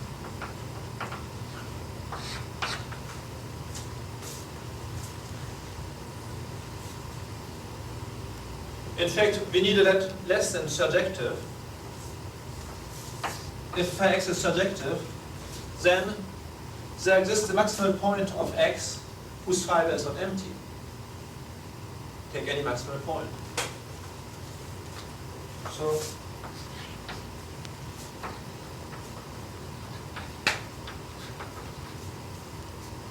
maximal point Z of capital X such that phi minus 1 of small z is not empty. So I assume that there exists now such a maximal point. We don't even need to assume that we have a surjective morph. Then I claim that phi X is even universally generalizing. Well, why is this? Well, we can assume, of course, that the ground field is perfect. We just pass through perfect closure. Here, ground field extensions are, especially if we pass to perfect closures, set-theoretically the situation has not changed. And now, if I may replace G by G red and X by X red. And G red will operate on X red by the usual argument. So I can as well assume that G and X are reduced.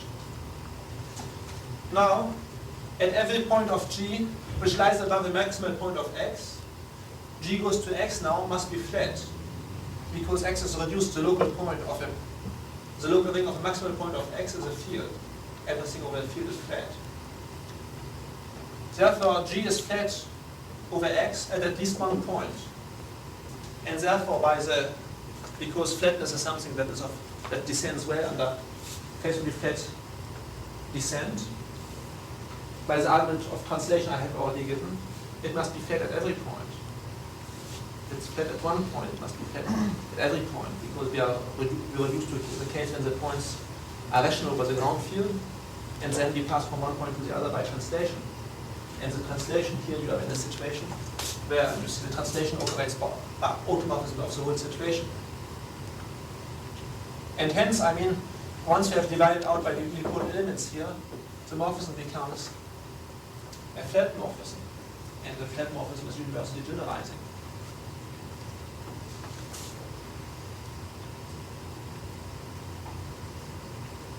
So maybe we could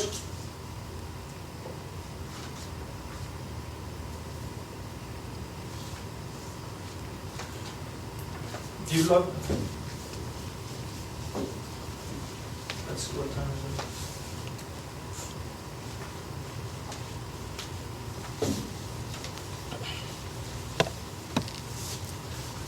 This last argument, we could again systematize it as a lemma by saying if you have a morphism X goes to Y of G schemes, of schemes on which G operates, everything is over a field by F, then a certain number of conditions are equivalent to say that there exists at least a point X in X such that F linearizing at X, or to say that F is universally generalizing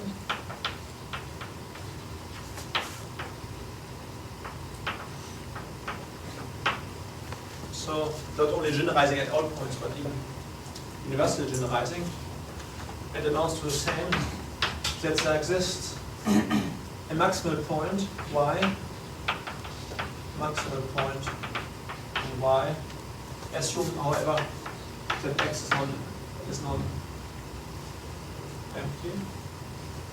Yes. Or let's put here X non empty in condition B. That there is maximal point in Y such that X, the fiber of this point, is not empty. So what else can we say?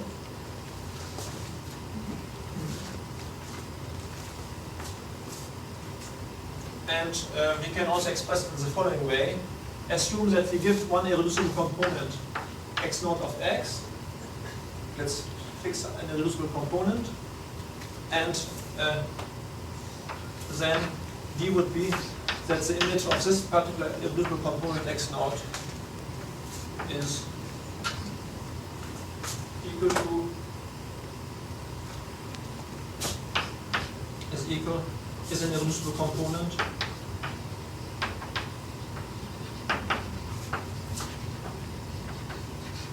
of Y, maybe something like this.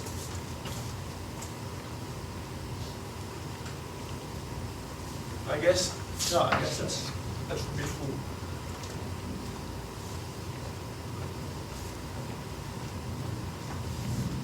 Should we say so? Yeah, I guess that's it. Yeah.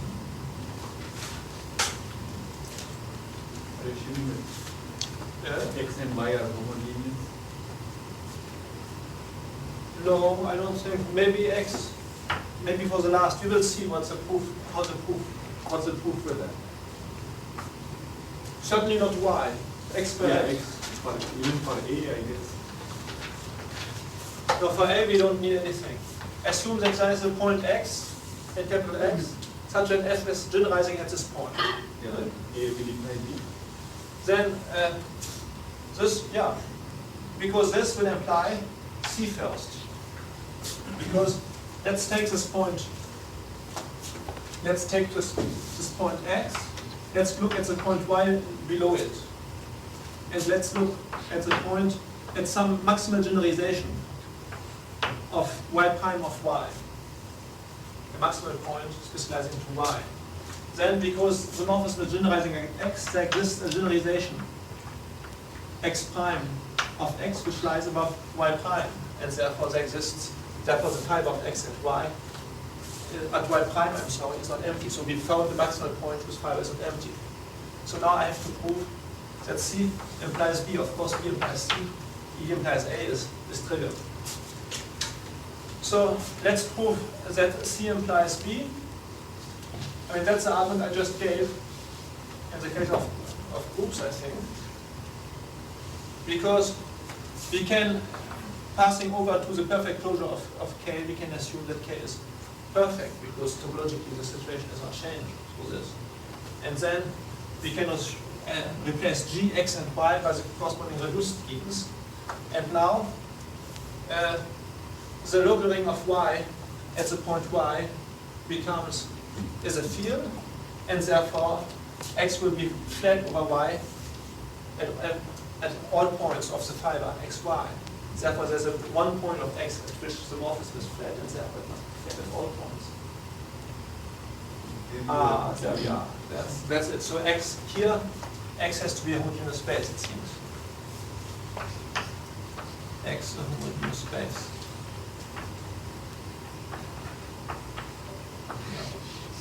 In fact, set-certainly homogeneous will suffice. It's enough that G operates set-certainly transitively on X. Set theoretically homogeneous So I have to use the fact that gx. All right. And now what about this here? If f of x naught is an irreducible component of y, of course it's then taking a maximal point of this irreducible component of y, taking the generic point, it's the maximum point of y, it's either it's not empty. So this implies the other conditions. And so all we have left to do is to prove this implication here. And why is this so?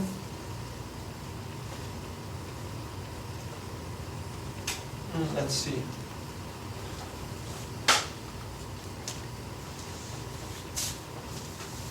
Let's notice that x naught is stable under g naught because x naught is being an irreducible component, and every point of x has just one irreducible component passing through it. Therefore, x naught must be stable both by specialization and generalizations, and we have seen in our lemma that this implies, as x is a homogeneous space, this implies that that x naught is stable under g naught, and therefore the image of x naught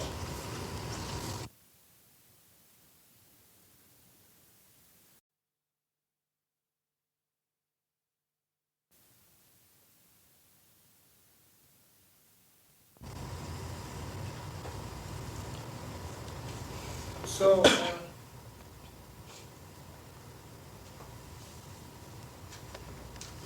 maybe here, in order to have this implication, perhaps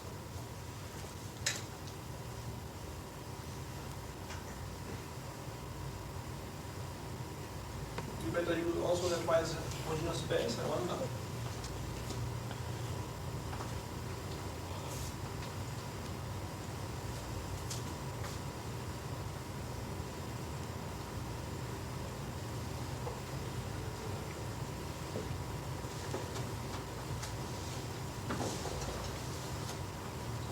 Or sets, at least sets logically. So the other way, maybe you can attach something. Say if it's not homogeneous space, by attaching something you might make irreducible component bigger.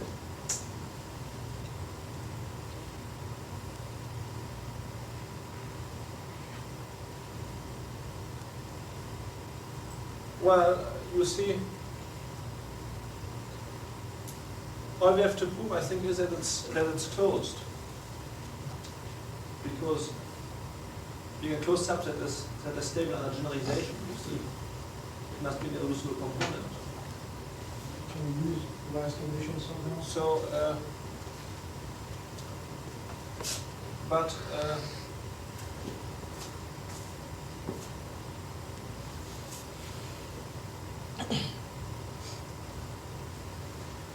Condition D.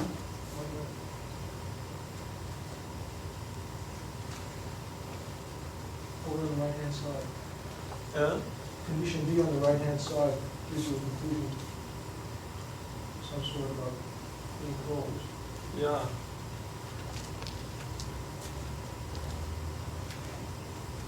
If y is a homogeneous space itself, I don't like to assume this, because I would like to take as a particular case, for instance, the same case of a group homomorphism of groups. You see.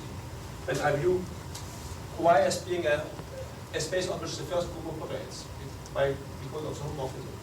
And then the thing is true. So let's see how the argument goes in this case. So the homomorphism of groups G goes to H. And assume that these equivalent conditions are satisfied. And I want to prove that f of G lower naught is equal to H lower naught. In fact, here it's also equivalent. It should be also equivalent to this condition that f of G contains H lower naught. Alright, so let's prove either of them. Now, f of G is stable.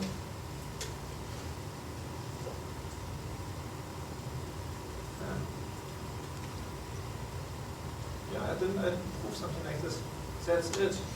I know already that the morphisms which phi lower x, which go from G into H, you see, which are just translates of this morphism, I know already that they're generalizing. And therefore, our lemma that I have unfortunately erased will show us that a subset of H is stable under H lower naught. I'm sorry, under whom now? Under G lower naught or H lower naught? Under H lower naught, under G lower naught. If and only if, that's it. If and only if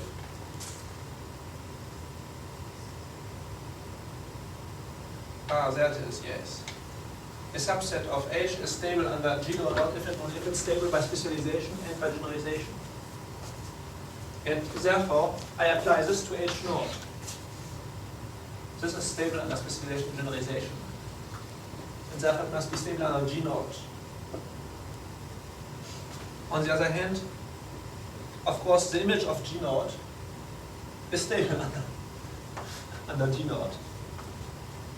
As it contains 1, it contains, let's say, I want to prove this equality. What do I know already?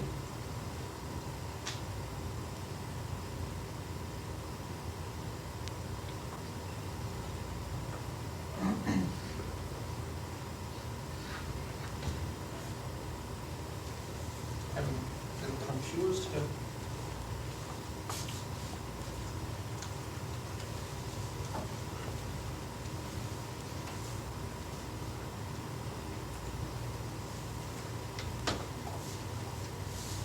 Well, I know that f of G naught is stable under generalization.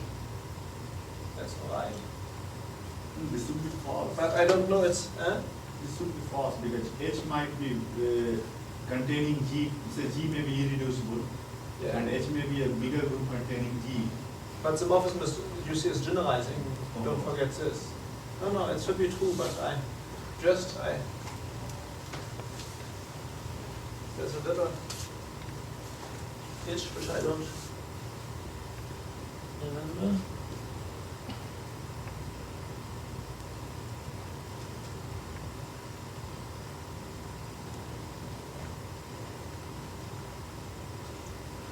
Yes, what was our lemma? It said that something is stable. Yeah, that was it. Our lemma said that if the morphism, if a space X on which G operates, call it X, is such that the various phi x's, which are morphed from G into H, are generalizing, then a subset of X is stable under G lower naught, if and only if it is stable under generalization and specialization. Now, the assumption which we made on X is true for G goes to H, because, in fact, the morphisms phi lower X, they are just the translates of this morphism here, which by assumption is generalizing. All right, now I apply our result to this subset here. This subset is stable under action of G naught, and therefore it must be stable under specialization and generalization. So there we have it. As this point contains the origin, it must contain the general point of H naught because it's stable under generalization, and therefore it must contain H naught because H naught is the closure of this point. Is this all right? Yes. All right, and now I think I can come back to this, and it will be true, I think.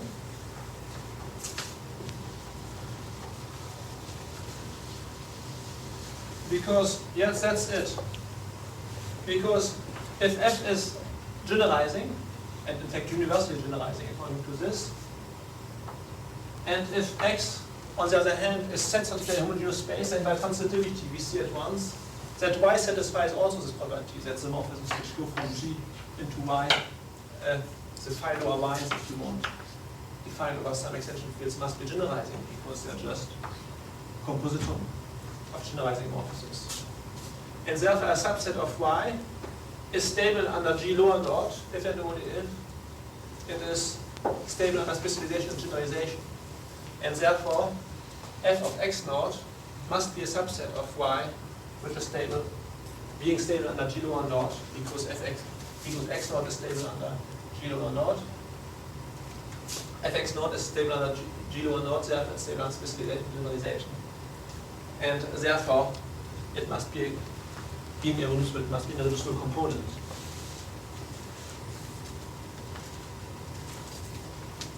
All right.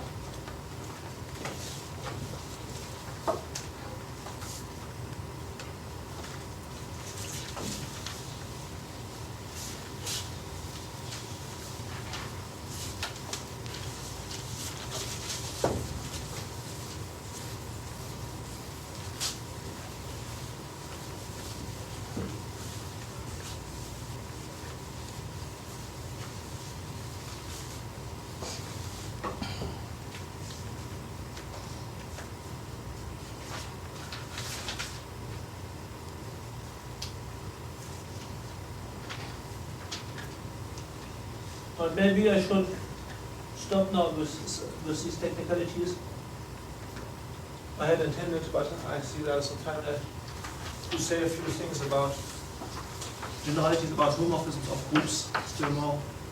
Hence the factorization of this into an epimorphism G over K, where K is a kernel, and a monomorphism, and such things. But there is not much time left.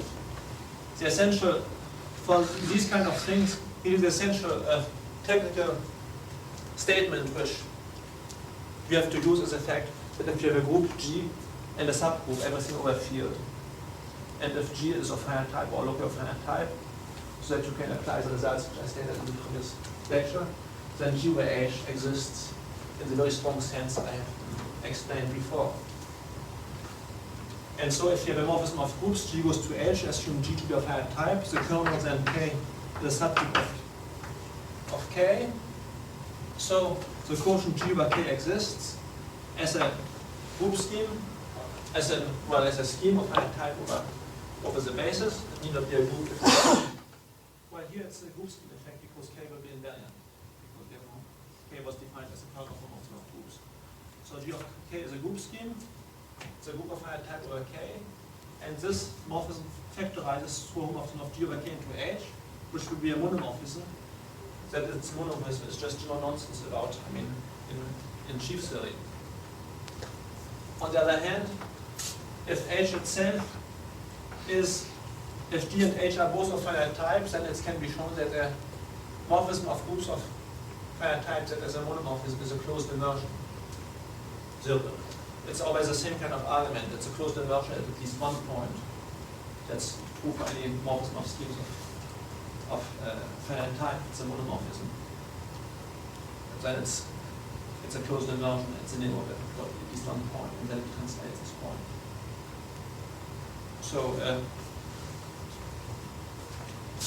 So we have these kind of results that show that in fact that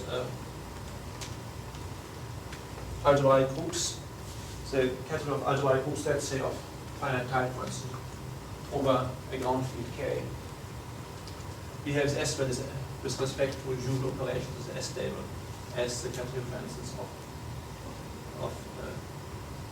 of sets of groups. And it's a little less. It's somewhat better than the category, for instance, of Lie groups, because we don't have such phenomena as the geodesics of a torm that you see that wind around with a dense image. You see here the image of a group by a homomorphism of groups.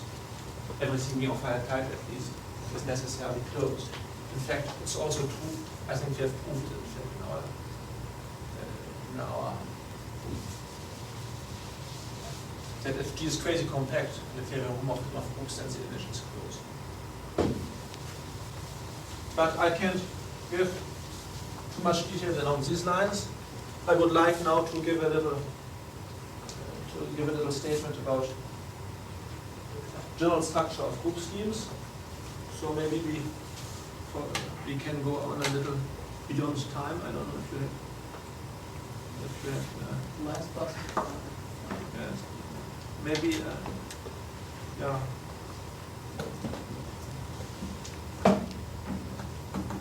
I wonder if there would be a possibility for some people here to, if they would like to follow a little beyond 5, to get transportation by somebody else. I can take 4 or 5 weeks. I'll certainly take So probably Well, there there's should two, be- but, you can't take any because you stay, don't you, for oh, that's right. afterwards. So you don't count. Yeah.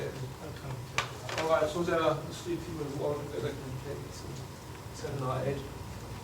So that would be no problem for transportation. There will be other problems for interest. But let me now state some general things about the structure of algebraic groups over field. So we will unscrew, we see a condensate to unscrew into a group in several steps. Let's first look at the separable groups, those which which are separable and totally discontinuous.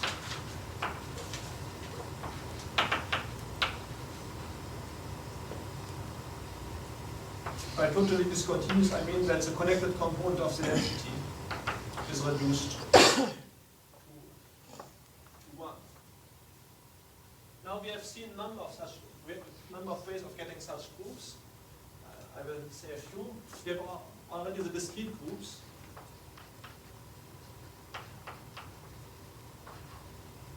So when we are on algebraically closed field, for instance, don't mind algebraically closed field.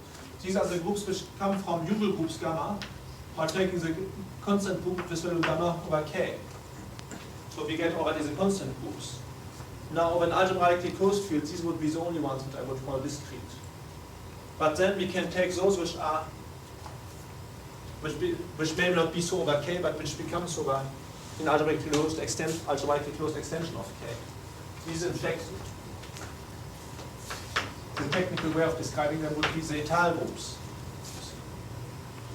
So these groups are classified by just usual groups together with a continuous operation of pi, the Euler group of k bar over k, onto them. So no mystery about these. So they are just reduced to a series of usual discrete groups, but now we have to take into account a continuous operation of the profinite group pi. Continuous operation, I recall, means that the orbit that means if pi is the scalar group, pi equals gamma of k bar over k. This means that for every x in gamma, the stabilizer of x, pi log x, equals the set of g in pi, such that gx is equal to x should be open. It just means, in fact, that pi times gamma goes to gamma, which expresses the operations of pi on gamma should be continuous when we view pi as it being a topological group. But in fact, when we want to make it explicit, that's how it expresses itself. So these are the most trivial groups you can think of. Now, there are also the pro-étale groups. And when we said pro-étale, we meant pro-finite étale, which you obtain by taking inverse limits of groups that are finite and étale over k. And here again, by descent theory from the separable closure of k, these correspond to when the first, let's see what happens when the ground field is separably closed. Then, I mean, a finite étale group is just a usual finite group. The profinite étale ones correspond just to usual profinite groups. They just correspond to the compact, totally disconnected groups.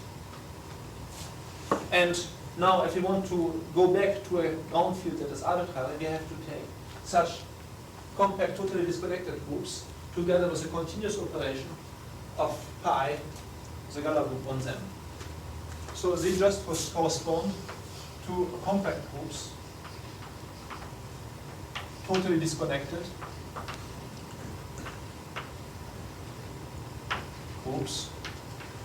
Call them what you know, k if you want, capital K, together with continuous operation of pi on them. Continuous again meaning that pi times k goes to k, the continuous map.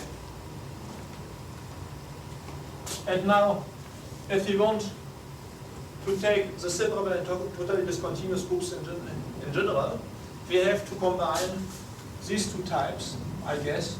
I'm not sure I didn't really prove it, but I think it should be really easy to prove.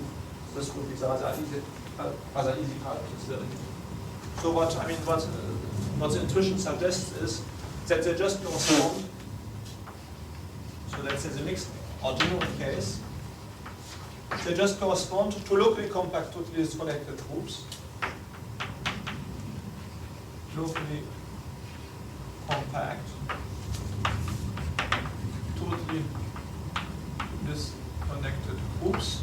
We know that such groups, call them G if you want. We know, maybe G is not fortunate, call them what do I know? K gamma. That's another G. We know that such a group has an open subgroup that is any such group has an open subgroup that is compact. And so it's an extension.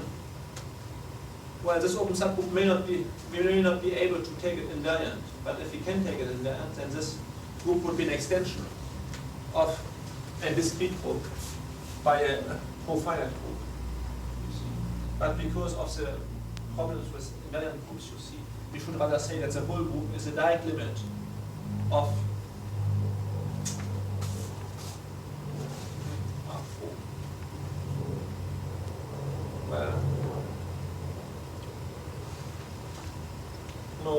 well, that's all I would say here. So it has an open subgroup that is compact. If it was commutative, it would be an extension of a discrete group by a compact group. But moreover, because our ground field may not be algebraically closed, we still have to take into account the operations of the gamma group. So moreover, we have to give a continuous operation of pi onto this, usually onto this topological, locally compact, totally disconnected group. Alright, so that's the story for these very special types of groups. So I think they are kind of well understood. Now, next step is the purely radical groups, where G, the whole of G is reduced to E. Well, these must be necessarily affine, and therefore there must be inverse limits. Such a G must be an inverse limit of groups Gi that are affine and of course radical too, and of finite type over K. So in fact the category of these groups is the pro-category of the groups that are algebraic groups in the strict sense of finite type over K and radical over K. So here the study of these groups therefore is reduced to the study of groups that are finite over K and radical over K. And a little later I will perhaps say a few words about the classification of these groups. And then we come to what people are really concerned with. These are the groups that are separable, just as up here, but connected moreover. And connected.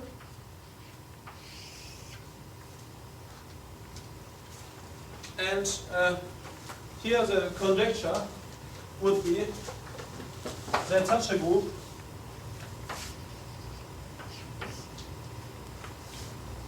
G is an extension of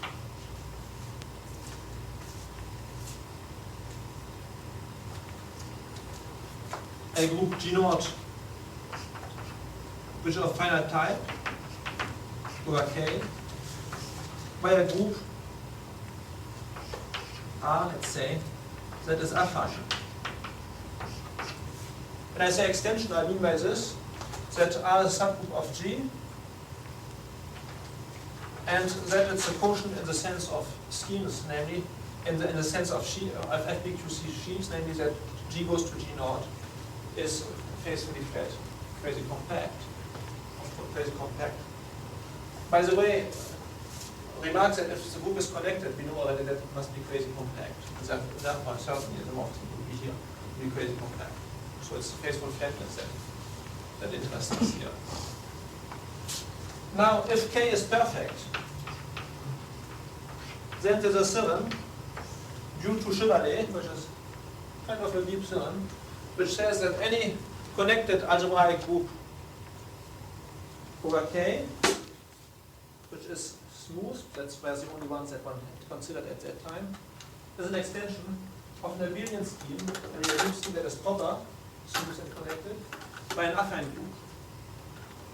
So if you use this theorem of Chevalier's, then we can even make this decomposition, this extension, a completely canonical one, by replacing G naught by its abelian quotient, and therefore the kernel, the affine kernel, will be joined to R, and therefore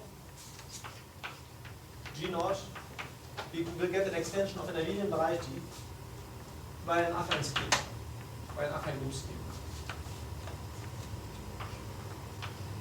So the structures, the conventional structure theorem, which I stated when K is perfect, is equivalent with this theorem, that any group scheme which is connected and separable over K must be an extension of an abelian scheme by an affine scheme. If it's such an extension, it's easy to see. That's the extension in terms of known stuff. That this extension is unique. This extension structure is unique.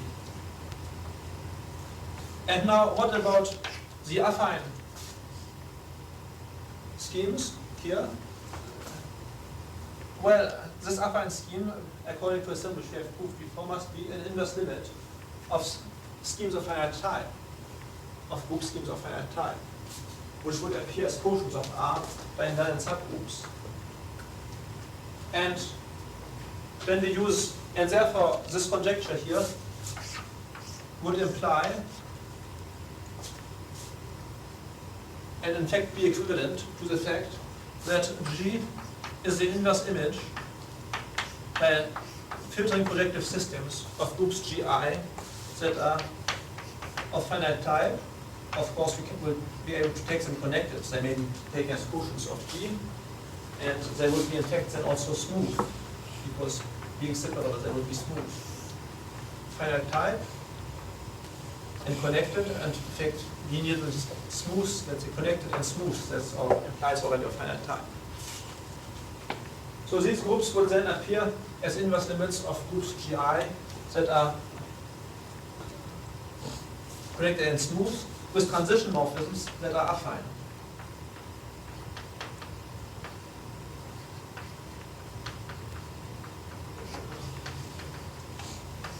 In fact, so this theorem would imply this one, and I think that the converse should be kind of clear.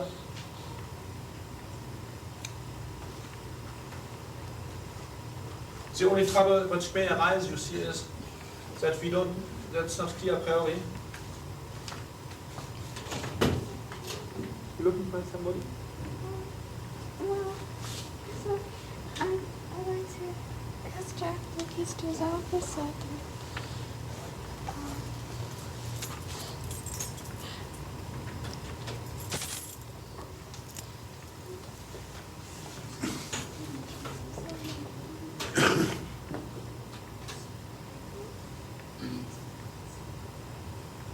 The only trouble that might arise is that we don't know whether the abelian parts of the GIs that occur in Chevalier's theorem, whether the dimension will be bounded. It's not a theorem. No, the Chevalier is going to perfect.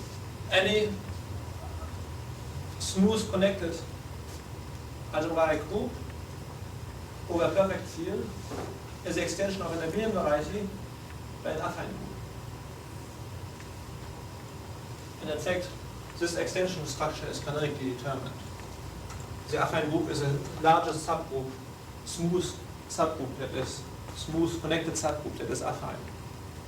And the abelian scheme scheme is just a quotient by this subgroup turns out to be invariant.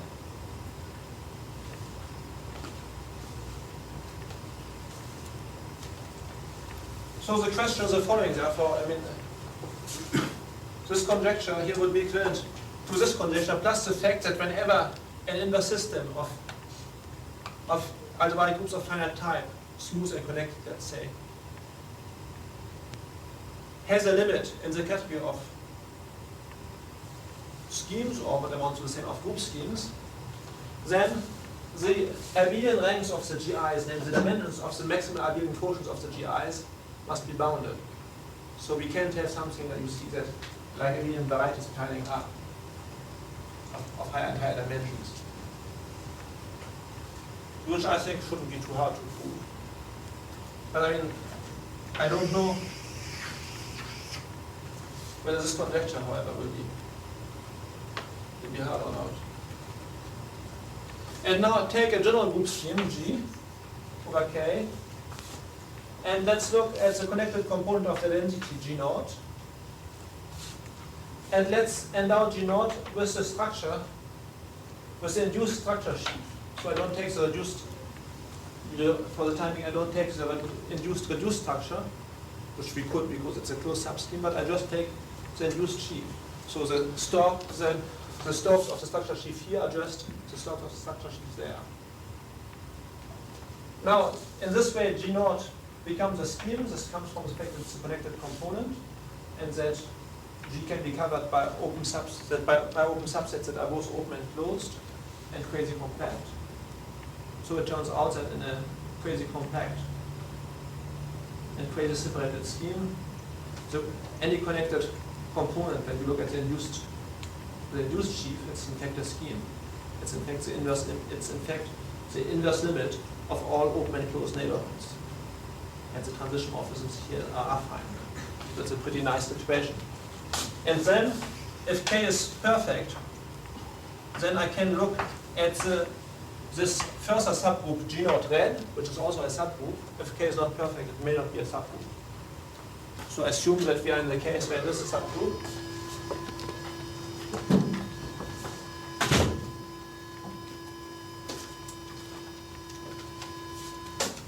And then we end up with the subgroup 1. So we have this canonical filtration of any group. Now, G over G naught will be of class 1. This will be a totally disconnected group which is separable. All inseparability phenomena will be kind of constant in G naught. I have ruled them out by dividing by G naught. This G over G naught is, in fact, the group or set or scheme, let's say, that I had called P naught, the relative pi naught of G over K. Except that I didn't completely treat all cases. So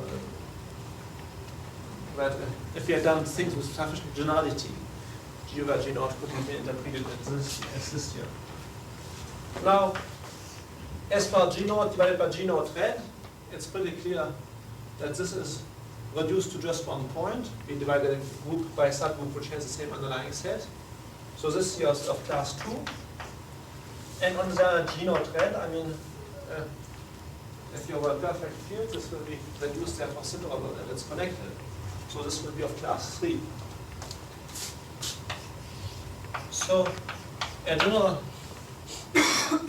group scheme over K unscrews into these 3 pieces. And this unscrewing in fact is confirmatorial for variable G. By the way, now one can try to classify the extensions, you see. If we assume that you know how these pieces look like, and in fact for these certainly we do, for these I think it's less clear for these two. Anyhow, to see in how many ways pieces can be fit together. In fact here it's 3-step extensions, you see, you have 3 quotients occurring. And now if you want, so I think here really the main conjecture, I mean that may produce a lot of sweat, is this here. I think all the rest shouldn't make any real difficulty, the rest of the description.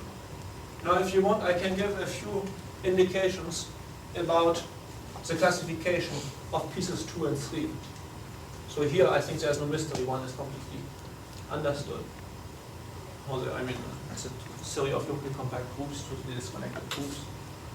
So I mean, of course one can spend one's life on. Yeah, I'm telling them, I mean, that all these co-finite groups, there are a lot of deep problems, but I mean, on the level where you're working, it's understood how they can enter into the picture. That's all you want.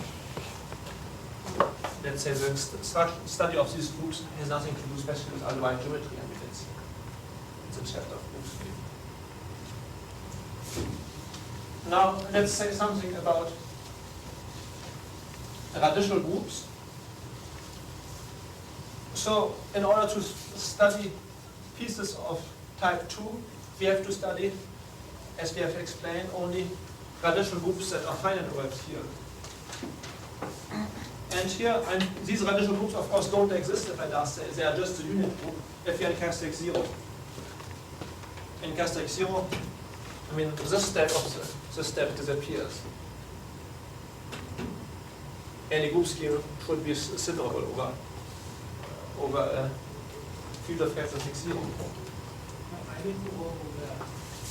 I'm not even sure that's proved, by the way. It's proved for groups of finite type.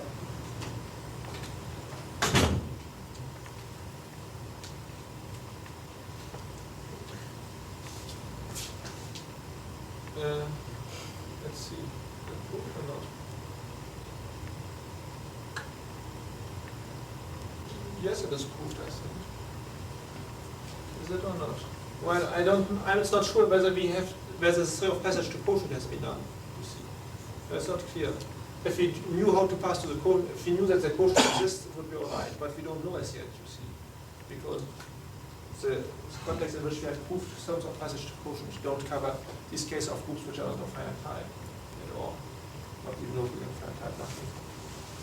But so this would be a corollary, which is not so trivial that even granting that, which is a well-known result, that algebraic groups local of finite type who are field of characteristic 0 are smooth, you see. Now what about radical groups? So the question arises only in characteristic P, positive characteristic.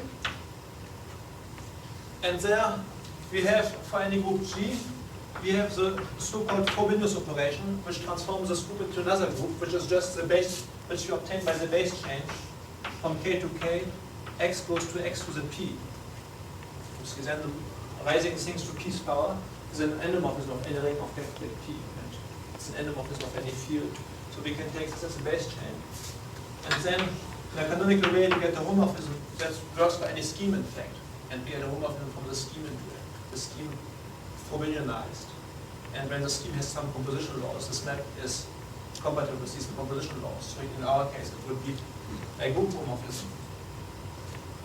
And we will say that a group G is radical of height 1 if this map is the trivial map, if this map factors through the one element. And now it's easy to see such groups are radical, in fact, that's pretty clear.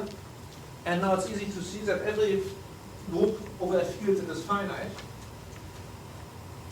every group finite over a field that is radical, unscrews in a canonical way into groups that are killed, that are of height 1, that are killed by Frobenius. Because what you do is to take the following thing, you take the kernel of Frobenius, so this will be killed by Frobenius, and then you take the kernel of Frobenius iterated twice by taking G to the P goes to G to the P square, etc. So you take the iterates of Frobenius and you take the kernels, they make an increasing sequence of subgroups. And in the quotient of two consecutive things, and this will be of height 1. And therefore, type 2 via inverse limits, which reduces us to the case of finite group schemes that are radical, reduces again or unscrews to groups which are of height 1.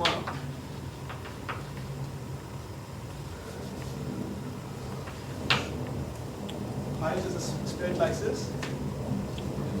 Mm-hmm. H-I. No, you're right. And You were right. Like this. No H? Yes. There is one. Of height 1.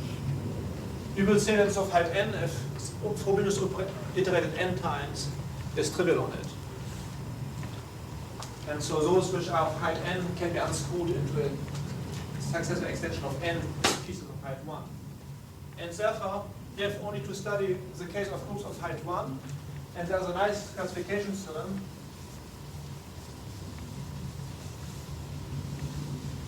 which says the following, that these are in one-to-one correspondence. I mean, there's an equivalence of categories between these and so-called restricted PD algebras.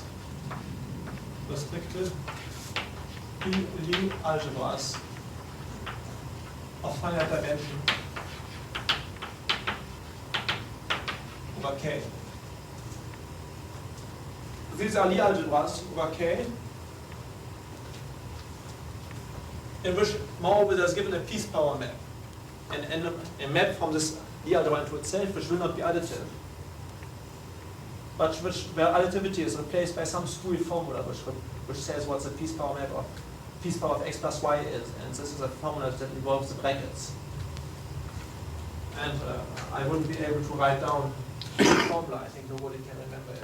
It's kind of an intricate formula, but it's the idea for writing down such a formula is that if you have a ring A, which is an algebra over a ring of characteristic P, but A not necessarily commutative, so that's a bracket operation, this x bracket y equals xy minus yx makes a sense. Then it turns out, if A is not commutative, then x plus yp is not equal to xp plus yp, but we have to add other things. And these other things, that's Jacobson's formula, can be expressed in terms of brackets. And whenever we have in a Lie ring, if we have moreover of characteristic P, if we have moreover a piece power operation which satisfies this relation of Jacobson, we say that it's a restricted PD ring. And when it's an algebra over some ring of characteristic P, we say it's a restricted PD algebra. And here it turns out that if P is a group scheme over any ring of characteristic P, that need not be a field, then the Lie algebra, Tg of K, which you have more or less defined in the course, as being contained in the, what we call the hyperalgebra of G. You see, in terms of distributions, there are distributions centered along the unit section. We have more or less mumbled something about the fact that it had not only the bracket, which was just, I mean, the xy minus yx, when we interpret things in the algebra of distributions, but it also had a piece power map. The piece power, in fact, of the derivation was again a derivation when we casting P. And it must necessarily satisfy the Jacobson formula because everything is embedded, in fact, in such a ring.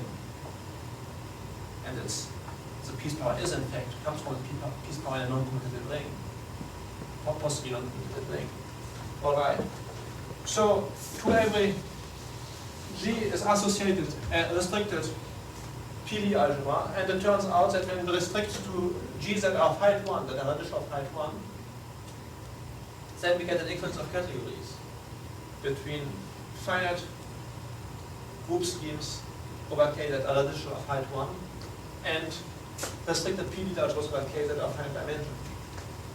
In fact, it's rather natural to restrict to G's that are of height 1 because if G lower 1 is a subscheme of G which is a kernel of Frobenius, then it's pretty evident that Tg is equal to Tg1. So in fact, here the knowledge of the Lie algebra, contrarily to what happens in characteristic 0 when it embodies almost whatever happens on the connected components of the identity. You see, here it will only imply knowledge of the infinitely neighborhood of order P. Of the first order, not of order P really, but of order P of some infinite neighborhood, named of G1, the identity, the infinite neighborhood of height 1, let's say. Here's the Lie algebra in characteristic. The Lie algebra entails much less information on the groups than it does in characteristic 0. So I think that radical groups are kind of well understood in characteristic P. You see, at least up to unscrewing, you see, they just correspond to restricted PD algebras. One can now want to unscrew also the PD algebras, you see, and look at simple pieces. So simple radical groups correspond to simple PD algebras. And now the simple PD algebras, they correspond either to the groups, assume that we have an algebraic closed field. They correspond to the groups alpha P and mu P, which we have already studied. This is a trivial case of commutative simple PD algebras. So they, many people would refuse to call them simple, I guess. And then, except for some exceptions, a local 6, 2 or 3, a finite number of exceptions, it turns out that the classification of these D algebras is the same thing as the classification of just of simple D groups in class 0.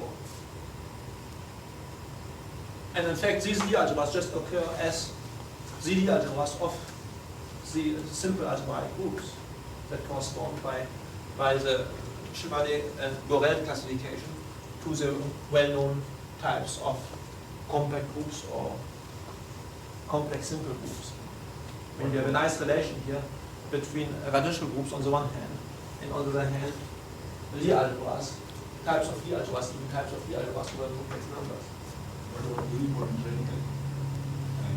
Unipotent radical. Unipotent radical. Yes, how do you mean? I mean, we are speaking of simple groups here, they don't have any. Yeah, but general groups may have unipotent radical. I speak here of radical groups that are reduced to just 1 point. And the whole, I mean, the whole work is to see, I mean, it's a purely infinitesimal groups. They don't exist in class 0. Yeah, that's true, but can there exist unipotent radical groups? Yes, alpha P would be such a Yeah, center, whereas mu P is not. So Yeah. what? But it's the only one, I guess. Yeah, that's what I want. That's the only simple one. Yeah. You will find some information on these matters in SGAC. I mean, this is mega seminar on group schemes. There's a number of things dispersed here and there on these radical groups, because you see, one only meets them, they creep insidiously into the situations, and one has to exercise them. One has to. So I think that type 2 is kind of well understood. By the way, I mean, when we want to go to actual structure terms about the simple pieces you see in our reductions, then it's, I mean, it's kind of hard-chested algebra. I don't know, I think it was Jacobson and a few chefs who made the classification. I never looked it up, by the way. I just know that people made it and it came out really beautifully to correspond to just usual types of complex D algebras, or to, let's say, that correspond just to isogenous types of simple algebraic groups. And the relation, of course, is the evident one, namely, if you have an algebraic group, we have its restricted PD algebra. So this is a nice story, and now we come to the story 3, and we look at groups that are connected and smooth, and so conjecturally they're reduced to the same two groups that are more over finite type. So you have to say something of groups that are finite type, so what people usually call algebraic groups, and more over connected. Sometimes people always restrict to connected groups, which is not too good an idea. And so here, first step in our devisage is that such a group can be written as an extension of an abelian variety by an affine group. So I mean, one type of pieces that occur, the first type of pieces, you see the upper part of the equation, are abelian varieties. Now I mean, abelian varieties, there are a huge literature on them. I mean, they're extremely versatile objects of study. One knows a lot of them, and there's still more things that one don't know about them. But at the level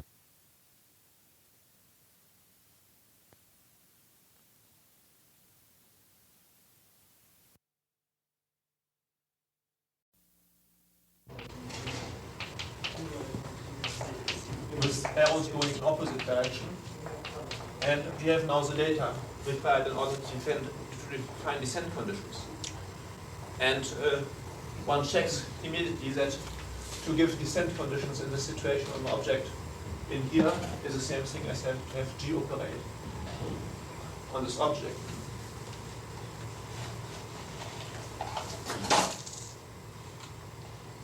And here we don't care whether G operates freely on S prime or not, you see.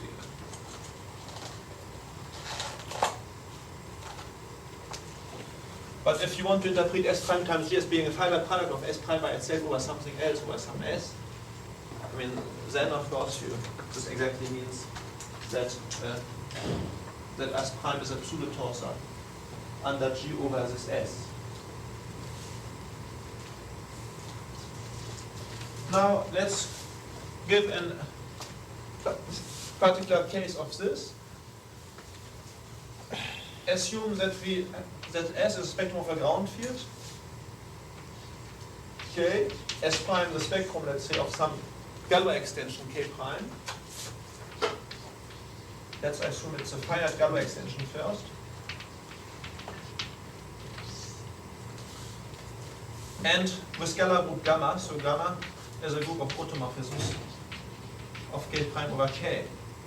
Then, as I have explained in the course on algebraic groups at least, we can view the spectrum of K prime, S prime, as a torsor over spectrum of K, of course a pseudo-torsor, not the same, with a group gamma operating on the right, I mean this is the error of reversal.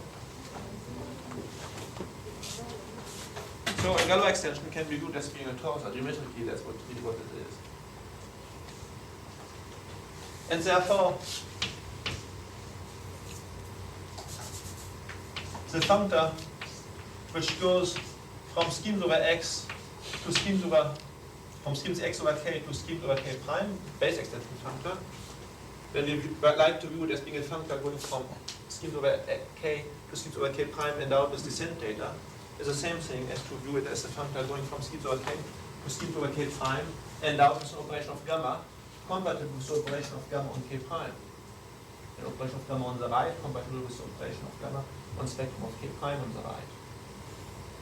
For instance, we get in this way, because we know that K prime over K is of one descent, we see that on xy over K, if x and y are two schemes over K, is isomorphic to the set of K prime morphisms from x prime to y prime that commute with the action of gamma, or what amounts to the same, that are invariant under gamma.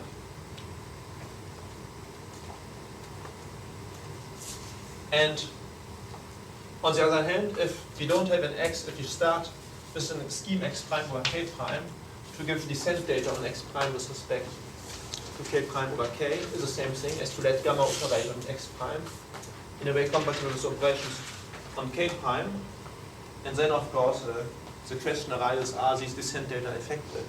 There need not be even if gamma is reduced to group with two limits, but for instance, they will be if x prime is quasi projective, which is a fairly handy case. All right, so I assumed here that the Galois extension was finite. Now let's drop this assumption. Then the Galois group gamma is could no longer be viewed as a discrete group, but as a profinite group, as a topological group.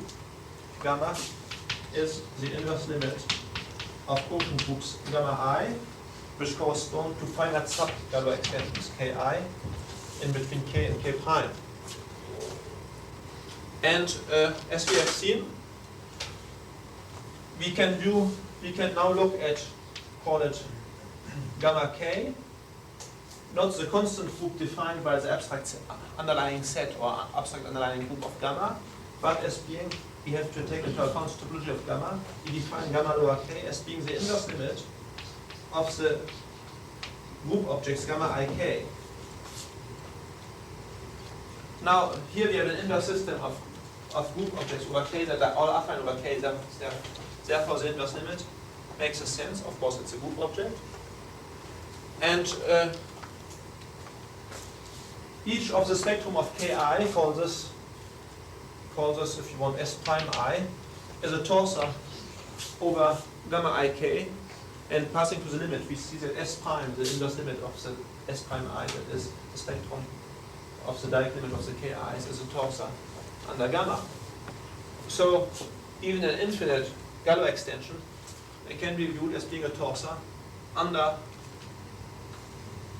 the Galois group, but interpreted, so that's by abuse of language, the Galois group, but interpreted here as being a profile group scheme defined over the ground field K. And therefore, we see that to give for a scheme X prime over K prime, to give descent data with respect to K prime over K is the same thing as to have this group object gamma K operate on X prime on the right in a way compatible with its operations on K prime. Now, gamma K of K, I mean, the points of gamma K over K, that's the inverse limit, of course, of the points of the gamma i's over K. That's the inverse limits of the gamma i's. That's just gamma.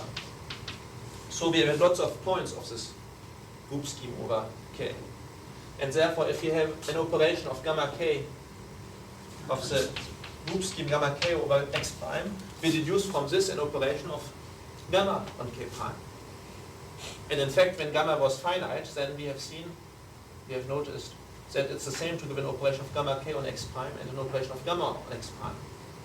Gamma being just abstract group. Here, what I think is true, but I couldn't quite check it, is that an operation of gamma K on X prime is known when we know the corresponding operation of gamma on X prime. That is, I don't claim that every operation of gamma on X prime comes from an operation of gamma K on X prime. I claim that,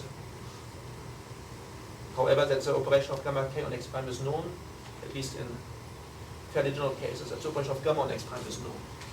Let's say, at least I can prove this when X prime is separated. It's a silly assumption. But let's see why. This comes from the fact that if you view a rational point of gamma K as being an element of the underlying set of gamma K, you see, then, oh no, in fact, hey, that's nice. No, I can prove it in general, yes. Because it's pretty trivial to see that every point of gamma K, of the scheme, is a point rational over K, comes from gamma. So the matrix we have from, let's say, the constant group gamma K into, how would we call it now? Let's denote by gamma prime, let's say gamma endowed with a discrete topology. And we have, of course, a homomorphism from gamma prime lower K into gamma lower K. Where this here is a group which will by no means be of finite type over, which will by no means be quasi-compact over K, of course. It's a big thing. And so operations of gamma over on X prime is the same thing as the operations of gamma prime K on X prime. And of course, as this homomorphism is surjective,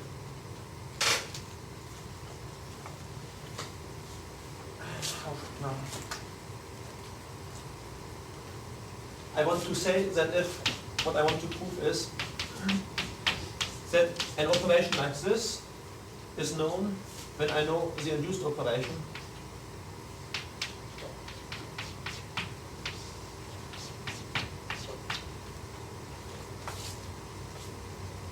like this. So if you have two operations like this, so that they coincide on here, you see. What can we say about these two arrows? The kernel of this is a subscheme. It may not be closed. It's a subscheme of gamma K times X prime.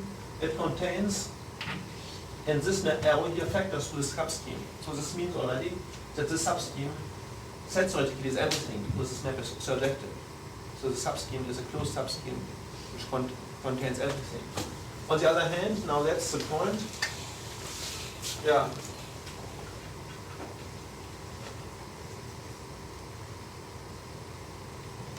Yeah, I now see that things are true.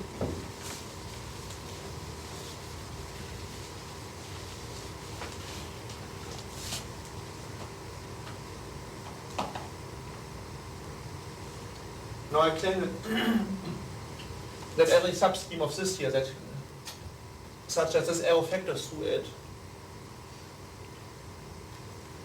must be the whole scheme here. This comes from the fact, how do I say this? Yes. So this morphism is schematically dominating, as one says. There's a little technical point to be proved, and as I think maybe I better don't do it. It might take 5 minutes or 10. And I think we have more important things to do. So let's admit this point. So maybe you check it as an exercise. Comes from the fact that the map, that the function on gamma k is known when we know its inverse image on gamma prime k, and this is something that remains true after any base extension. That's essentially the idea. But I mean, it's a rough idea. One has to be a little careful about it. All right. So this means. So let's admit this point here. This means that if x is a scheme over k, then the descent data on x prime are known when we know the operation of the abstract group gamma on x prime. And this implies that a homomorphism, if we have another scheme y over k, therefore y prime over k prime, a homomorphism of x prime into y prime is compatible with descent data if and only if it commutes with the action of the Galois group. And therefore, again, because this here is of one descent, we have this relation. And now the problem, therefore, homomorphism between schemes over k, there correspond homomorphisms of schemes over k prime that commute with the action of the Galois group. So I think I have used this somewhere, at least for finite extension, I've used it somewhere in the course of group theory. Now, and on the other hand, an object x prime over k prime endowed with descent data I can view as a particular case of an object x prime over k prime on which gamma operates in a way compatible with its operation on k prime, and therefore the problem of effectivity of descent data can be phrased in terms of such data. Of course, it may be that the operation we have of gamma on x prime does not come from an operation of what we call gamma lower k on x prime. But then, if it doesn't come, then certainly the pseudo-descent data, let's call them, are not effective. Because if they were effective, then it would come from the operation.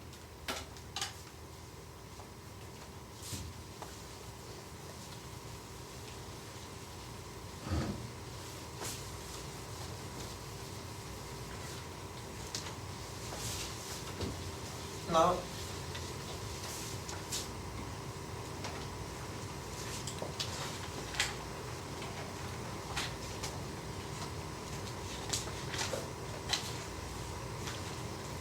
we have the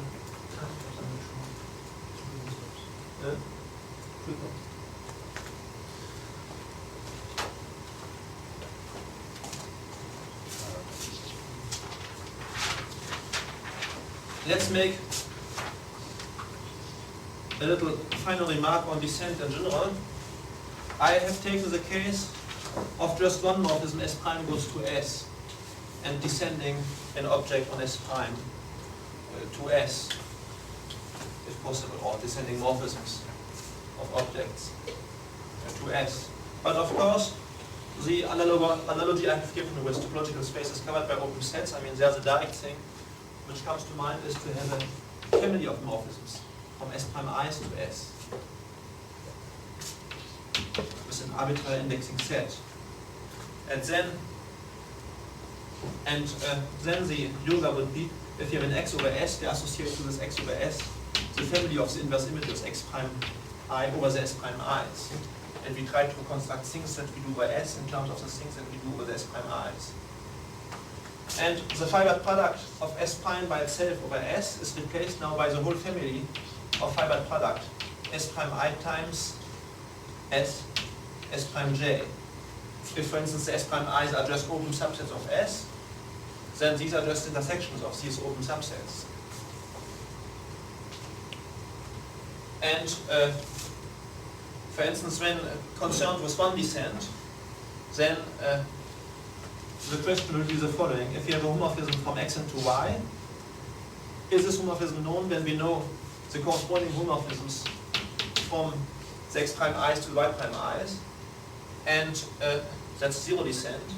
And second step, one descent, when we have such homomorphism between the X prime I's to the Y prime I's, and if we assume that the inverse image of this homomorphism over the private product here, S prime I, S prime J, is the same as if we took the inverse image of, let's say, U prime J, which goes from X prime J to Y prime J. For every pair of indices Ij, is it true that we have a homomorphism, that the system of homomorphisms comes from homomorphism from X into Y. So that's how things would be formulated. Of course, true descent would be formulated quite analogously by starting with X prime I's over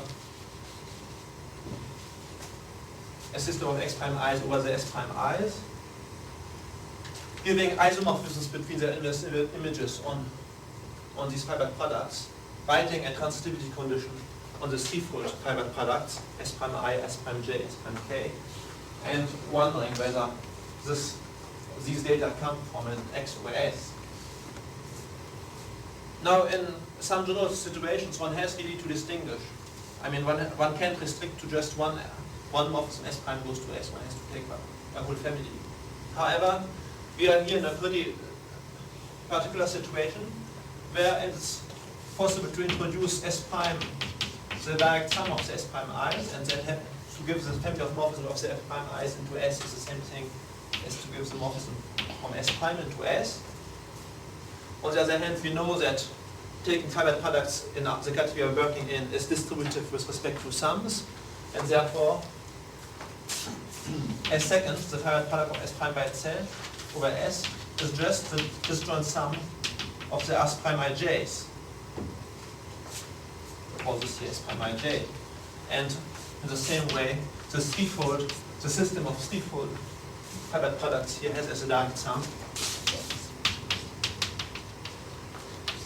what we call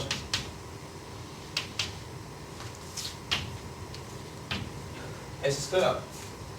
On the other hand, the private categories we have been working with so far, namely relative schemes or relative modules or relative algebras, etc., or schemes endowed with invertible sheaves, etc., they all have the property that to give an object over an S prime that is a sum of S prime I's is the same thing, essentially, than to give an object over each of the S prime I's. In other words, that the category associated to S prime, let's say the category of schemes of S prime, is equivalent to the product category of the categories associated to the S prime I's, and this product category of the categories of schemes over the S prime I's. The same for modules, algebras, etc. And therefore, this setup here, in this sense, reduces completely to the setup I have said before. But there are situations in different contexts where one can reduce to just one error. Now, perhaps also I should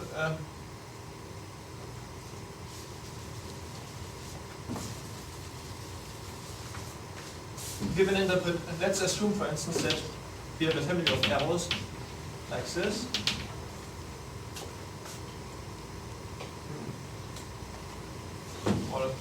Or let's just take one arrow here. I want to give perhaps also an interpretation of descent data that might be slightly more intuitive than the way in which I have defined it before. So we have an object X prime over S prime, let's say a scheme over S prime. And I want to express what it means that we have descent data. So it was defined in terms of an inverse image of an isomorphism between the two inverse images of X prime on a second. But now, notice that this double arrow, in a way, is the universal double arrow going from any object T over S into S prime. In other words, if you have a T over S, to give a double arrow of T into S prime is the same thing as to give a simple arrow from T into S second. And this double arrow then is obtained by composing this with this double arrow.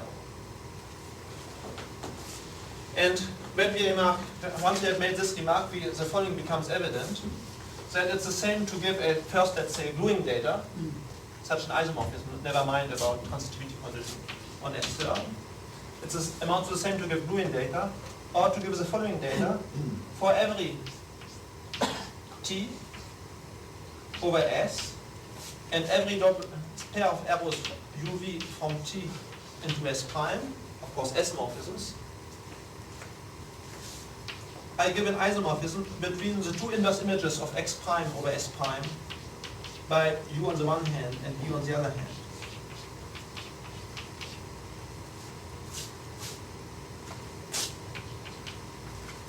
In such a way that this should be compatible with inverse images when I have a T1, for instance, mapped into T. And if we look at the composite U1, V1 of U and V with this arrow, then the isomorphism between U1 star and V1 star should be reduced from this isomorphism by just taking the inverse image by this arrow.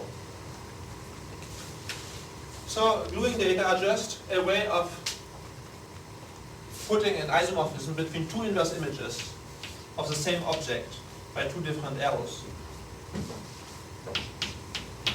And so you look at all possible arrows from T into S prime. There may be 0, there may be just 1, there may be a big bunch. And for any two of them, for each of them, we look at the inverse image of this object. So we get a certain bunch of objects over T that are parameterized by all possible arrows. And gluing data just means that for any two of these arrows here, we have an isomorphism between the associated objects over T in such a way that this law for variable T should be functorial with respect to T. And now what does it mean that the gluing data are, that they are descent data, that they have a certain transitivity condition on S third? This just means that the system of isomorphisms which we have under the various objects on T associated to the various arrows here is a transitive system of isomorphisms. That if you have another arrow W, let's say, a third arrow, and so we have W star, the inverse image of X prime over S prime, then we have an isomorphism between this and this, between this and this, and between this and this, because of the gluing data. And well, I mean, the isomorphism between this and this should just be the compositor. But now, I mean, the common intuition in mathematics is that whenever we have a transitive system of isomorphism between objects, I mean, we identify all these objects together. I mean, we consider that they are, these isomorphisms come from a system of isomorphism of these objects with one and the same object, which embodies the whole situation. So in fact, that we have descent data just means that for every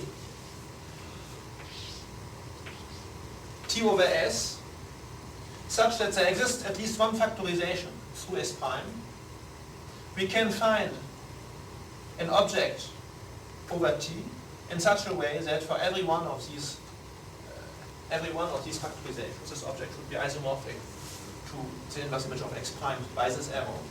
But you see that there should be a given isomorphism. And this system of isomorphisms, of course, will define a transitive system of isomorphisms between all inverse images of X prime by all possible arrows. And on the other hand, of course, this object over T should depend in a contrariant way on T whenever we have a morphism from T1 into T. Then the object associated to T1 should be the inverse image of the object associated to T. And that's of course exactly what would happen if the object X prime over S prime came from an object X over S, because then we could take directly the inverse image of this object on T, which would have the property of transitivity. So in more learned terms, this would mean that the category, if we denote by C, let's say, is the category of schemes over S, and by C over R, the full subcategory of schemes over S, which can be factored through S prime, but we don't say in which way, in some way. Then we have the category, the fibered category of relative schemes over C. Relative schemes over C. This induces a fibered category. Call this, how do we call this F if you want. And we have the restriction of F to C over R. And the category of objects with descent data on S prime relative to S can be ruled as being the inverse limit in with a capital L. The category of Cartesian sections of this fibered category over C over R. So we view it depends only on the subcategory C over R of objects over S that can be factored through S prime. If you had a whole family, instead of just one S prime, a whole family of S prime i's over S, as here, then we would have to take here the category of all objects over S that factor through one of the S prime i's.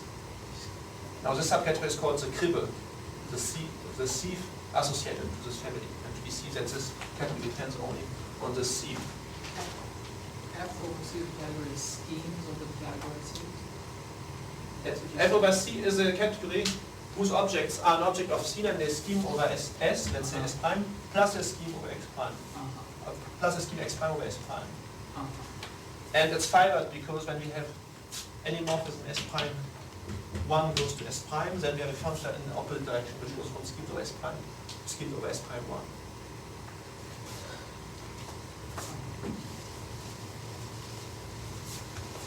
So I think this notion of descent is, I think, really an important notion from various points of view, even if you want to understand them in topological notions. And I think it's useful that you really visualize these notions in several different ways, and you choose the way which is most convenient for any given situation then. Now, we could say something about relations of what we have seen so far.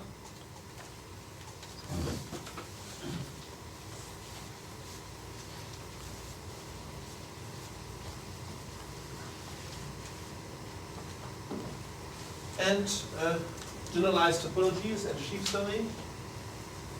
So maybe the common denominator of what we have seen so far concerning flat descent was the following thing. We have an object S in the category we are working with, the category of schemes, and we have seen that for certain morphisms S prime goes to S, or certain families of morphisms S prime i's goes to S, with having S as a target. For instance, we can take either faithfully flat crazy compact morphisms, or we can take family of morphisms where we have open subsets covering S, and we take the inclusion morphisms.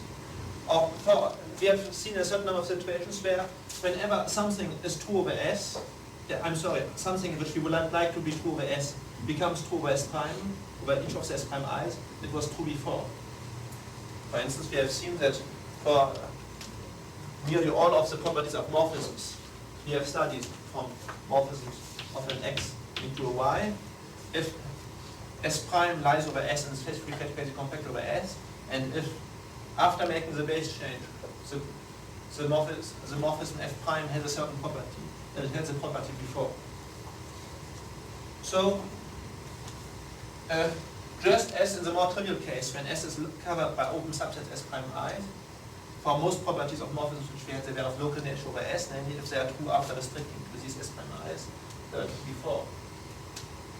So, by looking at this analogy, we can say that with respect to a certain localization, notion of localization, which is embodied by the type of families which we call covering families, the property of being an inversion, or being an isomorphism, or being proper, or whatever we took, is a property of local nature.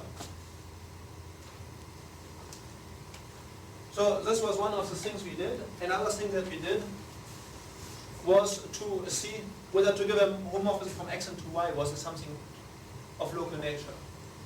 Namely, is it true that in order to give a homomorphism from x into y, it's sufficient to give it locally, so that the things match together?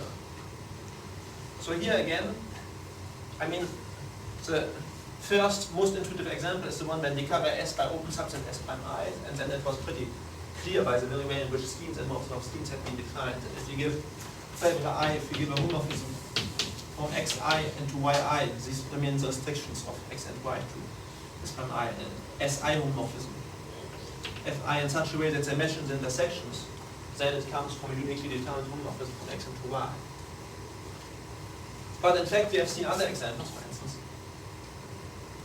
Mainly we have seen the case of a faithfully flat quasi-compact morphism, for which the same thing is true, that to give a morphism between schemes over S, it's enough to give it locally with respect to this particular covering. And then lastly, we have examined the question whether to give an object over S is something perhaps of local type. I mean, is it enough to give the object locally and glue them together with Evil and transitivity condition? And then it comes to an object over S, and in some cases this holds true. Not for relative schemes, because this is somewhat still a kinky notion, but it's true, for instance, for relative affine schemes, for quasi-coherent sheaves, for instance, over a value basis, it is true. So,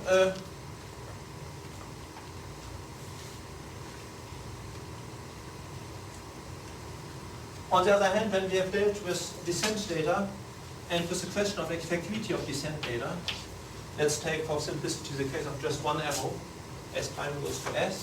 We have seen also that the question of effectivity of descent data is a particular case of the question of effectivity and universality of an equivalence relation in X prime. And we have seen that in any case we can define a quotient functor, so to say. We can define a functor which would be the functor represented by the would-be quotient if it existed, but which has a sense in any case. And in a way, we like to view this functor as being the real quotient, even if there is no nice quotient. By the way, there might exist a quotient in the category of schemes, but it might not have the right properties. It might not be that x second is the finite product of x prime by itself over x, and that this quotient is universal. So in this case, we will be pretty unhappy in order to work with this quotient. The really good object would be the quotient functor. But in which sense is it a quotient functor? You see, it's not a quotient functor in the category of all pre-sheaves, because it will not be true in general that there's a section. So morphism x prime goes to x will not be surjective in epimorphism in the category of pre-sheaves, because this would mean that there's a section. So we have to find something else, and I mean the suggestion is that we work in the category of sheaves, which we have done already sometime before. But we have defined sheaves for the Zariski topology, and this again wouldn't be the right thing, but because even assuming that the quotient here exists, there might not be, this morphism may not be an epimorphism for in the category of sheaves when we take sheaves in the sense we have done so far. Because to say that it's an epimorphism would mean that there exists a section locally of x prime over x, locally in the usual sense, for the usual topology of x. And this may not be true at all. For instance, take the case of Gm goes to Gm by lambda goes to lambda to the n, hence power map, for instance, in the multiplicative group. You see, well, it's a faithfully flat quasi-compact map, and it's easy to write down the equivalence relation here. In fact, it's the equivalence relation defined by the subgroup mu n, the kernel of this homomorphism. So here would be the equivalence relation. Very nice, beautiful equivalence relation. However, Gm is not the quotient in the sense of schemes because there doesn't exist locally a section. because it's pretty clear that there doesn't any. You just look if you want. This morphism is beautiful. In fact, it's an étale morphism. If you have an n-treated covering, you see étale everything, at least if n is prime to the characteristics. And however, we would certainly like to view GM as a quotient of GM above here, but it's not a quotient in the sense of even of sheaves, let's say, for in the sense where we have looked at sheaves so far for the Duskin topology, because there doesn't exist a section in here. All we can say is, coming back to the general case, there doesn't even exist locally a section. All that we can say, coming back to the general case, is that assuming that we were dealing here with faithfully flat quasi-compact descent, for instance, then if we have effectivity, then this morphism here, x prime goes to x, would be faithfully flat quasi-compact too. And so maybe it doesn't have a section, but it acquires a section after making a faithfully flat quasi-compact base extension. So if we say that, if we admit that things that become true after faithfully flat quasi-compact base extension are as good as true before, so to say. I mean, that's what the general yoga of faithfully flat quasi-compact descent suggests. So we will say that something, that the morphism, let's say, of schemes T goes to S has locally a section for the so-called faithfully flat quasi-compact topology, let's say. If, let's be a little unaccurate, if we can find a faithfully flat quasi-compact morphism S prime goes to S, so that after making the base change to this, there exists a section. And now, assume that T goes to S is itself already faithfully flat quasi-compact, then certainly it has locally a section in this sense, because we take S prime to be equal to T, and we take the diagonal morphism. So, what all this suggests is the following, that we introduce quite systematically in the category of schemes, we introduce a notion of localization by saying that the family of morphisms S prime I goes to S covers S if, well, I would like to say, if the sum, the first thing that comes to mind perhaps in this context would be if the sum of the S prime i's mapped to S is faithfully flat quasi-compact. But maybe I took too many of the S prime i's so that the quasi-compactness will not be true. And on the other hand, I would like that if a family is covering, then any family through which this family factors, let's say any family Tj goes to S, such that for every j there exists the factorization of one of the S prime i's through Tj should be covering 2. Because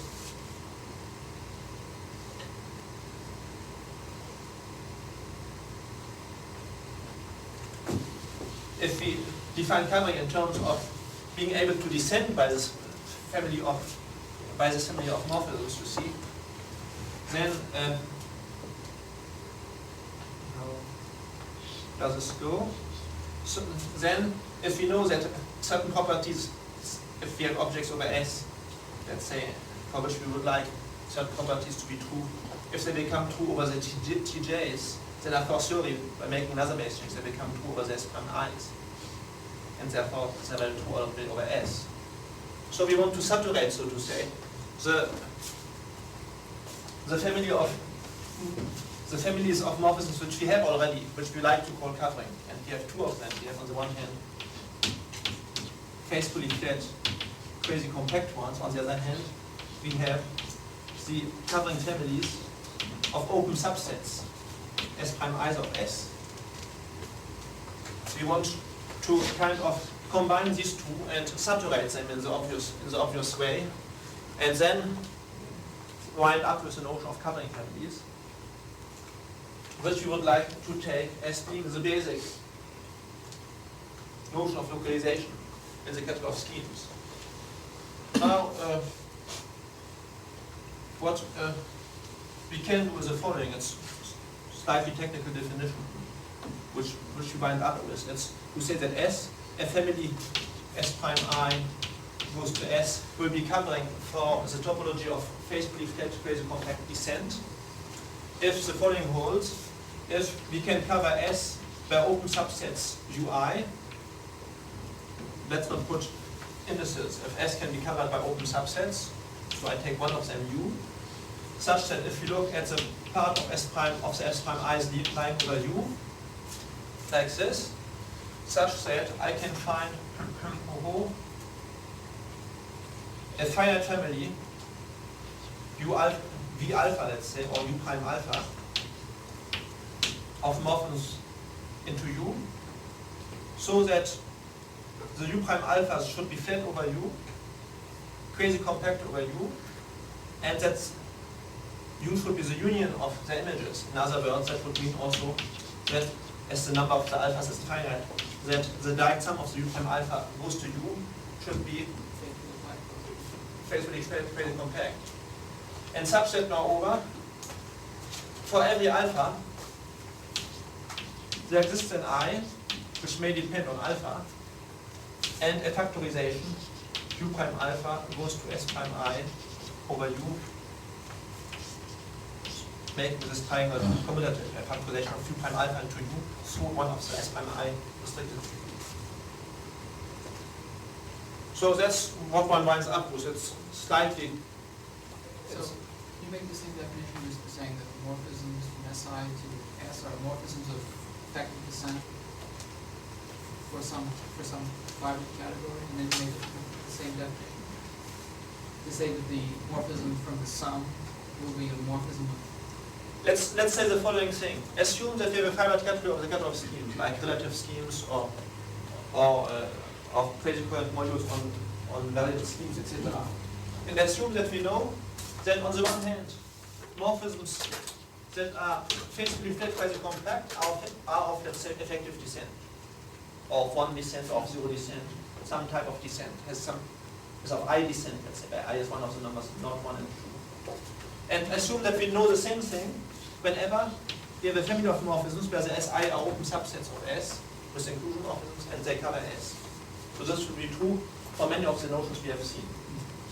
Then it will be true also that these families of morphisms which I have just described, you see, which generalize both of them, are also of I descent. So that's, in this sense I have saturated it.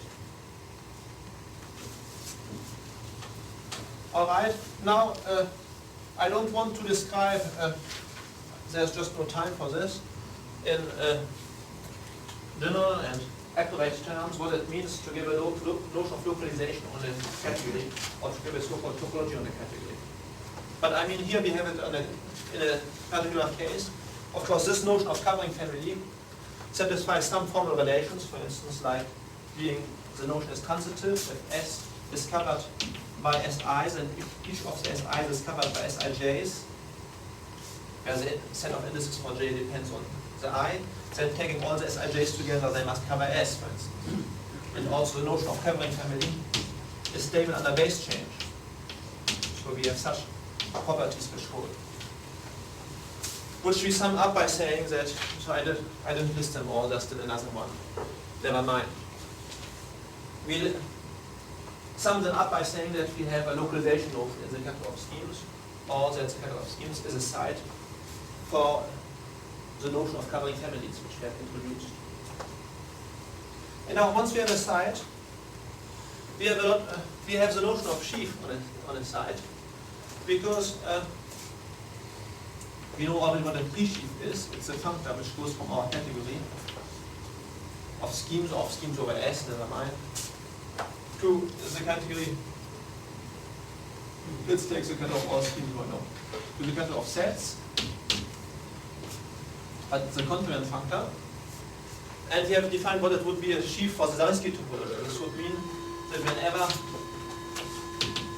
a scheme S is covered by open subsets Si, that then the diagram Fs goes to the product of the Fsi's, goes to the double product of the Fsi intersects Sj, and I will write this intersection as being the fiber product over S, that this should be an exact diagram.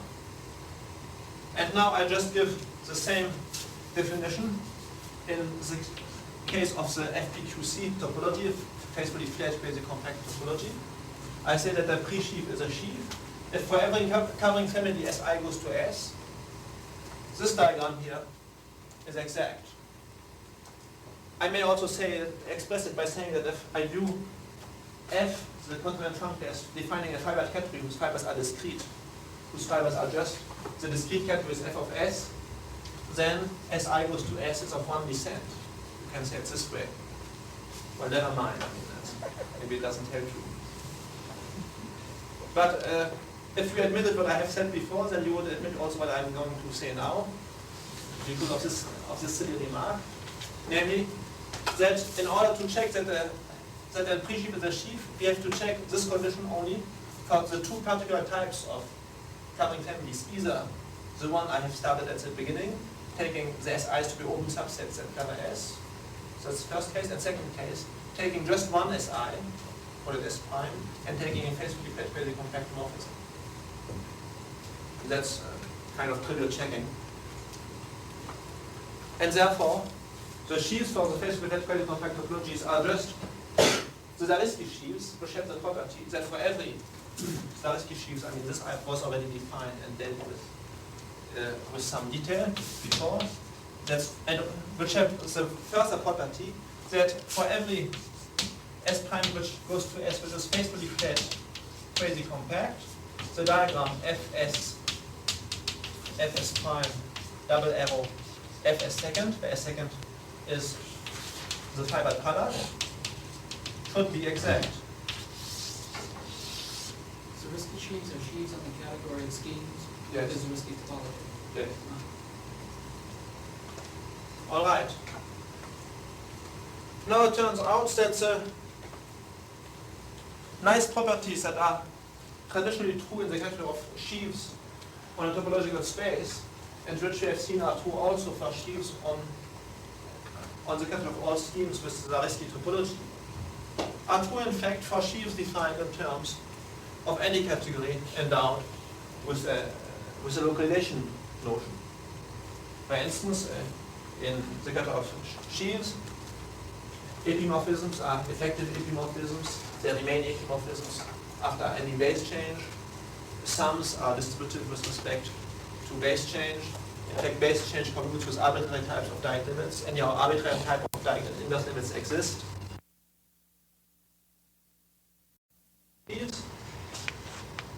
And if we have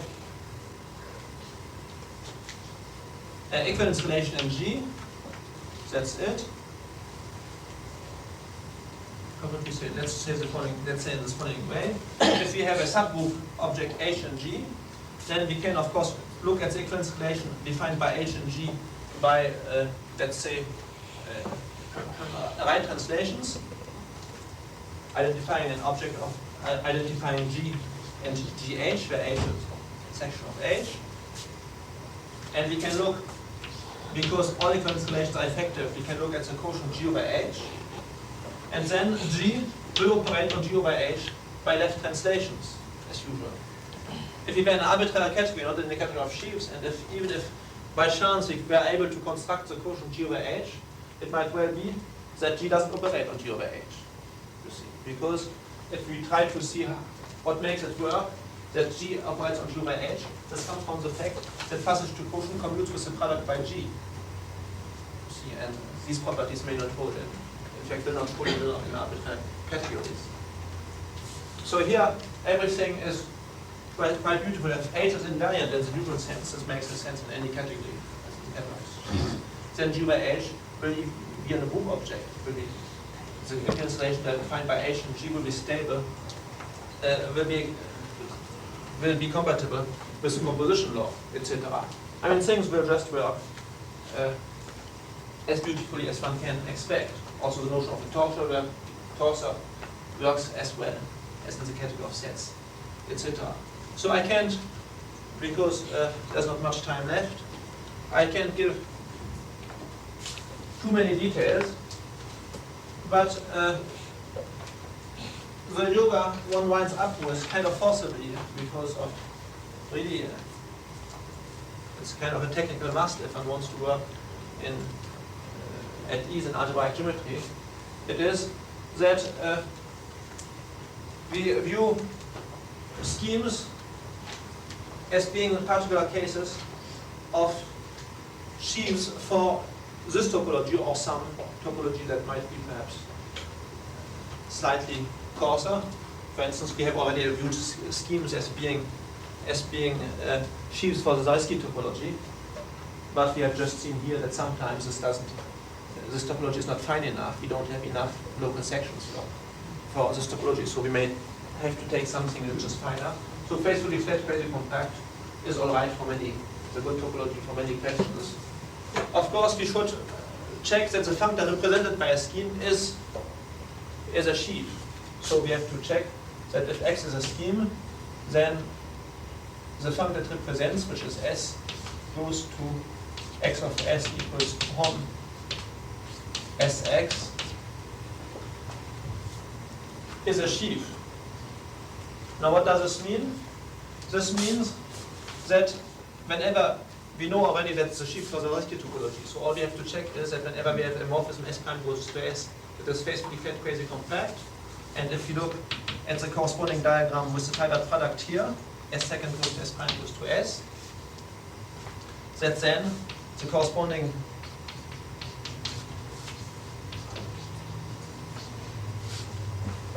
diagram here is exact. This in fact means that S prime is a quotient of, that S is a quotient of S prime by the double arrow that we have here. It's the very definition of a quotient. That means that a homomorphism from S into some X is the same as homomorphism from S prime into some X, which equalizes these two arrows. Now, this is essentially equivalent, that this is always true when S prime goes to S is faithfully flat quasi-compact, that then S is a quotient of S prime by the double arrow here, or that this is always exact, can be viewed as being equivalent with the statement that the faithfully flat quasi-compact morphism is of one descent. In fact,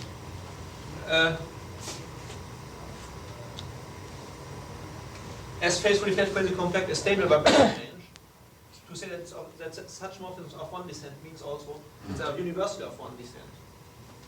They are of one descent and they remain so after any base change. And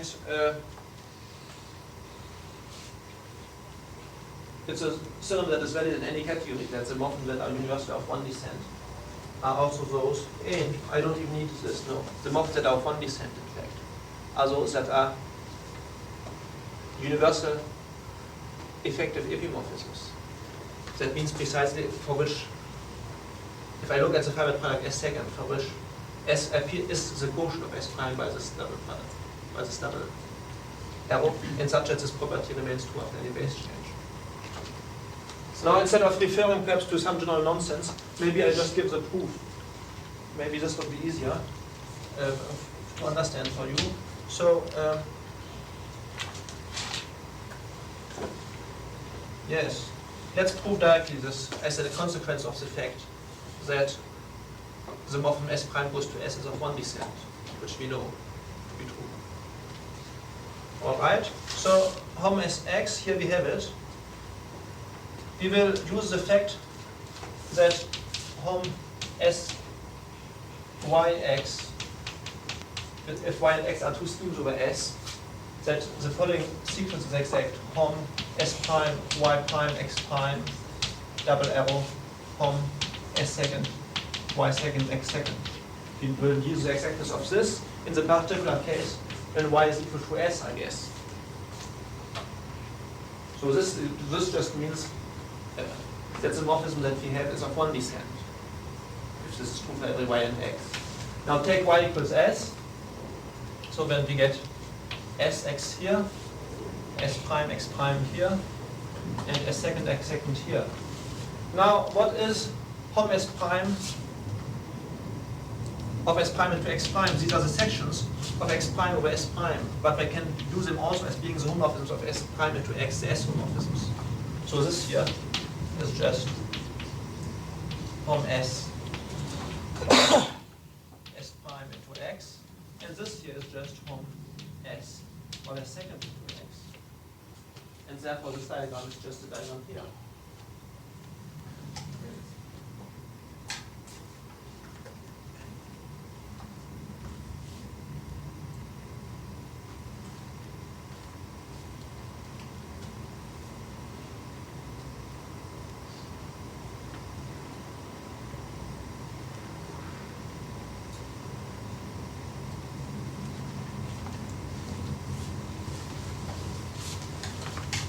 So, schemes can be viewed through the functors they represent as particular cases of sheaves for, let's say, the faithfully fed quasi-compact topology.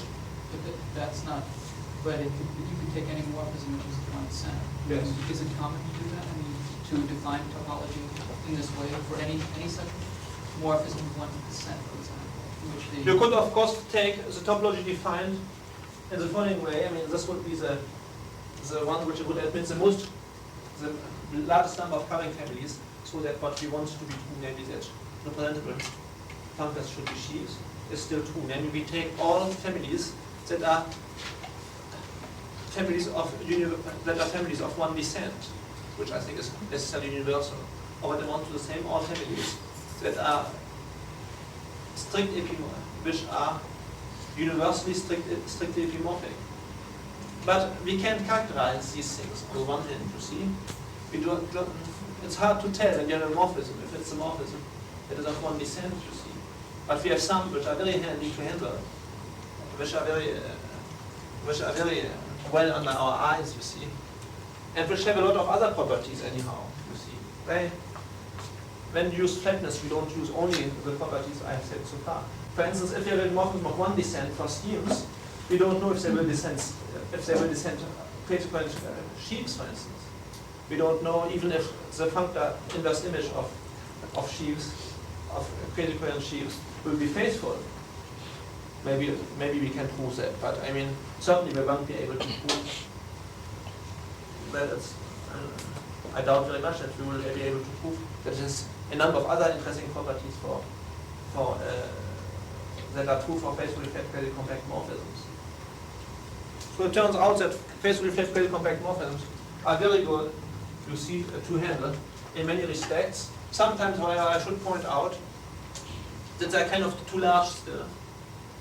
They don't pass to the limit so well, you see. Then, therefore, sometimes one works with another topology, which is a topology faithfully fed of finite presentation, in which a family of morphisms Si, well, it's defined in the same way as before, but by combining on the one hand open coverings, but on the other hand taking faithfully fed morphisms that are not only quasi-compact, but that are also locally of finite presentation. Could you repeat the definition of faithfully flat quasi-compact? Yes. That's the topology in which topology is defined by a notion of covering families. So I will have to decide when the family is covering. And the definition was the following: a family Si goes to S is covering if every point of S has an open neighborhood, U, such that if I look, or call it S prime perhaps, that would be easier to write, such that if I look at the S prime i's over S prime, deduced from the Si over S by base change, the following property should hold. There exists a family, call it, of schemes, call them T alpha over S prime, finite number, such that the sum of the T alphas mapped to S prime should be quasi-compact and faithfully fed over it, and such that this family over S prime should be a refinement of this family over S prime, namely that one always gets it wrong, I think. No, that for every alpha there exists an I such that T alpha factors to S prime I. This I will depend on alpha. I mean, this is the T alpha to Si prime flat or just quasi-compact? S prime I don't assume it to be crazy compact. The idea is that if I add an arbitrary number of other things to the SIs, this family should not cease to be covering, you see. So it would be unwise to assume, to demand for a covering family that the family itself should be crazy compact over S. Because the larger family, the more you would expect it to be covering. You know?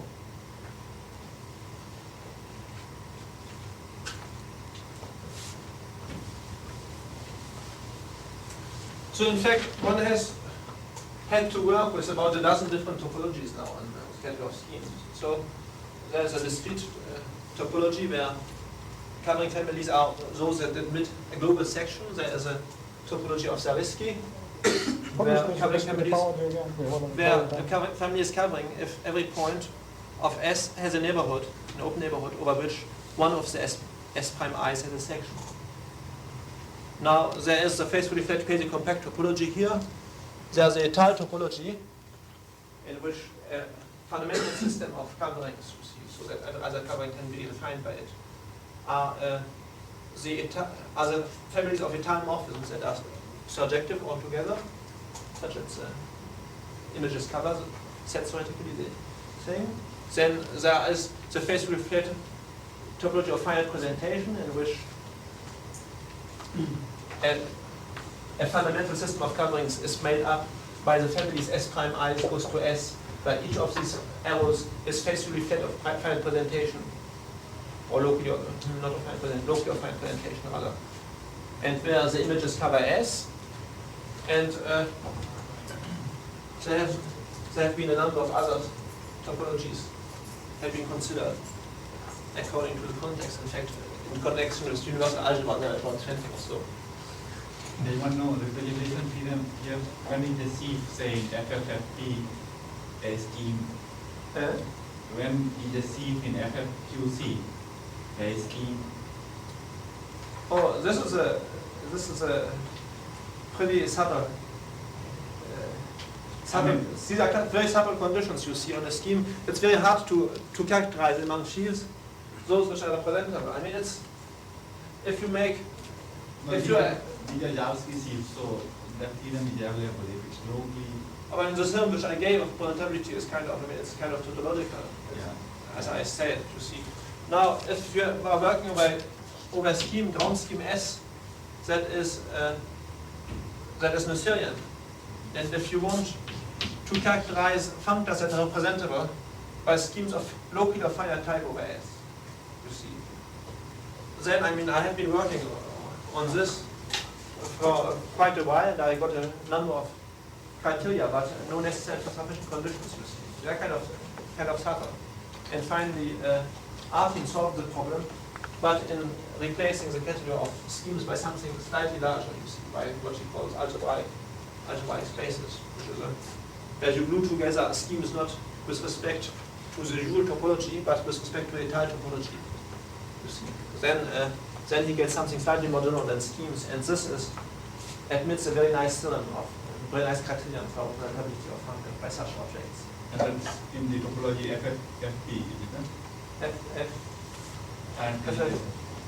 Well, it doesn't matter, you see, after all, the question of presentability, I mean, makes a sense for any pre-sheaf. Now, of course, among the criteria which we have to write down, you see, for a pre-sheaf to be representable, is that it should be a sheaf for the faithfully flat, crazy compact topology. You see, that's one of the first things one writes down as a necessary condition.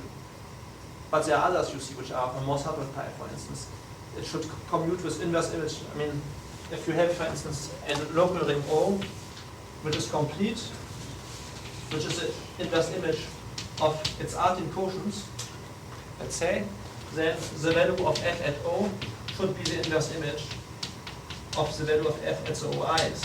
You see, it should commute with certain types of inverse images of rings, or what amounts to the same to certain types of direct kind of like limits of schemes. Well, I'm a little exaggerating, but it's a simplification. You see, so there are a number of about 10 or so properties, you see, which one can prove rather well, yeah, which are necessary properties, and then one works hard to try to find that they are sufficient, one gets out that they are not. And finally, it turned out that one had to modify the notion of a scheme in order to get really necessary and sufficient conditions which are beautiful. So this was done by Artin. Which is the And total it turns out when you make this when you use this new notion of algebraic spaces, let's say, then you get something which is really very remarkably stable in our kind of operations. Then the passage to quotient, you see, will make no problems. Then if you have an equivalence relation that has some flatness property, then the quotient will. What does it correspond to individually? Exist. I mean, new algebraic spaces. Do they correspond to? I will tell you something about. Yeah, it's really a beautiful story. The story of Artin. When you're working with the complex numbers, then it wasn't true before. You see that that any compact analytic space that had, let's say, reduced and irreducible for simplicity, that had sufficiently many meromorphic functions was an algebraic variety. In fact, it isn't. But it is, however, an algebraic space in the sense of Artin. If the transcendental degree of the field of meromorphic functions is equal to the dimension of the analytic compact space, then it's an algebraic space. And really, you see, the notion is technically a little more sophisticated. I mean, it's one level higher in the sophistication.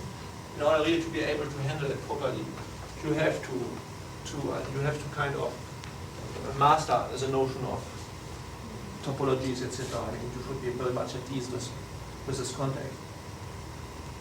But on the other hand, technically, it's a very slight thing. You see, instead of dividing by equivalence relations that are locally open immersions, you see, you divide by equivalence relations that are such as a projection on the space that we have the equivalence relation should be only étale, you see. And étale are locally, you see, intuitively, étale morphisms, as you pointed out yourselves, they are just like local homeomorphisms, you see. At least when we pass over to topology of the complex numbers, let's say, we are working with the complex numbers, then that's really what is, then it's really true, in the technical sense, you see. So it's a slight technical generalization, requiring some mathematical sophistication, though. And then you get a beautiful stability terms, you see. Then the Picard schemes and most functors which one couldn't prove representative, which in fact were not, then they but which were very close to it, you see. They turn out to be now represented by these algebraic spaces. And also contractions, you see. Here's beautiful criteria for possibility of contracting and compact, let's say, a proper subscheme into a point or so. Any good reference for any good reference for it? Well, there are two or three papers of Artin's. I think it's called Algebraization of Formal Moduli, something like this. There's one informal set of notes doing just a few of this. Maybe he wrote some paper. One of his papers was in some volume that was published in the honor of what's his name? Kodaira, yes. So, but anyhow, if you write to Art and ask him about his papers on algebraization of formal stuff, of formal moduli, he certainly has some, can send you some reprints.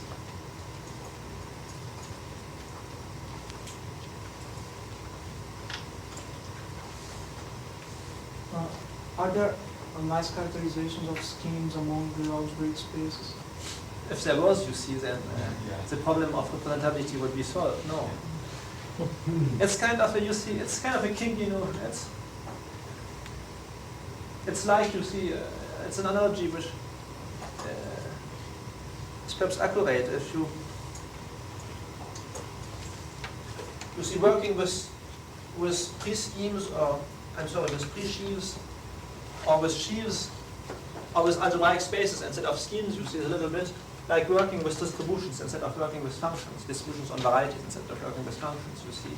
Functions you can't always you can't always derive a certain number of operations. You just can perform on functions, whereas distributions are beautifully stable on a number of operations.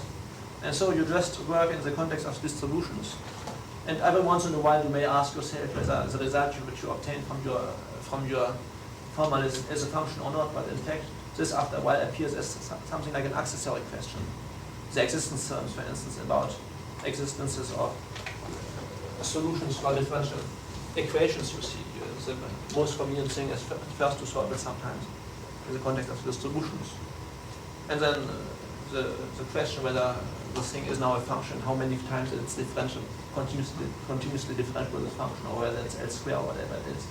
I mean, this is an accessory, sometimes more delicate question, by the way, but perhaps not the most important part of the problem. So here it's just the same.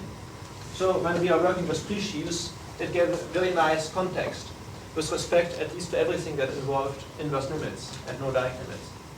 And then sheaves, now well, either Zariski or FBQC will give a very handy context for whatever requires both diagonal and inverse limits. But on the other hand, of course, algebraic spaces of Artin, they are, how should I say, they are sheaves of a very special type. You still view them as being sheaves, in fact. You still have to take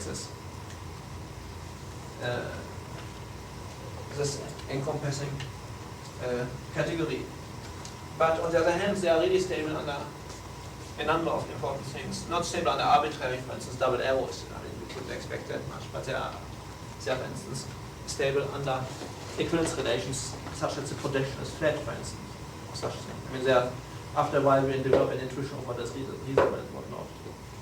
And whatever is reasonable, whatever existence is kind of reasonable for algebraic spaces is really true. That's what it comes out.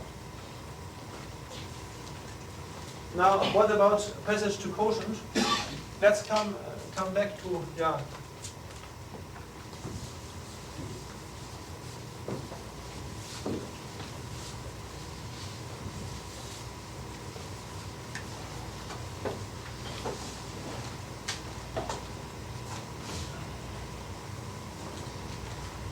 to this situation of passage to quotient.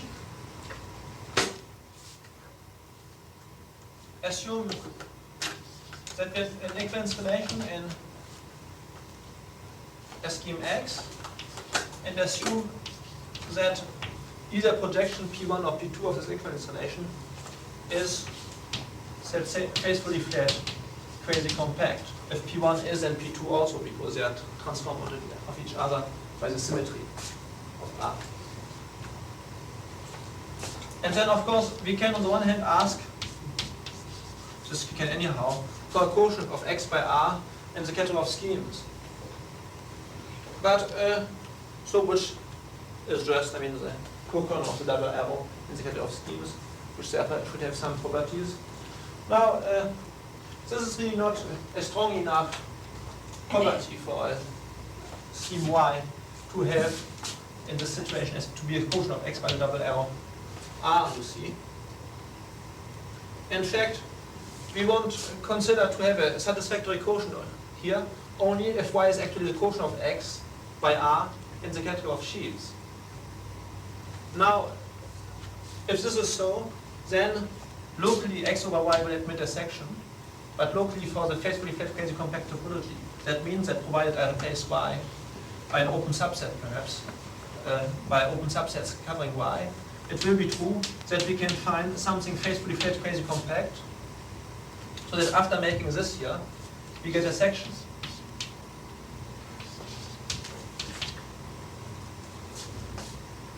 of Y prime over X prime. That's what it. That's what epimorphism would mean. Now, if this is so, then it can be easily seen that X goes to Y must be faithfully flat quasi-compact itself. And in fact, that the condition necessary and sufficient for a quotient to be a quotient also in the category of sheaves is that the morphism X goes to Y should be faithfully flat quasi-compact, and that R can be recovered as a product of X by itself over Y. Of course, it is necessary that X should be recovered as a product of X by itself over Y, because that's true in the catalog of sheaves, if Y is a quotient in the catalog of sheaves. So let's prove that X goes to Y must be faithfully flat-quasi compact, and therefore we have to prove only that it is faithfully flat-quasi compact after a morphism that is covering for the FP2C topology, because we know that this property is local for the FP2C topology. Now take as a base change X goes to Y, and then what we get here as a fiber product of X by itself over Y is just R, with one of the arrows, let's say P1 here as a projection, but this is faithfully flat-quasi compact.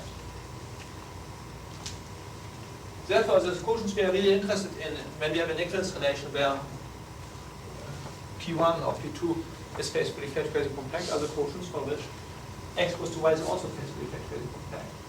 And R is the fiber product of X by itself over Y. But whether such a quotient exists or not, we will always be able to consider the quotient sheaf X over R to work with it. We have already said how this quotient sheaf can be described. We describe it as a pre-sheaf, but I mean it's a general nonsense in the category of in any category of sheaves that the functor defined by a quotient of X by an equivalence relation is described the way I said, namely that to give a morphism of an object T of the category of sheaves, of a sheaf, call it rather Y prime if you want, into Y, is the same thing as to give a diagram like this, mapped into this diagram here, in such a way that the two squares which we obtain are Cartesian. And so the question to know whether this quotient is representable or not, again here appears as being somewhat accessory. But if you want to have a scheme, you always should make sure in order that you be able really to work with this scheme conveniently, that it should not be pathological, that X goes to Y should be really the quotient in the category of schemes, namely that this morphism should be faithfully flat-quasi compact and R be reconstructed as a fiber product. Now, of course, the question arises as to when do we have criteria of representability? And this, again, representability of quotients is quite a delicate problem. I mean, it's maybe in the representability questions, I mean, the key difficulty comes from the lack of criteria for representing quotients. There is a nice book by David Mumford written on the subject, geometric invariance theory, that deals with the problem of constructing quotients mainly of schemes by similarly simple groups operating on them. And the case of the projective group is quite important in order to construct modular schemes. And he gives some very nice deep criteria for this, which involve really, I mean, a rather deep knowledge of the geometry of the situation. And there are a number of other results that are known. So there's no time left to pass in review the most important results. Maybe I will state two results, however, which are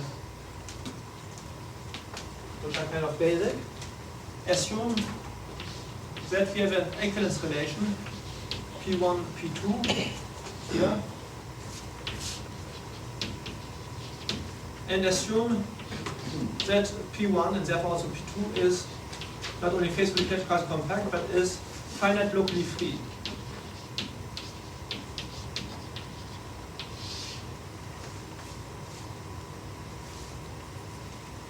And I look at the quotient as a sheaf for the FP2C topology, for instance. I wonder whether it's representable. So this means, does there exist a morphism which now should be finite, also in locally free? Because this being finite locally free is a local notion for FP2C topology.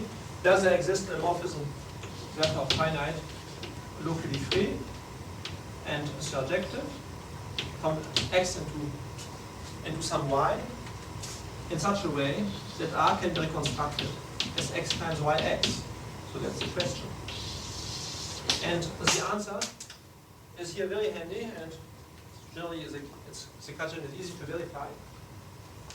This is true. So X over R representable, namely the Y possibility here exists if and only if X is union of affine pieces Xi, open affine pieces, each Xi stable by equivalence relation.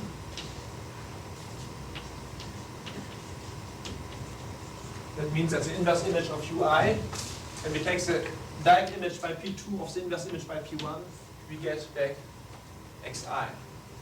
That's the stability. In other words, it's more the same. The solution always exists when X is affine. Because we know, of course, if the solution exists in open sets that are stable by the equivalence relation, then it exists also in X. This comes from the fact, well, I mean, I already explained this yesterday. And now this again is equivalent with the following, that every finite, let's say, no, it's sufficient for this. It's sufficient that every finite set, well, I can, that every fiber of the equivalence relation, the set circuit equivalence relation defined by R is contained in an affine open set. What is the fiber of the point X? We take the inverse image of X by P1 and we take the direct image by P2, which is a finite set, of course. Because P1 minus 1 of X is finite, because the morphism is finite, and then I take its direct image by P2. This is finite again. So if you know that these finite sets, each of them is contained in an affine, then the situation is nice. Of course, it's necessary that they should be contained in an affine because the fibers of the equivalence relation here will be the fibers of X goes to Y. So that's just trivially said. So, and therefore, if you take the inverse image of an open set containing the point in Y here, this will be an open subset of X, which is stable under the equivalence relation. So if X is quasi-projective. Yeah, fine. Now, for instance, if X is quasi-projective over some affine basis, for instance, if X only has an ample line bond on it, then every finite subset is contained in an affine, and therefore this condition is true. Of course, you can ask, so let's say the main theorem is that everything is fine if X is affine. This here is a trivial consequence of it. Now, all we have to prove is that if every fiber is contained, and therefore, I mean, this is, so this equivalence is a trivial consequence of the fact that everything is fine when X is affine. And now, of course, this here implies this, because every fiber, I mean, if X is contained in one of the Xi's, as Xi is stable, then the fiber of X, I mean, the saturation of X is contained in Xi2. So all we have to see is that this here implies this, and it's pretty easy. It's a little game if you have an open subset, after an open subset that contains a particular fiber, to construct another one which contains it and which is saturated. One makes a little play with inverse images and direct images. So this here is quite important. It gives us a particular case, the one where we have a finite group G operating on X without fixed points, so that the equivalence relation defines G times X mapped in two ways to X is really an equivalence relation. Such a way that this double arrow is an equivalence relation. I mean, in this case, X over G exists as a scheme if and only if all orbits under G are contained in affine open sets. So this is one important case. Another is, let's assume for simplicity that we are a field now. If we have the general situation with a double arrow P1 and P2 faithfully flat, faithfully flat, let's say, and our scheme is being of finite type over a field, let's say. X and X prime of finite type over a field, X prime being an equivalence relation.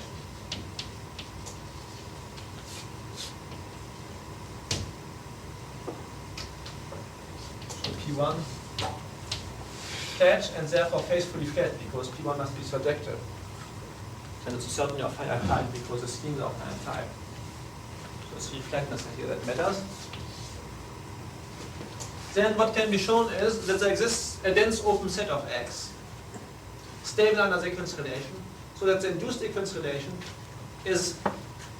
admits a quotient as a scheme. So maybe there doesn't exist a quotient of the whole of X, but there exists at least a dense open set which has the product. Now this is a result that you will find in my Bugatti talks, and which is in the seminar, for instance, in the seminar SGA3. There's an exposé of Gabriel on this. It has been refined since by Renault, who shows that we can find a subset of X whose open subset whose complements are full dimension 2 at least. So in full dimension 1 there is no trouble for defining the quotients. So a pretty large open subset, the complement is pretty small, so full dimension at least 2, so that the quotient exists. Alright, but it turns out that if, for instance, X is a group of finite type over a field, and if the equivalence relation in X prime is defined by a subgroup of G, then by the mere fact that we have a dense open set in G on which the quotient exists, by translating this dense open set, I mean, we can cover the whole of G. And therefore we get that if you have a group, algebraic group and a subgroup H, and if that's it, notice that H must be necessarily flat over K, because K is a field, and therefore the equivalence relation defined by H must be necessarily flat, because this equivalence relation is a double arrow from G times H into G, and one of these arrows is the first projection, which is flat because H is flat over K. So we have in this case a flat equivalence relation in G, and this now equivalence relation is effective in the Kirchhoff scheme. I mean, the quotient, which a priori would be a sheaf, is in fact a scheme. And of course, as I have pointed out, X over G over H now will be a homogeneous space. G will operate on it by translations.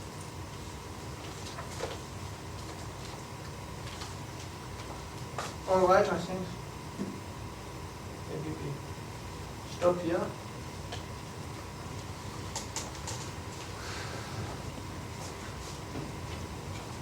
Any questions?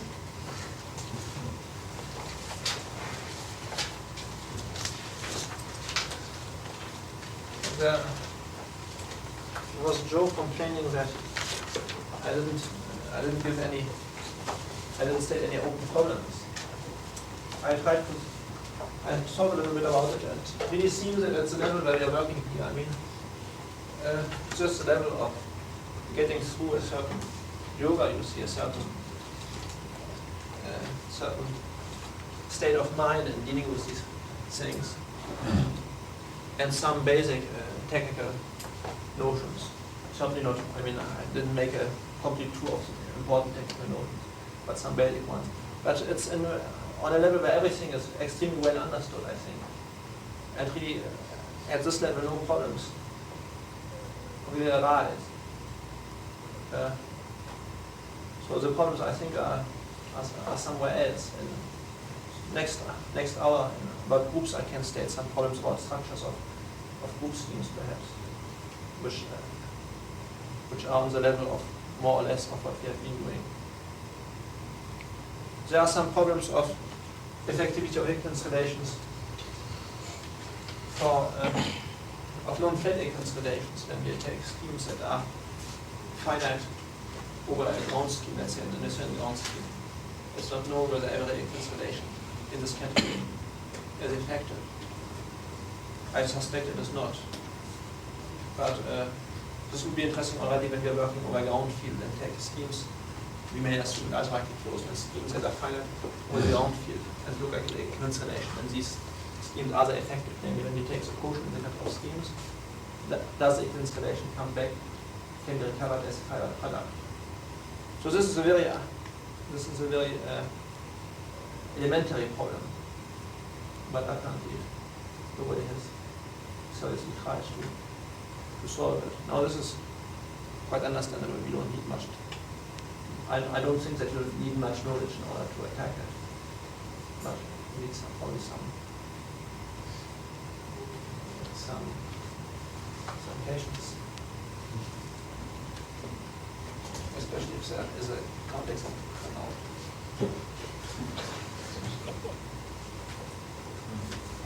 Alright, so maybe we go on with algebraic groups in 10 minutes or so. That are complex compact tori that are Cn divided by sublattice in order of rank 2g, of rank 2n.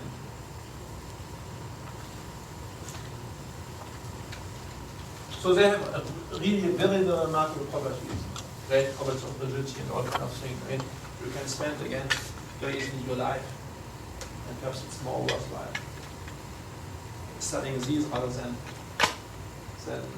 locally compact, totally disconnected groups. So lots of. All right. So there are on one hand these pieces. Then we have to see how affine connected smooth groups can be unscrewed, and then such a group is an extension of a semi-simple group by a radical that is solvable. And semi-simple groups in their turn up to finite groups, you see up to isogeny, that they decompose into products of simple groups. So we have, after abelian varieties, we have simple groups, or more generally we have semi-simple groups which are just up to dividing by finite subgroups in the center. They are just finite products of such simple groups. Now the theory of semi-simple groups is quite a long, very large chapter in itself. There is, again, a huge amount of things known about them.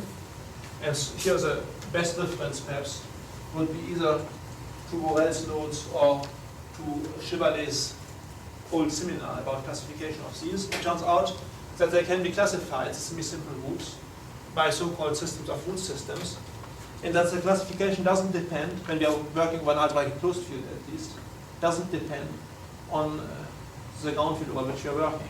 Its classification is the same, whatever the characteristic. Therefore, it's the same as over complex numbers. So that's a very beautiful and deep result. So I think they're kind of well understood. I mean, the deep problems that are not yet completely well understood, they relate to semi-simple group schemes over fields that are not algebraically closed, so arithmetic problems. But I think geometrically, semi-simple Lie groups, I think, seem to be quite well understood. Don't you think so? One knows a large amount of things about them. I don't know if there are any noticeable open problems about which are not of arithmetic nature, which correspond to simple or semi-simple groups or complex numbers. One has the impression that what everything one wants to know is known. So then, of course, over ground fields like number fields, there are lots of open problems. All right, then when we look at the radical now, next step of our visage, the radical, it's an extension of a torus by a unipotent group. So the next step of our visage are groups that are of the type gm to the r, the tori, which I don't offer any mystery, except that when we are over a ground field which is not algebraically closed, then these tori may be twisted. And to give a torus is the same thing as to give the dual lattice. And this dual lattice may be twisted by an action of the other. Of k over k, always the same pi. Now these are also well understood. And now then there remains unipotent groups. Now the unipotent groups, these are groups that can be unscrewed as successive extensions, at least over an algebraically closed field or a perfect field, as successive extensions of groups GA. And therefore, these groups themselves, they can be unscrewed into groups GA to the R, let's say.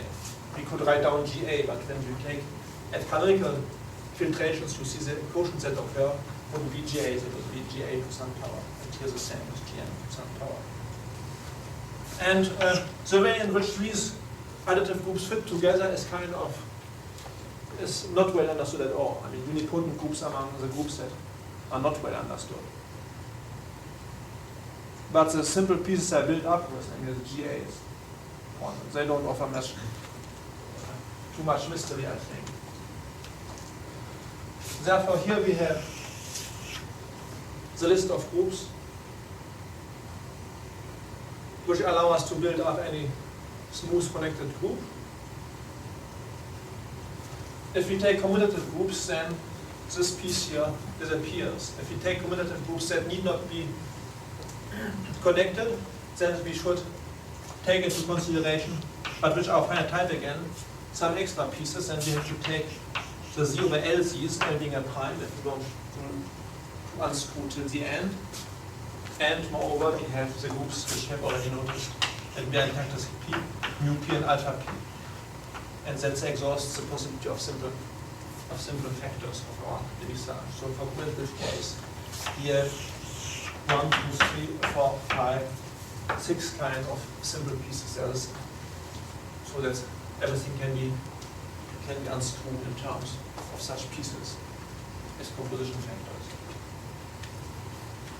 If we take groups that are of finite type, not necessarily smooth, not necessarily connected, then we will have, of course, some more pieces. We have usual finite groups, twisted by Galler groups. So, I mean, that's the sort of finite groups. We don't have anything to add to this. Then we have the additional groups about which we have spoken here. And then we have the pieces mentioned here. So that's about the situation.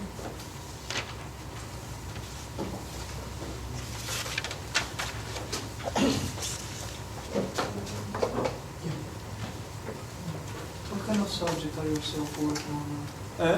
What kind of subject are you yourself working on now? No subject. Besides goats. Besides what? Goats. Goats? Yeah. Goats. No subject. I've been thinking a little during these last weeks about topo and universal algebra, because this was connected with the thing in the course. But I'm not going to go on. I think when I come back home, I'm going to dig wells You will teach mathematics there. You will teach mathematics also. You will be teaching mathematics too in the university. Well, I will teach some. I wanted to know a good abelian variety. I mean, well, there's a book by Mumford. yeah, the Kata Institute. Yeah. That's probably good. I didn't read it. Yeah. It's pretty bad. Lang may not be. It's pretty bad. It's pretty bad. Yeah, Lang very rarely.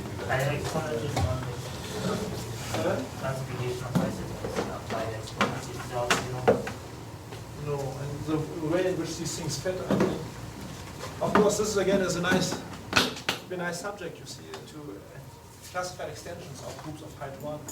And we know, in terms of general nonsense, I mean, we know how to classify extensions of group schemes in terms of cumulative classifying spaces, you see. I mean, it's a very nice subject. Hey, you are asking about things. Yeah. You see, this is kind of nice.